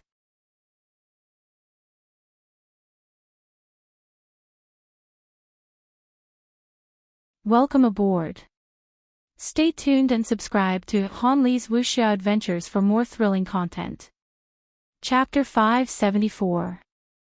Aiden raised a hand, and the Thunder Mountain technique transformed into a giant Thunder Mountain. Red battle force enveloped the mountain as it slammed into the amethyst beast. The beast roared as it was forced back by the Thunder Mountain technique. Aiden's gaze turned savage. It's been a long time since I've used 9-lined battle force. I've almost forgotten what it feels like. He then punched at the beast. Let's see if your defenses can withstand my 9-line battle force. The amethyst beast raised a claw and swatted at Aiden. Both sides clashed in outer space once more. Lu Qiuyu was shocked. Where had this freak come from? He had actually grasped 9-lined battle force. This person's inner integrity was absolutely terrifying, and he didn't seem very old either. He would definitely become an absolute powerhouse in the future. The Enlighter Realm astral beast was depressed. Humans often produced such unpredictable geniuses, and there was nothing it could do about it. On the planet, Lu Yin looked at outer space enviously. He saw a red battle force, 9-lined battle force. He only had 6-line battle force, and the difference was too great. Aiden's battle force was actually 9-lined. The battle continued for another 2 days, and the most intense battles were between Aiden and the amethyst beast. Aiden's innate thunder shield had been absorbed by the amethyst beast, and it would take some time for him to reform it. However, with his 9-line battle force, he was able to suppress the amethyst beast. However, the amethyst beast's defenses were truly unparalleled, and even Aiden's 9-line battle force could not break through it. At most, he could shatter the crystal, but it was far too difficult to kill the amethyst beast. In the end, the battle ended, and the astral beasts retreated like the tide. When the amethyst beast left, it looked at Aiden with an unwilling gaze. The end of the battle was related to their battle, and Aiden's thunder shield was about to be reformed. Once it appeared, it might not be able to hold on, so the battle had to end. The astral beast domain had originally wanted to rely on the amethyst beast to destroy Season's fort, but Season's fort had relied on Aiden's strength to turn the tide. This battle between the two had decided Season's fort's fate. After the battle, Lu Qiuyu personally summoned Lu Yin to commend him for bringing Aiden along and for his contributions to Season's fort. Lu Yin accepted it humbly, but he also knew that Aiden would no longer have the chance to protect him. However, Lu Qiuyu reassigned Hua Qingshan to Lu Yin's side in order to make him feel at ease. It was an apology for conscripting Aiden, but it was also an attempt to reassure Aiden. Lu Yin didn't tell Lu Qiuyu that he wasn't familiar with Aiden, so he gladly accepted the outcome. However, he was still considering how to rope Aiden into the Great Yu Empire, and he was starting to regret his decision. If he had known earlier, he would have changed the bet to Aiden joining the Great Yu Empire. During this battle, Lu Yin's iron blood points had risen to 2090 points. This battle had lasted longer than the previous one, but most of the people he had killed were Lemeters. Because he had been surrounded, he had not gained as many points as the previous battle. As for the 5 people in front of him, their points were about the same. As long as there was another battle, he could easily surpass them. He had originally thought that he would be able to rest for a few days and catch his breath, but then, a piece of news reached Season's fort. It was like a slap to the face, and it stunned everyone there. Iron Blood Fort had fallen. While Season's fort was embroiled in war, Ironblood Fort was also embroiled in war, and it was an unprecedented war.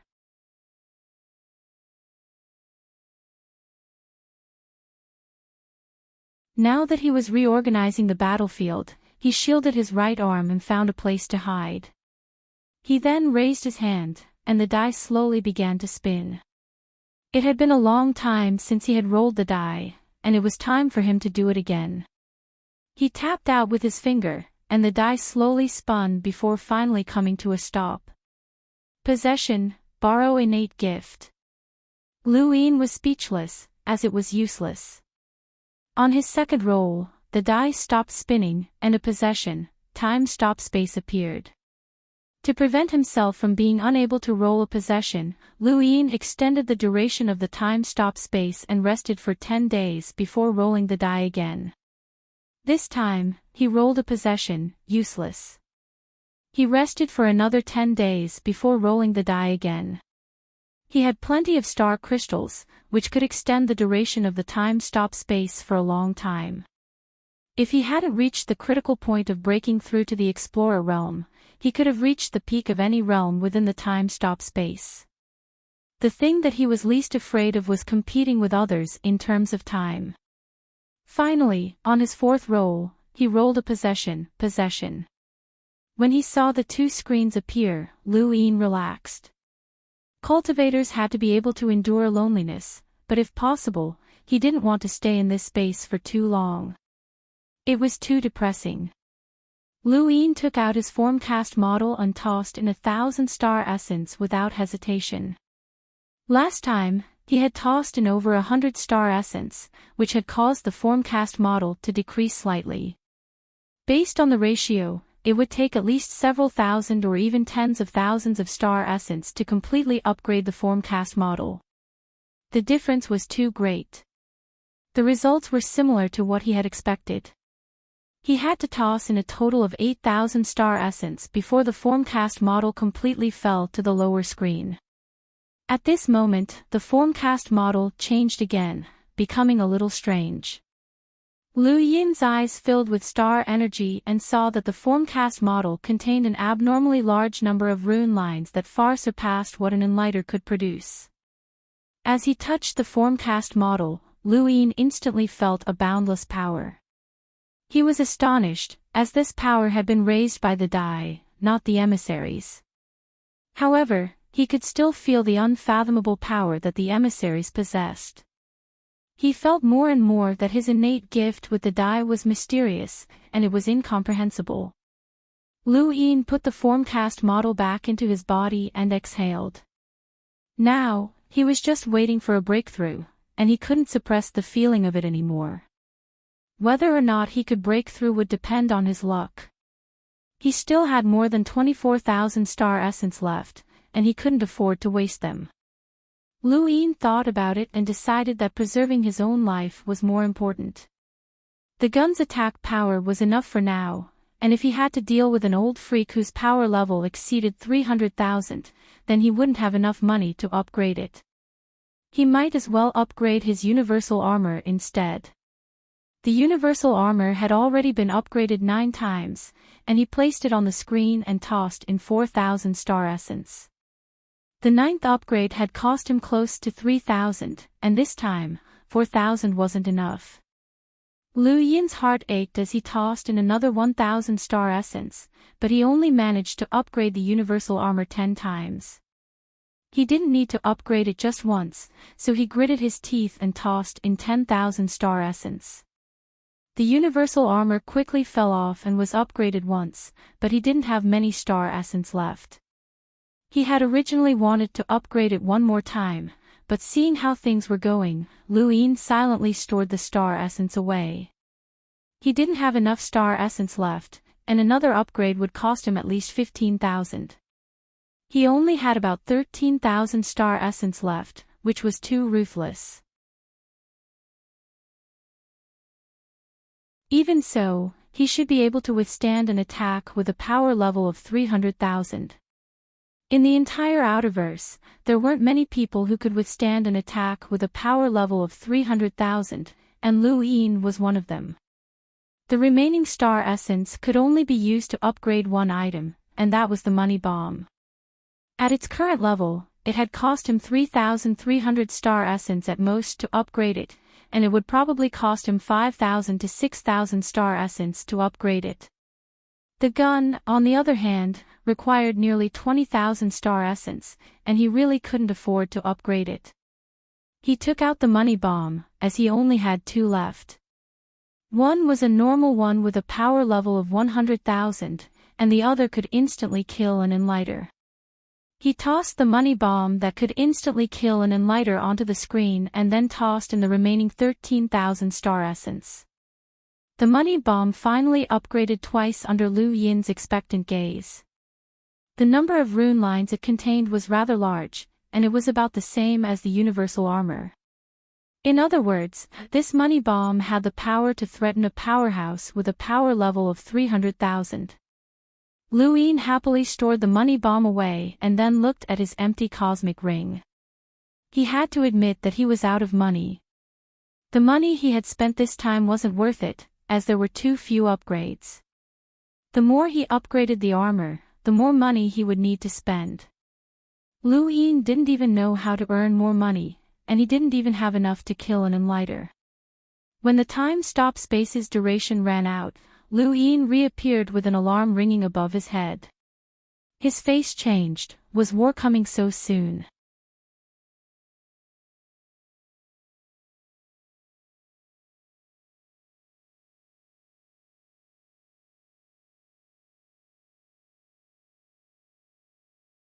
Without any hesitation, Liu Yin raised his hand and struck out, but the Yin Guai raised its claws and swiped at him at the same time.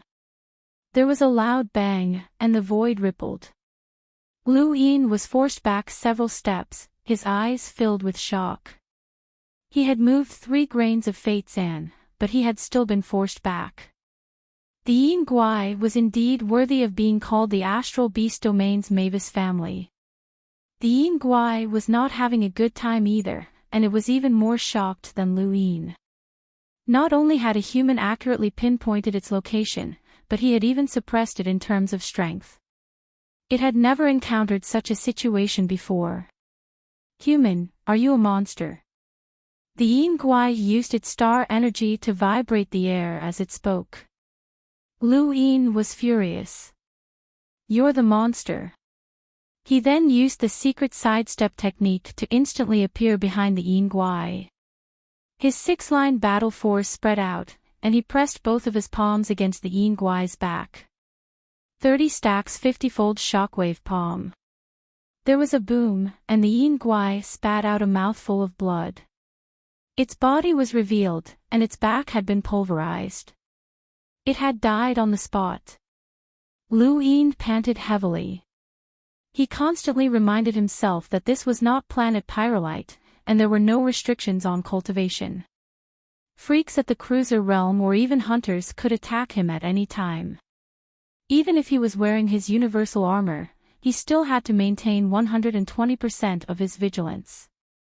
He did not wish to place all of his hopes on his universal armor. Otherwise, when he took it off in the future, his battle habits would take shape, and that would be fatal.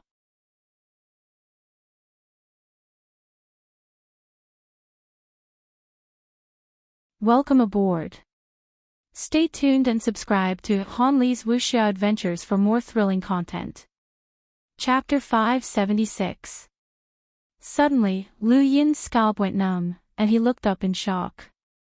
He saw rune lines that far surpassed those of Night Queen Qiuyu and the others appear in the void, forming a steel-like wing that swept towards the pass. No one was able to react in time, and the entire pass collapsed. All of the defenses seemed laughable in front of that wing. This was a powerhouse with a power level of over 300,000.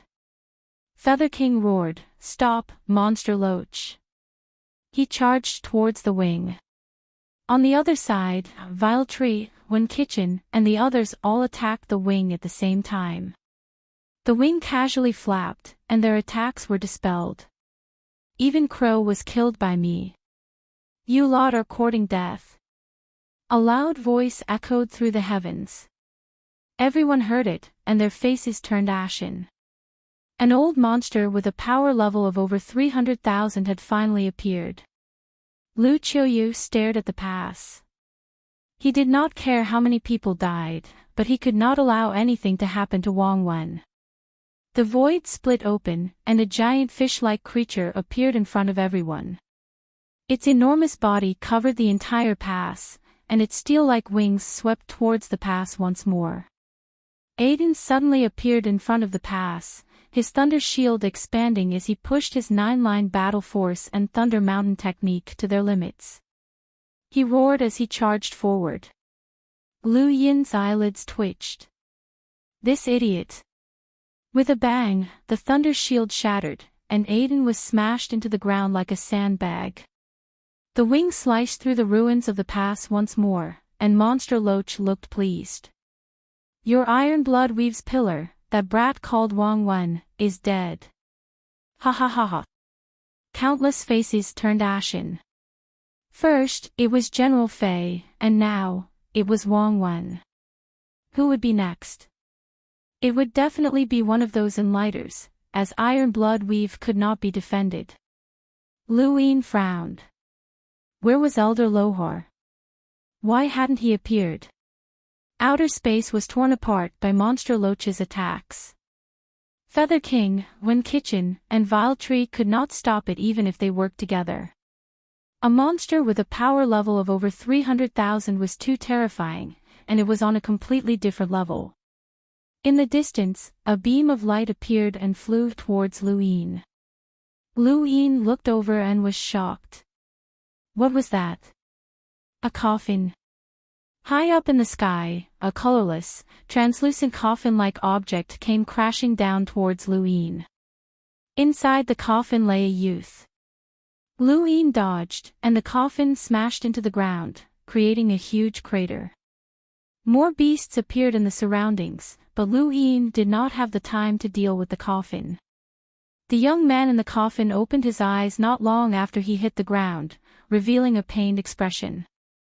He pushed open the lid of the coffin and looked around. The first thing he saw was an ugly and ferocious beast, which bit him. The young man was so frightened that he immediately closed the lid of the coffin. The strange beast bit down on the coffin and broke its teeth. Then, it became angry and attacked the coffin non-stop. The young man's face was pale. Help! I'm Wang Wen. Wang Wen, help me. Lu Yin's ears twitched. Wang Wen. He looked at the bottom of the pit. Several strange beasts had rushed over to bite the coffin, but it didn't move at all. There were no signs of it being bitten. Come quickly. Save me. I'm scared to death. The young man in the coffin kept shouting. Lu Yin appeared on top of the coffin in a flash and casually dealt with a few beasts. He then looked inside the coffin, where the youth's eyes met Lu Yin's, and he blinked. Excuse me, don't point your butt at me. Lu Yin jumped down from the coffin and opened it. The young man stood up, panting heavily as he wiped his sweat. That scared me to death. I thought I was going to be eaten. You're Wang Wen? Lu Yin asked. The youth nodded and smiled. Wang Wen.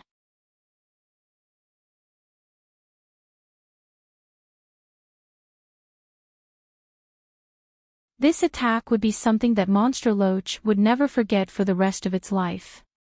A beam of light shot out from the money bomb, and under countless shocked gazes, it pierced through the wings and into Monster Loach's body. It then shot into outer space and destroyed a part of it. At this moment, Season's fort was completely silent, and everyone stared at the scene in a daze. Following that, Monster Loach's anguished wails echoed throughout Season's fort, and its giant eyes glared at Lu Yin with hatred and fear. Lu Yin leisurely took out another money bomb and aimed it at Monster Loach.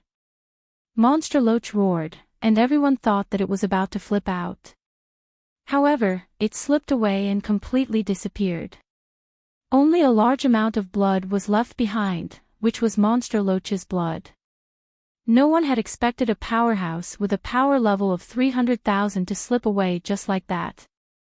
Lu Yin's attack had succeeded, which shocked everyone and all the astral beasts present.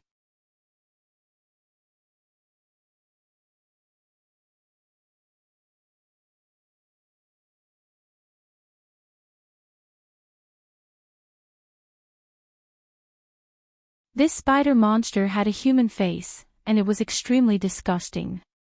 It pulled Lu Yin over with a sinister smile. Lu Yin raised his gun and fired, but he missed. His gun was no longer a secret, and an enlighter could easily dodge it. Just as he was about to be swallowed by the spider monster, words appeared in front of him and trapped it within. This was the literary prison. The Wen clan's inherited battle technique, literary prison, had an incomparably tenacious sealing power. Forming a literary prison required at least 28 words, and the number of words that trapped the spider monster was 89. It was even more than what Wen Sansi had used to seal Yao Gu.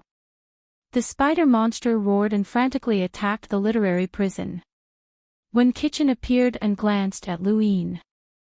"Let's go." Lu Yin immediately fled, but before he could get very far, a terrifying pressure slammed down on him. When Kitchen's face changed, and he immediately acted. However, the literary prison shattered, and the spider monster appeared. Its threads wrapped around Wen Kitchen, who quickly turned around to face it. He could only watch as Lu Yin was blasted into the ground by its terrifying strength.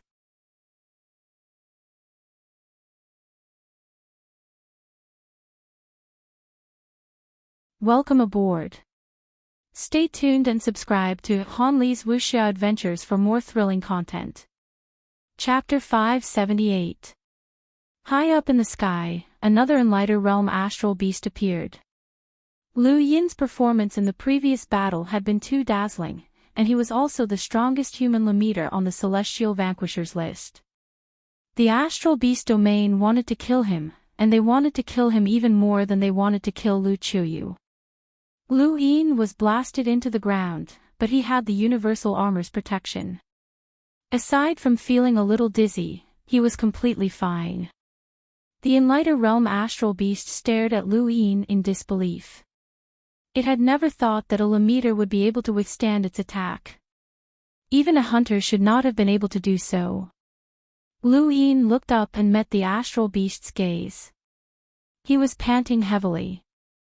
"Seventh bro, it's over. You've been targeted, and there will definitely be Enlighter realm astral beasts attacking you in future battles." "It's over," the monkey wailed. With a bang, the Enlighter realm astral beast that had attacked Lu Yin was sent flying by a giant thunder shield. Aiden appeared and looked at Lu Yin. He relaxed when he saw that Lu Yin was fine, and he stared into the distance before disappearing.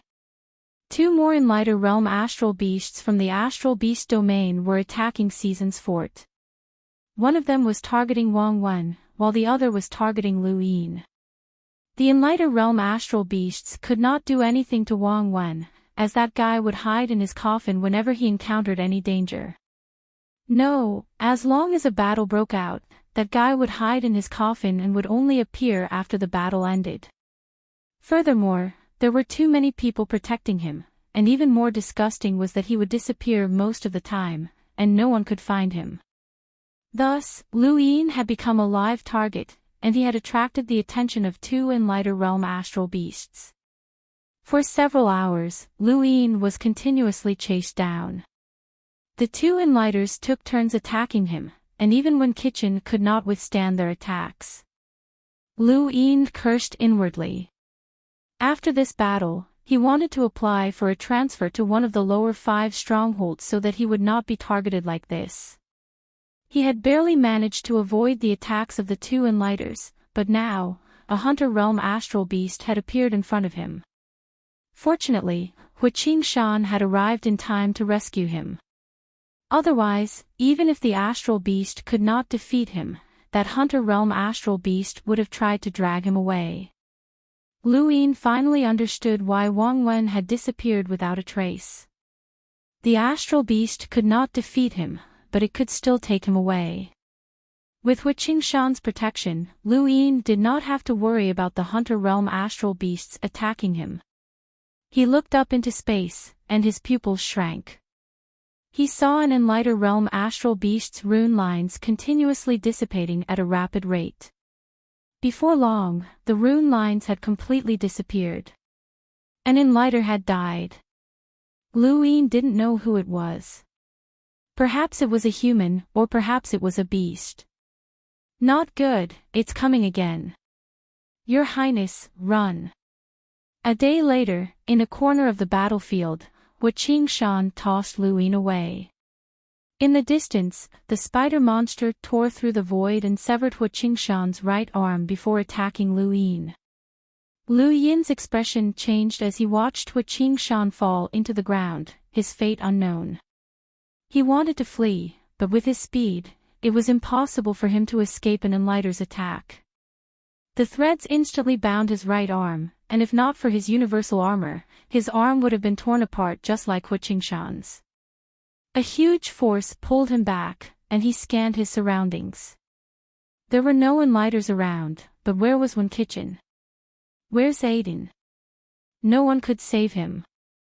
He gritted his teeth and took out his pistol to aim at the spider monster.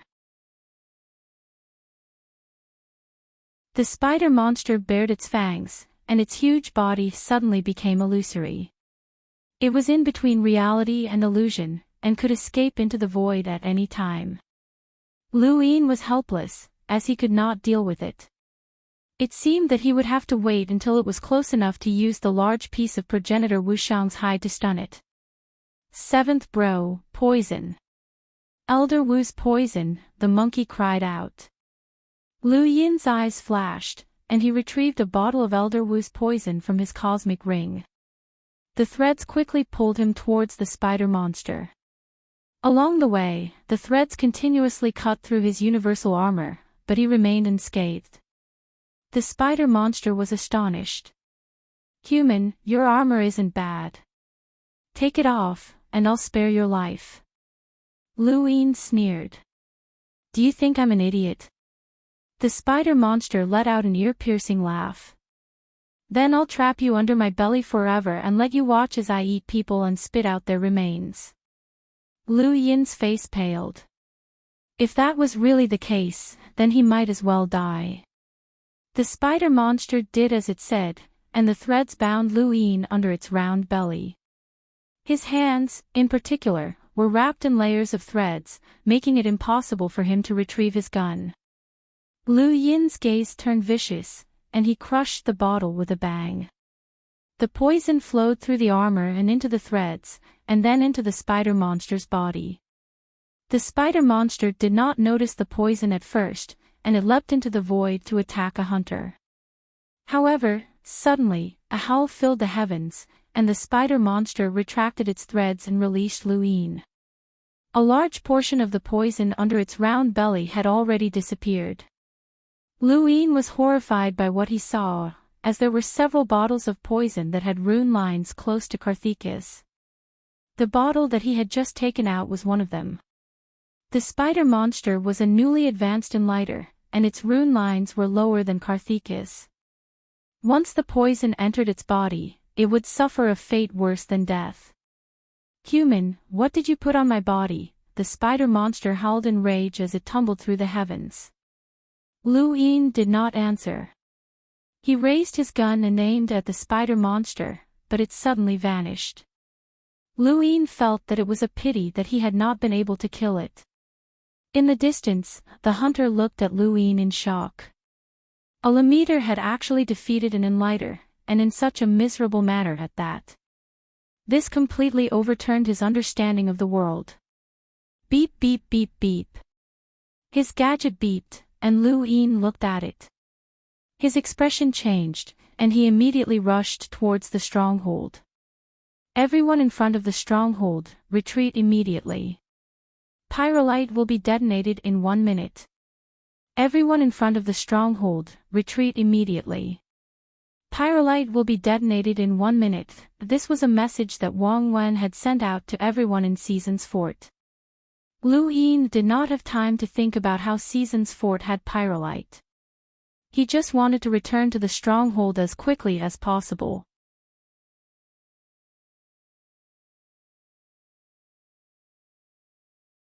Lu Yin briefly explained the pyrolite situation, and Aiden replied, "According to what you've said, the universe's great powers haven't given up on searching for pyrolite. It's been more than half a year since the Sea King snatched pyrolite, so it's normal for them to have found some." Lu Yin suddenly thought of something and immediately checked the rankings. He saw that Wen Kitchen's Iron Blood points had jumped to 7th place, and he guessed that the pyrolite had probably belonged to the Wen family and had been forced to contribute it. Since Wen Kitchen had pyrolite, then the sword sect should have some as well.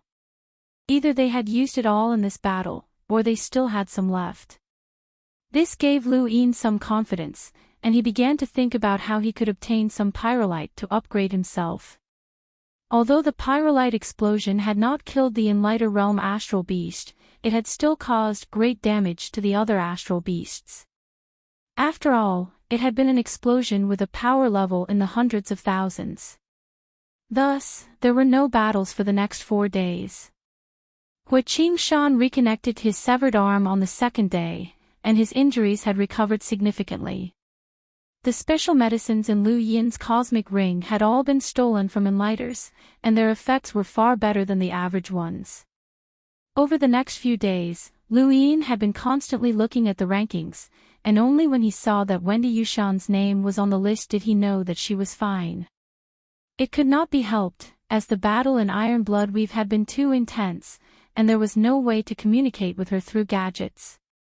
Their signals had been cut off by the astral beasts, and aside from the battle system's rankings, which could be updated at any time, everything else that required communication had been cut off. The astral beasts did not stop the various strongholds from looking at the Iron Blood Points rankings, as it was a double-edged sword. If the humans held the advantage, then the rankings would boost their morale, but if the humans were at a disadvantage, then the rankings would only cause the other strongholds to feel even more despair. It was obvious that the astral beasts held the advantage, and they wanted everyone to stare at the rankings. The more they looked at it, the more despair they would feel. Their intelligence could not be underestimated.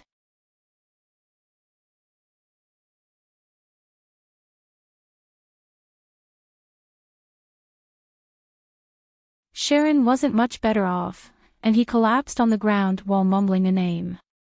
Lu Yin maliciously guessed that it was his sister-in-law. The three drank more than 10 bottles of wine, but they hadn't forced the alcohol out of their system, so it was normal for them to be drunk. Lu Yin was also a little dizzy, but his alcohol tolerance was much better than the other two. He listened to Wang Wen's words and asked, "Why is your surname Wang? Why is your surname Lu?" Wang Wen asked. Lu Yin waved his hand. "You're drunk." Wang Wen clicked his tongue. "Drunk? Impossible, my IQ is unparalleled." "Trash, submit." "Trash." Why did that sound so familiar? Lu Yin was certain that he had heard it somewhere before. "Let me ask you a question. Have you heard of the Primeval Surname Alliance?" Lu Yin asked softly as he stared at Wang Wen. Wang Wen immediately collapsed. He was drunk. Lu Yin smiled bitterly. This guy wasn't faking it, he really was drunk. Lu Yin raised his head and looked at the source box, his eyes filled with star energy. If he could patch up these holes, then he would be able to effectively deal with the astral beasts. Unfortunately, no one had been able to do so. Wait a minute, Lu Yin remembered that he had considered this before. Right, there was no need to patch up the holes. As long as he knew the astral beast's invasion route, he would be able to concentrate all of his attacks. He had considered this before, but with the advent of war, his train of thought had been disrupted. Now, he remembered it again. He slapped Wang Wen's head, startling him awake. "Help, hurry up and save me." Wang Wen screamed as he subconsciously pulled out a coffin and jumped inside. Lu Yin was speechless. Just how afraid was this guy? After a while, Wang Wen finally saw his surroundings and met Lu Yin's gaze. He froze for a few seconds before cursing out loud. Lu Yin rubbed his ears. I can see the holes in the source box's danger zones. As long as I can pinpoint their locations, then I'll be able to deal the most effective damage to the astral beasts at the start of the war. Wang Wen jumped out of the coffin and grabbed Lu Yin's hand. He sincerely said, "Brother, we'll become good friends." Wang Wen used his authority to send a star chart to everyone in Season's fort, especially the space-exploring powerhouses. He had Lu Yin constantly update the star chart with the locations of the holes in the source box's danger zones, so that everyone could aim at those locations and be prepared to attack at any time. Lu Yin's eyes easily pinpointed the locations of the holes. These holes would change every once in a while, so the fort could not accurately pinpoint the astral beast's invasion routes. However, Lu Yin could. Every once in a while, everyone in Season's fort would realize that the locations they needed to aim at would change 7 or 8 times a day. At first, everyone was impatient, as they did not know what to do with those locations. However, 2 days later, countless void wanderers appeared at those holes. Under Wang Wen's orders, all sorts of technological weapons and space-exploring powerhouses focused their attacks on those locations. The invading void wanderers were unlucky, as many of them were wiped out in one go. The war that had just arisen disappeared in the blink of an eye. Without the void wanderers to pave the way, the astral beasts could not reach Season's fort, which meant that they could not start the war. Season's fort cheered, and so did Wang Wen. They no longer had to be on tenterhooks, and they could now predict the attack routes in advance. This battle was the shortest one in Iron Blood Weave's history, and it lasted less than 2 minutes. However, the results were astonishing. The number of void wanderers was not limitless, and after destroying one batch, the astral beast domain would have to prepare another batch if they wanted to invade, which would take a very long time.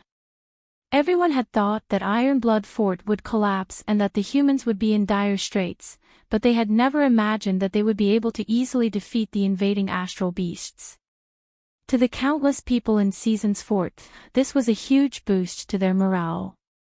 Lu Yin's contributions were confirmed, and he was awarded 10,000 Iron Blood points. This was even more than what Wen Kitchen had achieved by detonating pyrolite.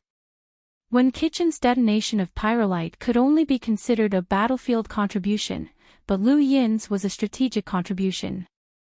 Not only had he repelled the astral beast's invasion, but he had also bought time for Season's fort, and they would gain even more time in the future unless the astral beasts managed to break through the danger posed by the source boxes. Lu Yin's sudden contributions allowed him to enter the top 20 of the rankings.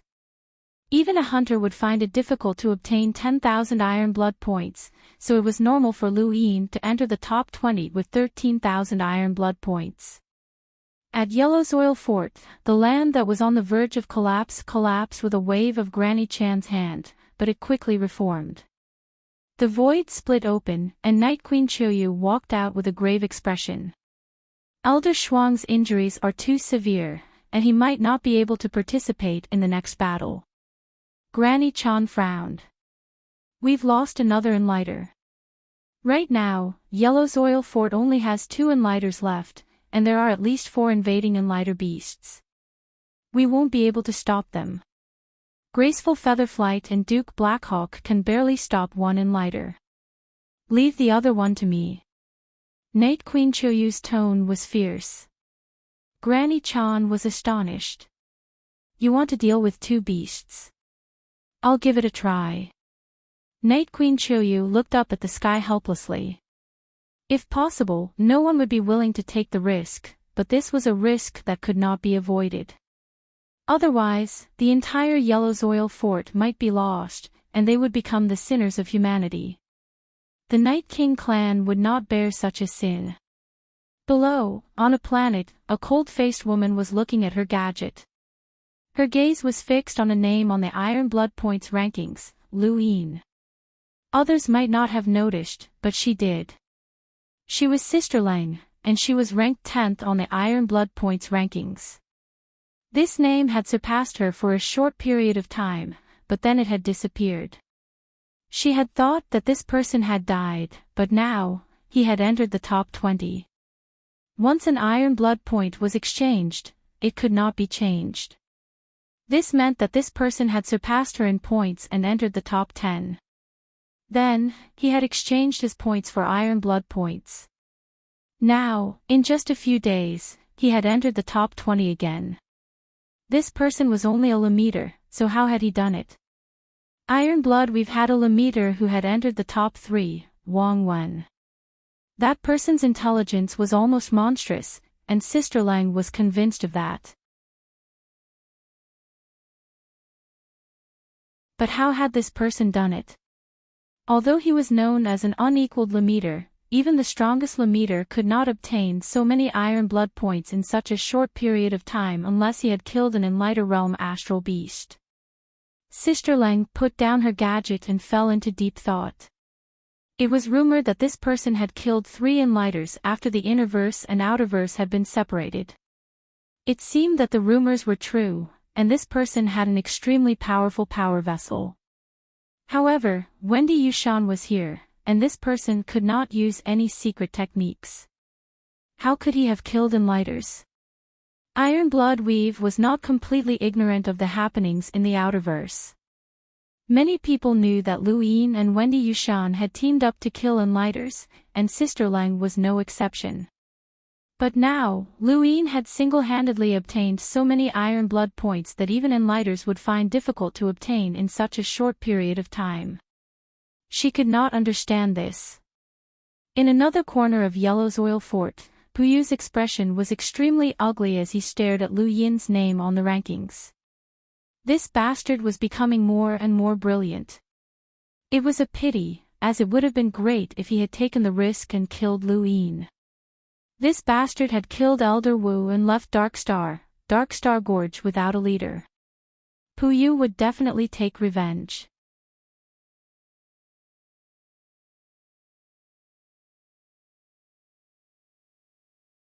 Welcome aboard. Stay tuned and subscribe to Han Li's Wuxia Adventures for more thrilling content. Chapter 580. Wendy Yushan also saw the rankings, and her lips curled into a beautiful smile. She looked up at the sky, as she needed to speed up her cultivation, or else she would be surpassed. Back then, Lu Yin had been a nobody from a peripheral planet who had been humiliated by her annulment. If he surpassed her now, it would be embarrassing, even though she was very happy about it. Giant Ghost Fort, along with Seasons Fort and Yellow's Oil Fort, was one of the 3 middle forts. The war had just ended, and an Enlighter from the Innerverse had died. The invading astral beasts had also lost an Enlighter, so it could be considered a draw. Giant Ghost Fort fared slightly better than Yellow's Oil Fort, as there were still 4 Enlighters who could fight. They were Commander Long Ku, Elder Qing Han, Hua Haoyu, and Meng Ninga, who had been guarding Iron Blood Fort for many years. There was a special person in Giant Ghost Fort called Kong Shi, who had been a member of the previous Universe Youth Council. She had been easily crushed by the 10 Arbiters. She had been guarding Iron Blood Fort for many years, and her Iron Blood Points ranking was second only to Ling Jia. Ling Jia was ranked 10th in the top 100 rankings of the younger generation. If someone ranked 10th could surpass Kong Shi, then the gap between the younger generation and the younger generation before the 10 Arbiters was obvious. In a corner of Giant Ghost Fort, a beautiful woman wearing a fiery red dress leaned against a wall. She raised her hand and beckoned for a young cultivator to charge over with a burning gaze. The young cultivator then pulled her into his embrace. The woman giggled. "Slow down, I'm dying of impatience. I can't take it anymore." "You're too beautiful," the cultivator anxiously said, his forehead covered in sweat. The woman allowed the cultivator to do as he pleased and opened her gadget to take a look. Suddenly, her expression changed, and she pushed the cultivator away. She stared at the Iron Blood Points ranking and saw Lu Yin's name. I was in a good mood, but I didn't expect to see this guy. The cultivator hurriedly hugged her. Stop looking and enjoy yourself. War is coming soon, and we don't even know if we can survive. The woman raised a hand and slapped the cultivator's shoulder, pushing him away. She then looked at him with disdain. Compared to that person, you're all trash.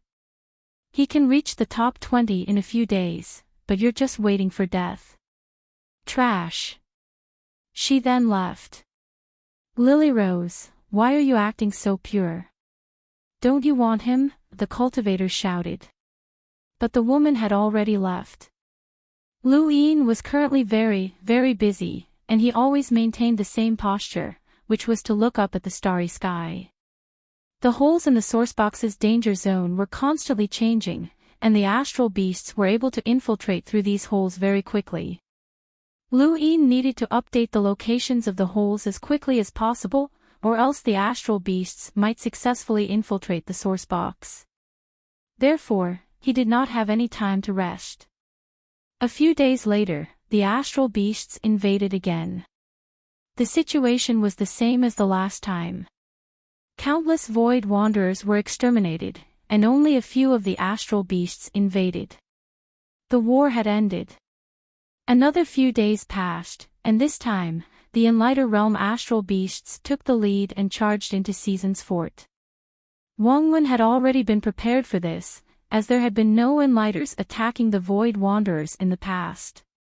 They had been waiting for this moment, and when the Enlighter Realm astral beasts charged into Season's fort, the Enlighter Realm astral beasts attacked at the same time. The intensity of this attack was completely different from before, and several of the Enlighter Realm astral beasts were repelled. The void wanderers were also unable to enter the fort, and a batch of them were killed. Every few days, the beasts would attempt to invade Season's fort. There were not that many void wanderers that invaded Season's fort, and the next few attacks were all from other places. This also meant that Season's fort's killing of the void wanderers had reduced the strength of the astral beasts' attacks on the other forts, which had greatly reduced the intensity of the battle at the three middle forts. This was a huge contribution, and every time he repelled the astral beast's attacks, he would receive a large number of Iron Blood points. He had now entered the top 10 again, but he was not 10th or 9th. Instead, he was 6th. This ranking left countless people in Iron Blood Weave dumbfounded. A Lemeter's Iron Blood points had increased by too much, and even Wendy Yushan could not understand it. In Yellow's Oil Fort, Duke Blackhawk stared at the Iron Blood points rankings in shock. He must be cheating. He had seen Lu Yin before during the Northline Flow Zone's Northgate platform competition. Duke Blackhawk had an impression of this kid, and although Lu Yin was the strongest Lemeter, he should not have been able to surpass so many Enlighters. Furthermore, he had risen so quickly. Sister Lang was shocked. She had been left in the dust, and she had been left far behind. How had this person done it?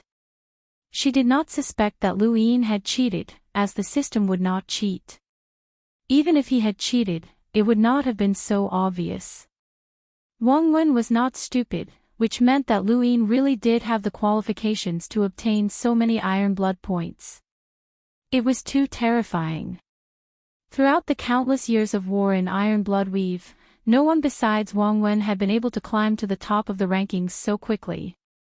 In Giant Ghost Fort, Hua Haoi's face was gloomy, and it was so gloomy that it looked like water was about to drip from it. Kong Shi stared at Lu Yin's name in shock, as this was the current top genius of the younger generation. This person's strength as a Lemeter could rival those 10 freaks. Lily Rose licked her bright red lips, and a look of desire appeared in her eyes. She loved to play with powerhouses. In one of the lower 5 strongholds, Yu Xianzi was shocked as she stared at the rankings in disbelief. How could it be so exaggerated? The number of iron blood points she had accumulated so far was probably not even a fraction of what this person had. She had been in the stronghold for much longer than this person, and she was also an explorer. She knew how difficult it was to obtain iron blood points, so why did this guy seem like he was playing around? And Xiao Hua had a strange expression on his face, as Lu Yin truly deserved to be called the strongest Lamiter. There were many people in Iron Blood Weave who knew Lu Yin or had interacted with him before. However, no matter who they were all shocked by Lu Yin's ranking. Even Enlighters could not comprehend this, let alone others. In Season's Fort, Wang Wen looked at the elder on the screen with a depressed expression.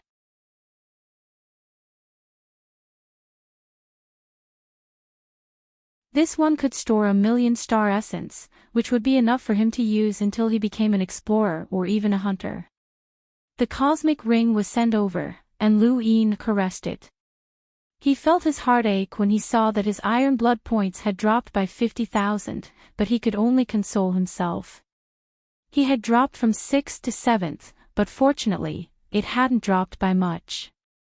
However, it had immediately dropped by a lot. Lu Yin fell silent for a moment before contacting Wang Wen. Wang Wen looked at him calmly. Don't tell me you want to exchange all of it for star essence. Not enough. Lu Yin raised his brows. Wang Wen face-bombed. Chess piece bro, is there anything else in your eyes besides star essence? Can't you exchange for something else? Like honor points? Lu Yin shrugged. I still think that star essence is more practical. He already had 2 honor points, one from the Erudite Flowzone's border warfront, and the other from the Tournament of the Strongest. Wang Wen nodded. Alright, you miser. Wait, how many honor points do I need to exchange for them? Lu Yin asked. Wang Wen raised 2 fingers. Not much, just 20,000.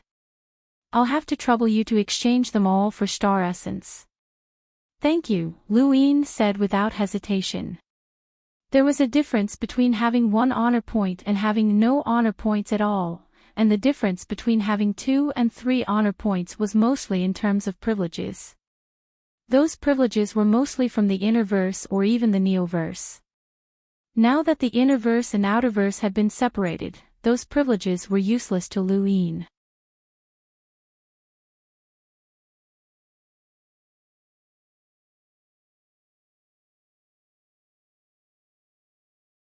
He retracted his gaze and rubbed his eyes. Does that mean I can rest for a while? Wang Wen nodded. Sure. Aren't you afraid that the astral beasts will take the opportunity to invade? Wang Wen's lips curled up. If I say they won't, then they won't. You won't understand even if I explain things to you. Rest well, there's still at least half a month before the next battle. Lu Yin did not know where Wang Wen's confidence came from, but he did not ask any questions. Even if he did, he would only be ridiculed. However, he would only rest for 2 days at most. After that, he would have to continue. It was always better to be safe than sorry. That's strange. If the astral beasts invaded, why didn't that monster Loach take the lead? With its strength, it could have blocked everyone's attacks, Lu Yin asked. Wang Wen was disdainful. I already said that it's a fish, and fish are all timid. It wouldn't have the guts to face all of our attacks by itself. What about that Enlighter Realm Amethyst beast? Do you think that Elder Lohar is useless? You sound like a friend of mine. Don't belittle me. No one in this universe is as smart as me. How can someone else say what I say? What a joke. Lu Yin did not want to talk to him anymore. Wang Wen had confirmed that he would be safe for half a month, so Lu Yin could only give himself 2 days. After resting for a day, he found a secluded place and shielded his right arm. It's time to roll the die. Back then, he had guessed that if 6 enhance could fuse with someone's body, then would it be possible to bring his consciousness to the innerverse and fuse with someone there? With his current strength, the person he fused with would not have a low status. If he really was in the innerverse, then he would inform the various great powers of the innerverse about the astral beast domain's invasion of Iron Blood Weave. Although the innerverse and the astral beast domain were separated by the astral river, there were still gaps between them. Once the various great powers of the innerverse started a war against the astral beast domain, then the pressure on Iron Blood Weave would be alleviated. This was Lu Yin's guess. There was a possibility, but there were a few things he was not sure about. Could 6 Enhance really bring him to the innerverse? And even if it could, with his current position, he could be anywhere. It was not certain that he would be able to fuse with the innerverse, and he might not even have enough star essence on him. Rolling the die depended on one's luck, and there were many possibilities. However, Lu Yin still decided to give it a try, as he would not know the results if he did not try. He raised his hand and the die appeared. This time, Lu Yin did not take off his cosmic ring.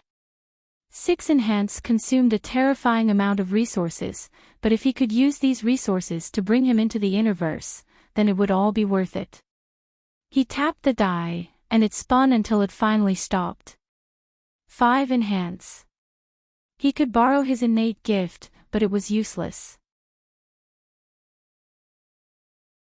There was no one around for 10 seconds, so he recovered the die and tapped it again. This time, he rolled 2 Enhance, but it was still useless.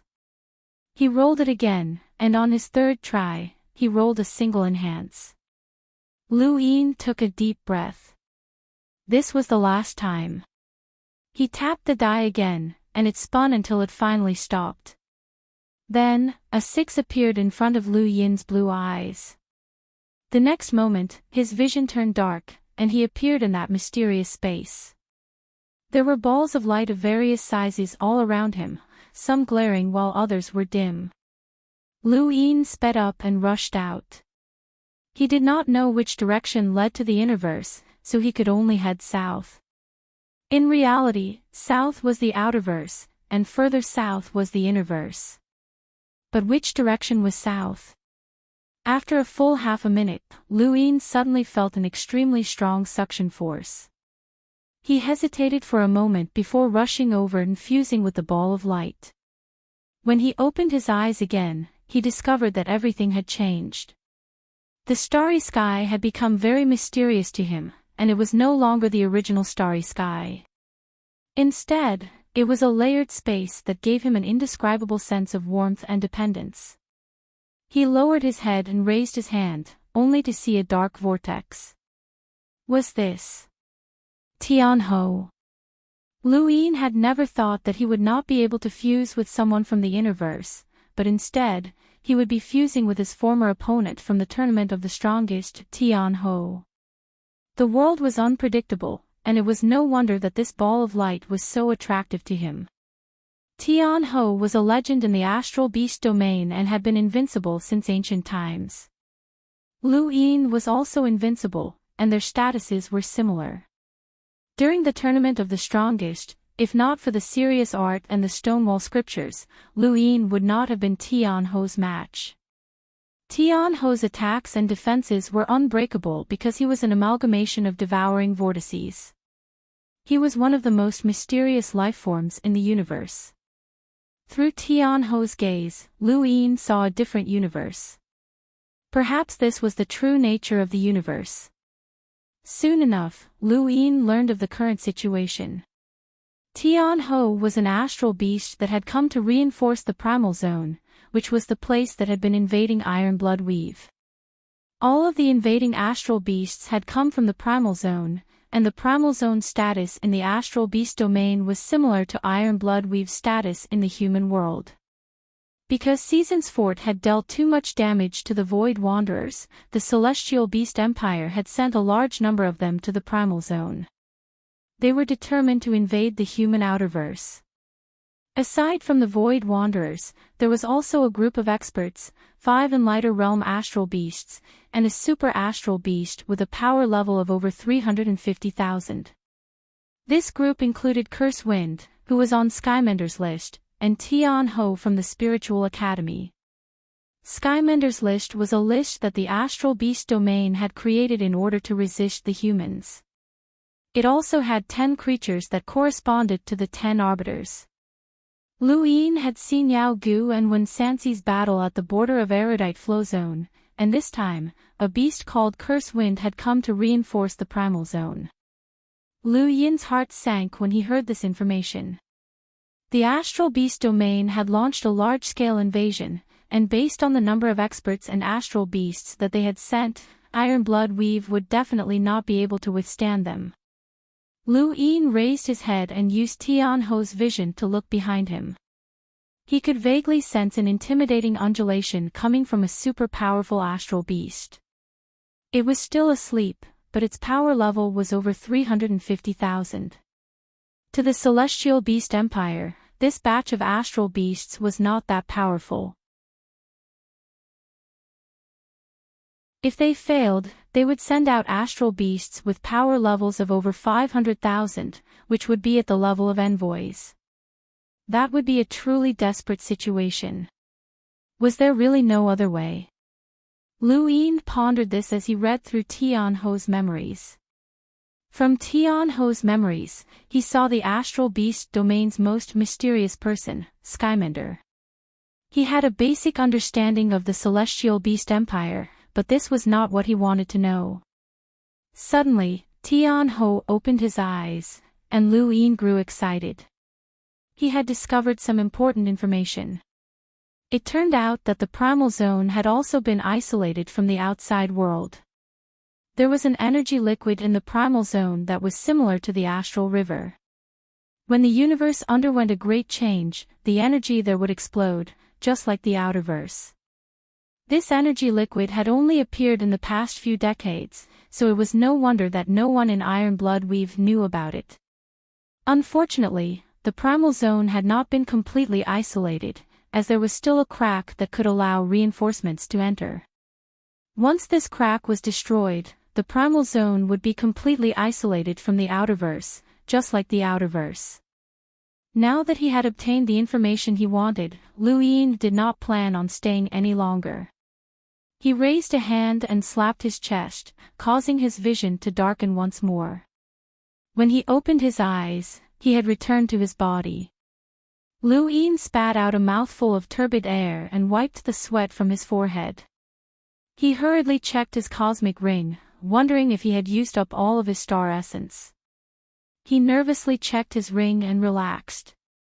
Fortunately, he had used up 20,000 star essence, so he still had around 40,000 left. Fortunately, he had been afraid that he would run out of them all. Thank you. The Mountain Breeze Brothers tip, 3rd update, thank you.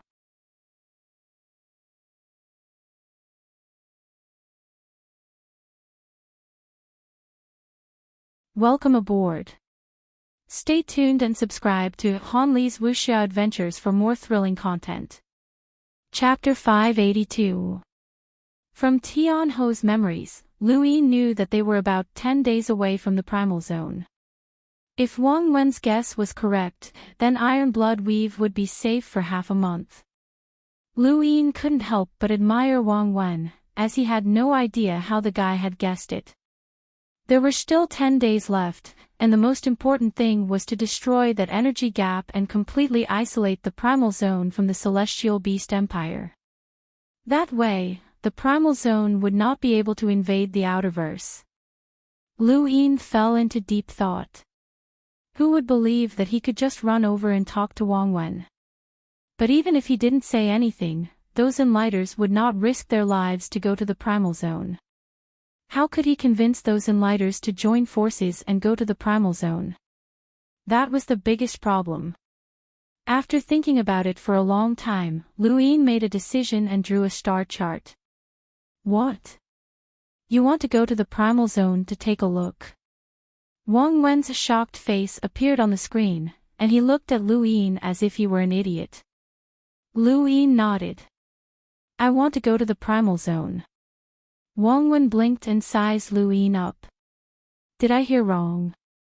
What's the reason? We've been defending against the astral beast domain's invasion for so many years, but we know very little about the primal zone. From a tactical point of view, we're at a disadvantage. Who knows how many powerhouses are in the primal zone right now? The recent battles might have caused their powerhouses to decrease, and we can take advantage of that to attack them.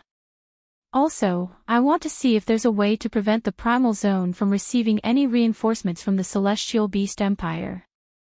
Wang Wen looked at Lu Yin in shock. I couldn't tell, chess piece bro. You actually have a strategic mindset. Not bad, not bad. Tell me about the situation in the primal zone. My universal armor's defenses aren't any weaker than your coffin, and I can see things that normal people can't. Wang Wen shrugged. I really want to agree, but I'm sorry, I can't. Are you worried that I'll be in danger? Lu Yin asked. Wang Wen nodded. You're the only person in the fort who can see the holes in the sourcebox's danger zones. If you're in danger, we'll be as passive as we were before, so you can't take the risk. But if I can find a turning point in the primal zone, wouldn't that be better than being trapped in Season's fort? Tell me honestly, if the Celestial Beast Empire sends reinforcements, then we can stop them. Wang Wen sighed. I'm not sure. Not even 10%. Since that's the case, then let me give it a try. Aside from me, no one else will be able to see through the loopholes, so aside from me, no one else will be able to easily determine whether or not there's a turning point in the primal zone, including those enlighters. No matter what you say, I can't let you take the risk without any assurance, Wang Wen said seriously. Fine, I'll show you something. He then took out the star chart that he had just drawn. Take a look at this. Does it look familiar? Wang Wen stared at the star chart in shock. This is the primal zone. That's right. This is the primal zone. Although it's crude and only a rough diagram, there's a liquid energy substance that looks like an astral river. This substance separates the primal zone from the astral beast domain, Lu Yin said as he pointed at the diagram. That's impossible. Iron Blood Weave has fought with the primal zone for so many years, so we should have a good understanding of the primal zone. There's no such thing in the primal zone, Wang Wenmo said with certainty. This has only appeared in the last few decades. I won't joke around with my life, Lu Yin said. Wang Wen fell into deep thought. Where did you get this star chart? I bought it at the Starfall Ocean's auction house, Lu Yin lied without blinking. Wang Wen believed him, because there was no other explanation. Was he supposed to believe that Lu Yin had merged with Tian Ho's body and had learned about the primal zone through Tian Ho's memories? That was too ridiculous. Based on this chart, I can confirm that there's a river of energy in the primal zone. The universe has undergone great changes, and that river of energy should have expanded just like the astral river, isolating the primal zone. However, there's definitely a gap, or else the Celestial Beast Empire wouldn't be able to send reinforcements. As for where this gap is and how big it is, I'm not sure. There's no way such a small thing would be marked on a map, Lu Yin said.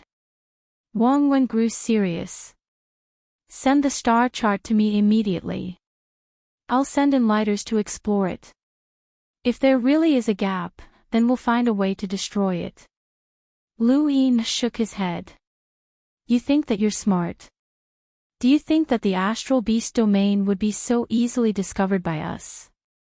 If an enlighter were to enter with great fanfare, they would only be surrounded.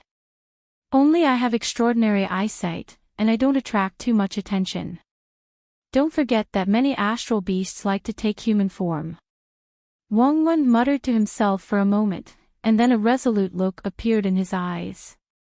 If we can destroy that gap and prevent the Celestial Beast Empire from sending reinforcements, then the Outerverse will be saved. He then looked at Lu Yin. Are you sure you want to go? There's a 90% chance that you'll die. You're not the kind of person who would risk his life for a righteous cause. Lu Yin choked, as he felt that he had just been looked down upon. I have universal armor, and its defense isn't any weaker than that coffin of yours. Of course, I won't be going alone. You'll have to send a few enlighters to distract the enlighter astral beasts so that I can enter more easily. Of course. I'll call Lu Qiuyu and the others for a strategy meeting. You should come as well. Pass. Wang Wen then hung up. Lu Yin let out a long sigh, as everything had worked out. This trip was indeed risky, but he did not need to venture deep into the primal zone. All he needed to do was take a stroll around the edges. Tian Ho knew where the crack was, and so did Lu Yin. With his universal armor, there should not be any danger. Of course, he had to grasp the timing well, and he had to move out at the same time as the other enlighters. Otherwise, he might be discovered by an enlighter astral beast. Seventh bro, are you really going to the primal zone? The monkey asked in a low voice. Lu Yin answered, I have to. There's a 90% chance that you'll die. Following you is my bad luck. The monkey sighed. He knew that he could not stop Lu Yin, so he did not say anything else. Lu Yin did not want to say anything either. If there was a 90% chance that he would die, then he could use this opportunity to test the monkey. He wanted to see if the monkey was willing to die with him or if he was holding back.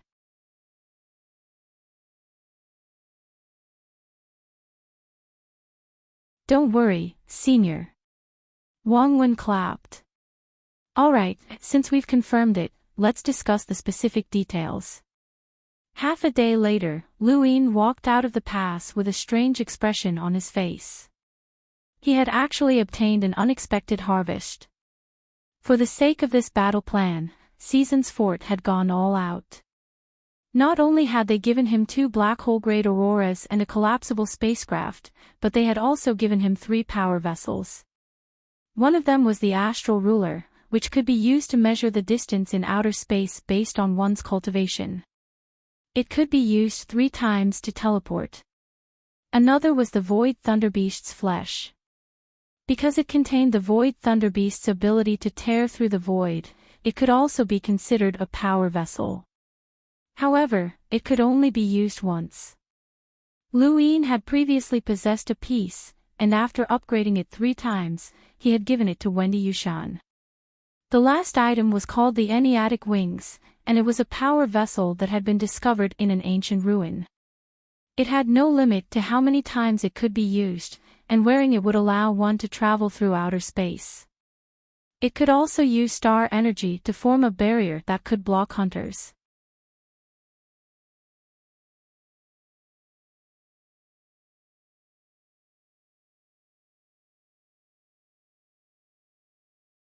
The roars of the large beasts sounded very soothing to Lu Yin's ears. It had been a long time since he had felt so relaxed. Although they had only been in Iron Blood Weave for 2 months, each day felt like a year. As he silently recited the Stonewall scriptures, he unknowingly fell asleep. 3 days was a short time for a cultivator, and by the time Lu Yin woke up, the time was up. He entered his spacecraft and planned his route once more before it took off and headed off into the distance. These 3 days were very peaceful, but Wang Wen and the rest were very apprehensive. They were worried about Lu Yin's safety, but more importantly, they were worried that he would not be able to find the crack. To Lu Yin, this was just an insignificant journey, and the outcome was already set in stone. When he returned to the stronghold and marked out the location of the crack, Wang Wen and the rest cheered. Lu Qiuyu praised Lu Yin greatly, and if not for Wang Wen stopping him, he might have even given Lu Yin a large amount of contribution points. When Kitchen was puzzled. Why aren't there any pictures? Lu Yin was a little embarrassed. I'm worried about being discovered, but don't worry, this is definitely the correct location. You guys can just follow the route I marked out. Don't worry, Senior Wen. With Chess-Piece Bro leading the way, you'll quickly find the crack, Wang Wen said happily. That's right. I'll go prepare the pyrolite, Valtteri said excitedly. The sword sect had recently mined a batch of pyrolite, and it could be put to good use. Wen Qichen nodded. All right, since it's a desperate situation, let's take a gamble. Not bad. Lu Qiuyu nodded. Wang Wen smiled happily. However, Lu Yin felt that something was off. Wait, what do you mean by lead the way? Wang Wen, Lu Qiuyu, and Wen Qichen all looked at Lu Yin. Aren't you going to lead the way? How are we going to find the crack if you don't? Didn't I draw it out? And the location is very clear, Lu Yin said, as he had a bad premonition. Wang Wen laughed. Chess piece bro, stop joking around. How can drawing it be the same as personally leading the way? You should know that as long as we destroy the crack, we'll have more than half succeeded in defending Iron Blood Weave. Of course, we have to give it our all. Don't worry, you're just leading the way. We'll protect you. That's right, little brother. Don't worry, we definitely won't let you die in front of us, Wen Qichen said seriously. Lu Yin was speechless, as he had underestimated the shamelessness of Wang Wen and the rest. They had actually asked him to lead the way. This was destroying the crack, not just taking a look and running away. The danger level was completely different. It was no wonder why they had given him so many life-saving items. They had been waiting for him. Seventh bro, you can't agree.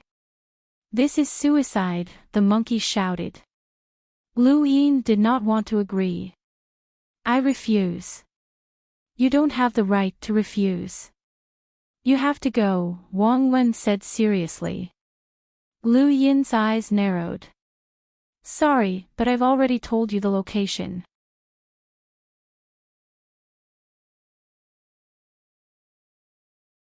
Lu Yin. Why is he going? Top Mist asked curiously. Wang Wen smiled. He was the one who came up with this plan. He's a selfless person. Top Mist cursed inwardly. That troublemaker. It wasn't enough for Top Mist to die, but he still had to drag Top Mist down with him. After escaping a calamity on Shuda planet, Top Mist had decided that he would never meet that junior again. Who would have thought that after such a short period of time, he would be killed by that junior? Has the plan been confirmed? Top Mist asked unwillingly. Wang Wen replied, it wasn't completely confirmed at first since we didn't have enough people. But now that you're here, we have enough people. It's been confirmed. Top Mist was speechless. If he had known earlier, he would have arrived a little later. Right now, Top Mist's greatest regret was that he hadn't killed Lu Yin on Shuda planet. He had a nagging feeling that he would have been killed by this brat. Valtteri said, don't worry. I know your character, and I won't let you charge to the front. What kind of character was this? Top Mist was dissatisfied, but he didn't dare to retort. He was an assassin, and he wasn't good at direct combat, much less bickering.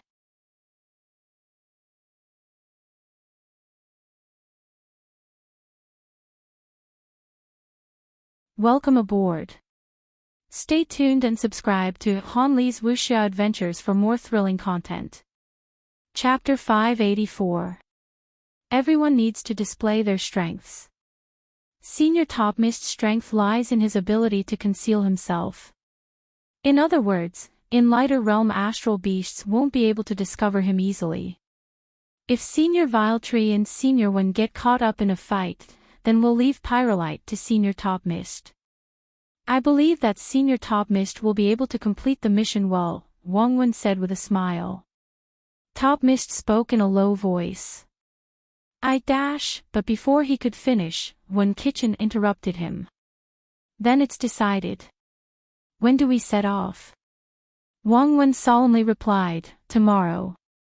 I'll prepare all of the weapons, equipment, materials, and maps for this mission before then.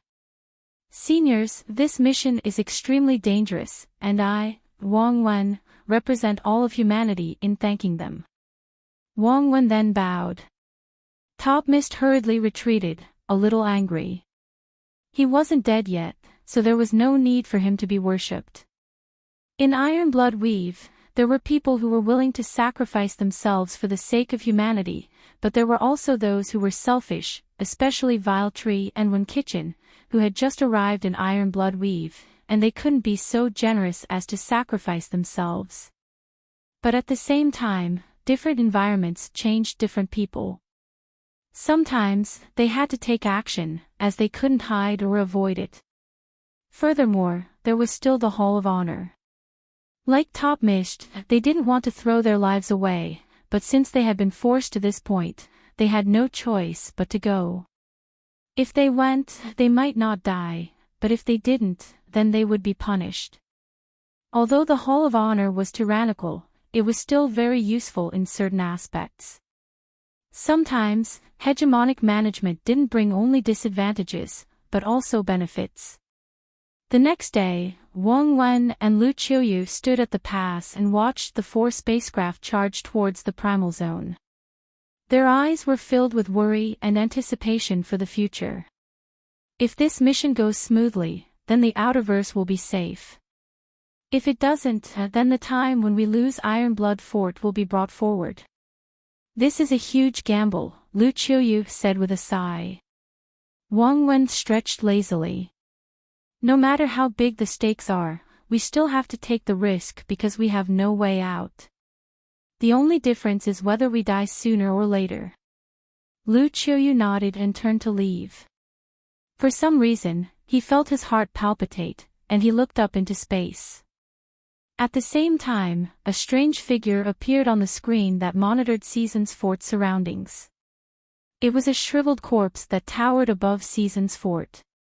What's that thing? A hunter felt strange, and he stepped into outer space. He stood within the danger zone of the source box and looked at the desiccated corpse. From time to time, enormous beasts would roam about Season's fort. The people of Season's fort weren't the only ones who had discovered the mummy. Some powerful beasts had discovered it as well, and they whipped out their tails at the mummy. They couldn't tell the difference between the mummy and a human, they all looked the same. Then, under the shocked gazes of many, the mummy raised its hand and tore the behemoth apart. Blood splattered across the starry sky. It had been a Hunter Realm astral beast, but it had been easily torn apart. Many people in Season's fort were shaken. Lu Qiuyu's eyelids twitched as he stared at the corpse. Huihan Pass. It's fine. This is just a mummy.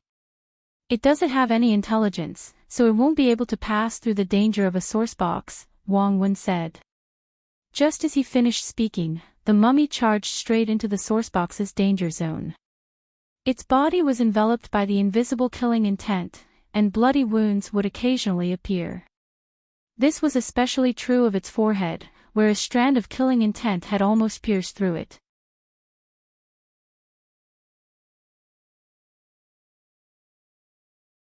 There was a thump, and the mummy's palm finally landed on the coffin.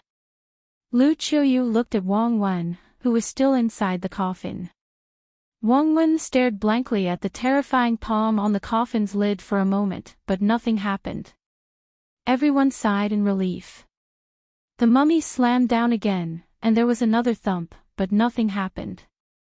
Wang Wen let out a long breath and patted his chest.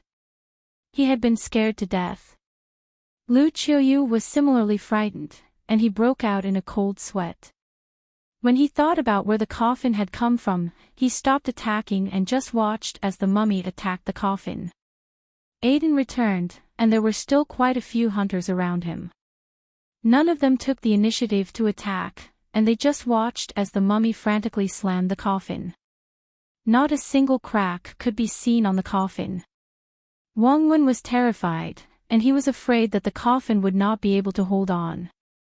After a full 20 minutes, the mummy finally stopped its meaningless attacks. It turned around, took a step forward, and left Season's fort. It no longer wanted to fight. Lu Qiuyu and the rest did not dare to stop it, and they just watched as it left. It was only when the mummy's figure could no longer be seen that Wang Wen dared to come out. His entire body was drenched in sweat, and he felt as if he had been on the brink of death. What's that? Why did it kill me? Is it from the astral beast domain? Wang Wen shrieked. Lu Qiuyu's face turned solemn. It should be the Neo-Human Alliance's corpse king. Impossible. The Outerverse is gone, so what's the point of the Neo-Human Alliance existing? They can't possibly attack me at this time, Wang Wen refuted. Lu Qiuyu frowned, as he was not sure either. He was especially concerned about the skin-like object on the mummy's head, which had actually caused him to lose his composure. What was that? Not good. It seems to be heading towards the primal zone. Wang Wen suddenly shouted. Lu Qiuyu's face changed, and he looked at Wang Wen. This thing won't cause trouble for Vile Tree and the others, right? Wang Wen was worried. Lu Qiuyu tightened his grip on his sword, and his eyes were filled with worry. During this trip to the primal zone, no enlighters had attracted the attention of the enlighter beasts. Lu Yin had assumed that they would encounter an enlighter beast, but the route that Wang Wen had chosen had not led them to any enlighter beasts. Lu Yin's intelligence was so high that it was incomprehensible. It was only when they reached the entrance of the primal zone that they were surrounded by numerous beasts. Lu Yin pointed out the direction to the three enlighters at the entrance of the primal zone and then left without looking back. There were beasts chasing after him, but they could not catch up to his black hole great aurora. Only enlighters could catch up to him. When Kitchen and the other two charged in with all their might and slaughtered the beasts at the entrance of the primal zone. They charged in the blink of an eye, and countless beasts were drawn in as well. Lu Yin looked back and relaxed. Whether or not we succeed will depend on you guys. He was only a Lammeter, and although he had many life-saving methods, his actual combat ability could not compare to an enlighter's. He would not court death, and with his Dai's enhance ability, he might be able to resolve this calamity. The black hole great aurora was too fast, and Lu Yin felt as if the surrounding planets were rapidly passing by. They would soon be back at Season's fort. Suddenly, his heart clenched, and his scalp went numb. He immediately changed directions and flew in another direction. He looked into the distance and saw a terrifying number of rune lines closing in on him. Lu Yin's pupils shrank, as the number of rune lines surpassed that of any enlighter that he had ever seen, and this feeling was very familiar. The spacecraft stopped in outer space and hid within the asteroid belt. Lu Yin stared in the direction of the rune lines, which were getting closer and closer. Then, Lu Yin saw the desiccated corpse and progenitor Wuxiang's hide atop its head. The moment he saw the corpse, Lu Yin's entire body went cold. Why is this thing here? The ghost monkey shrieked. Lu Yin wanted to know as well, but he did not dare to make a single sound at this moment. He was like a dormant ant. The desiccated corpse walked through outer space, and each step it took was very small. However, it covered a great distance in an instant, and it soon arrived at Lu Yin's previous location. It stopped and seemed to be thinking about something. Lu Yin's face went pale, and he suddenly thought of something terrifying. This desiccated corpse couldn't be looking for him, right? Suddenly, the desiccated corpse raised its head, and its black hole-like eyes stared at Lu Yin, who was within the asteroid belt. Lu Yin's heart sank, and he immediately activated his spacecraft and flew towards the primal zone.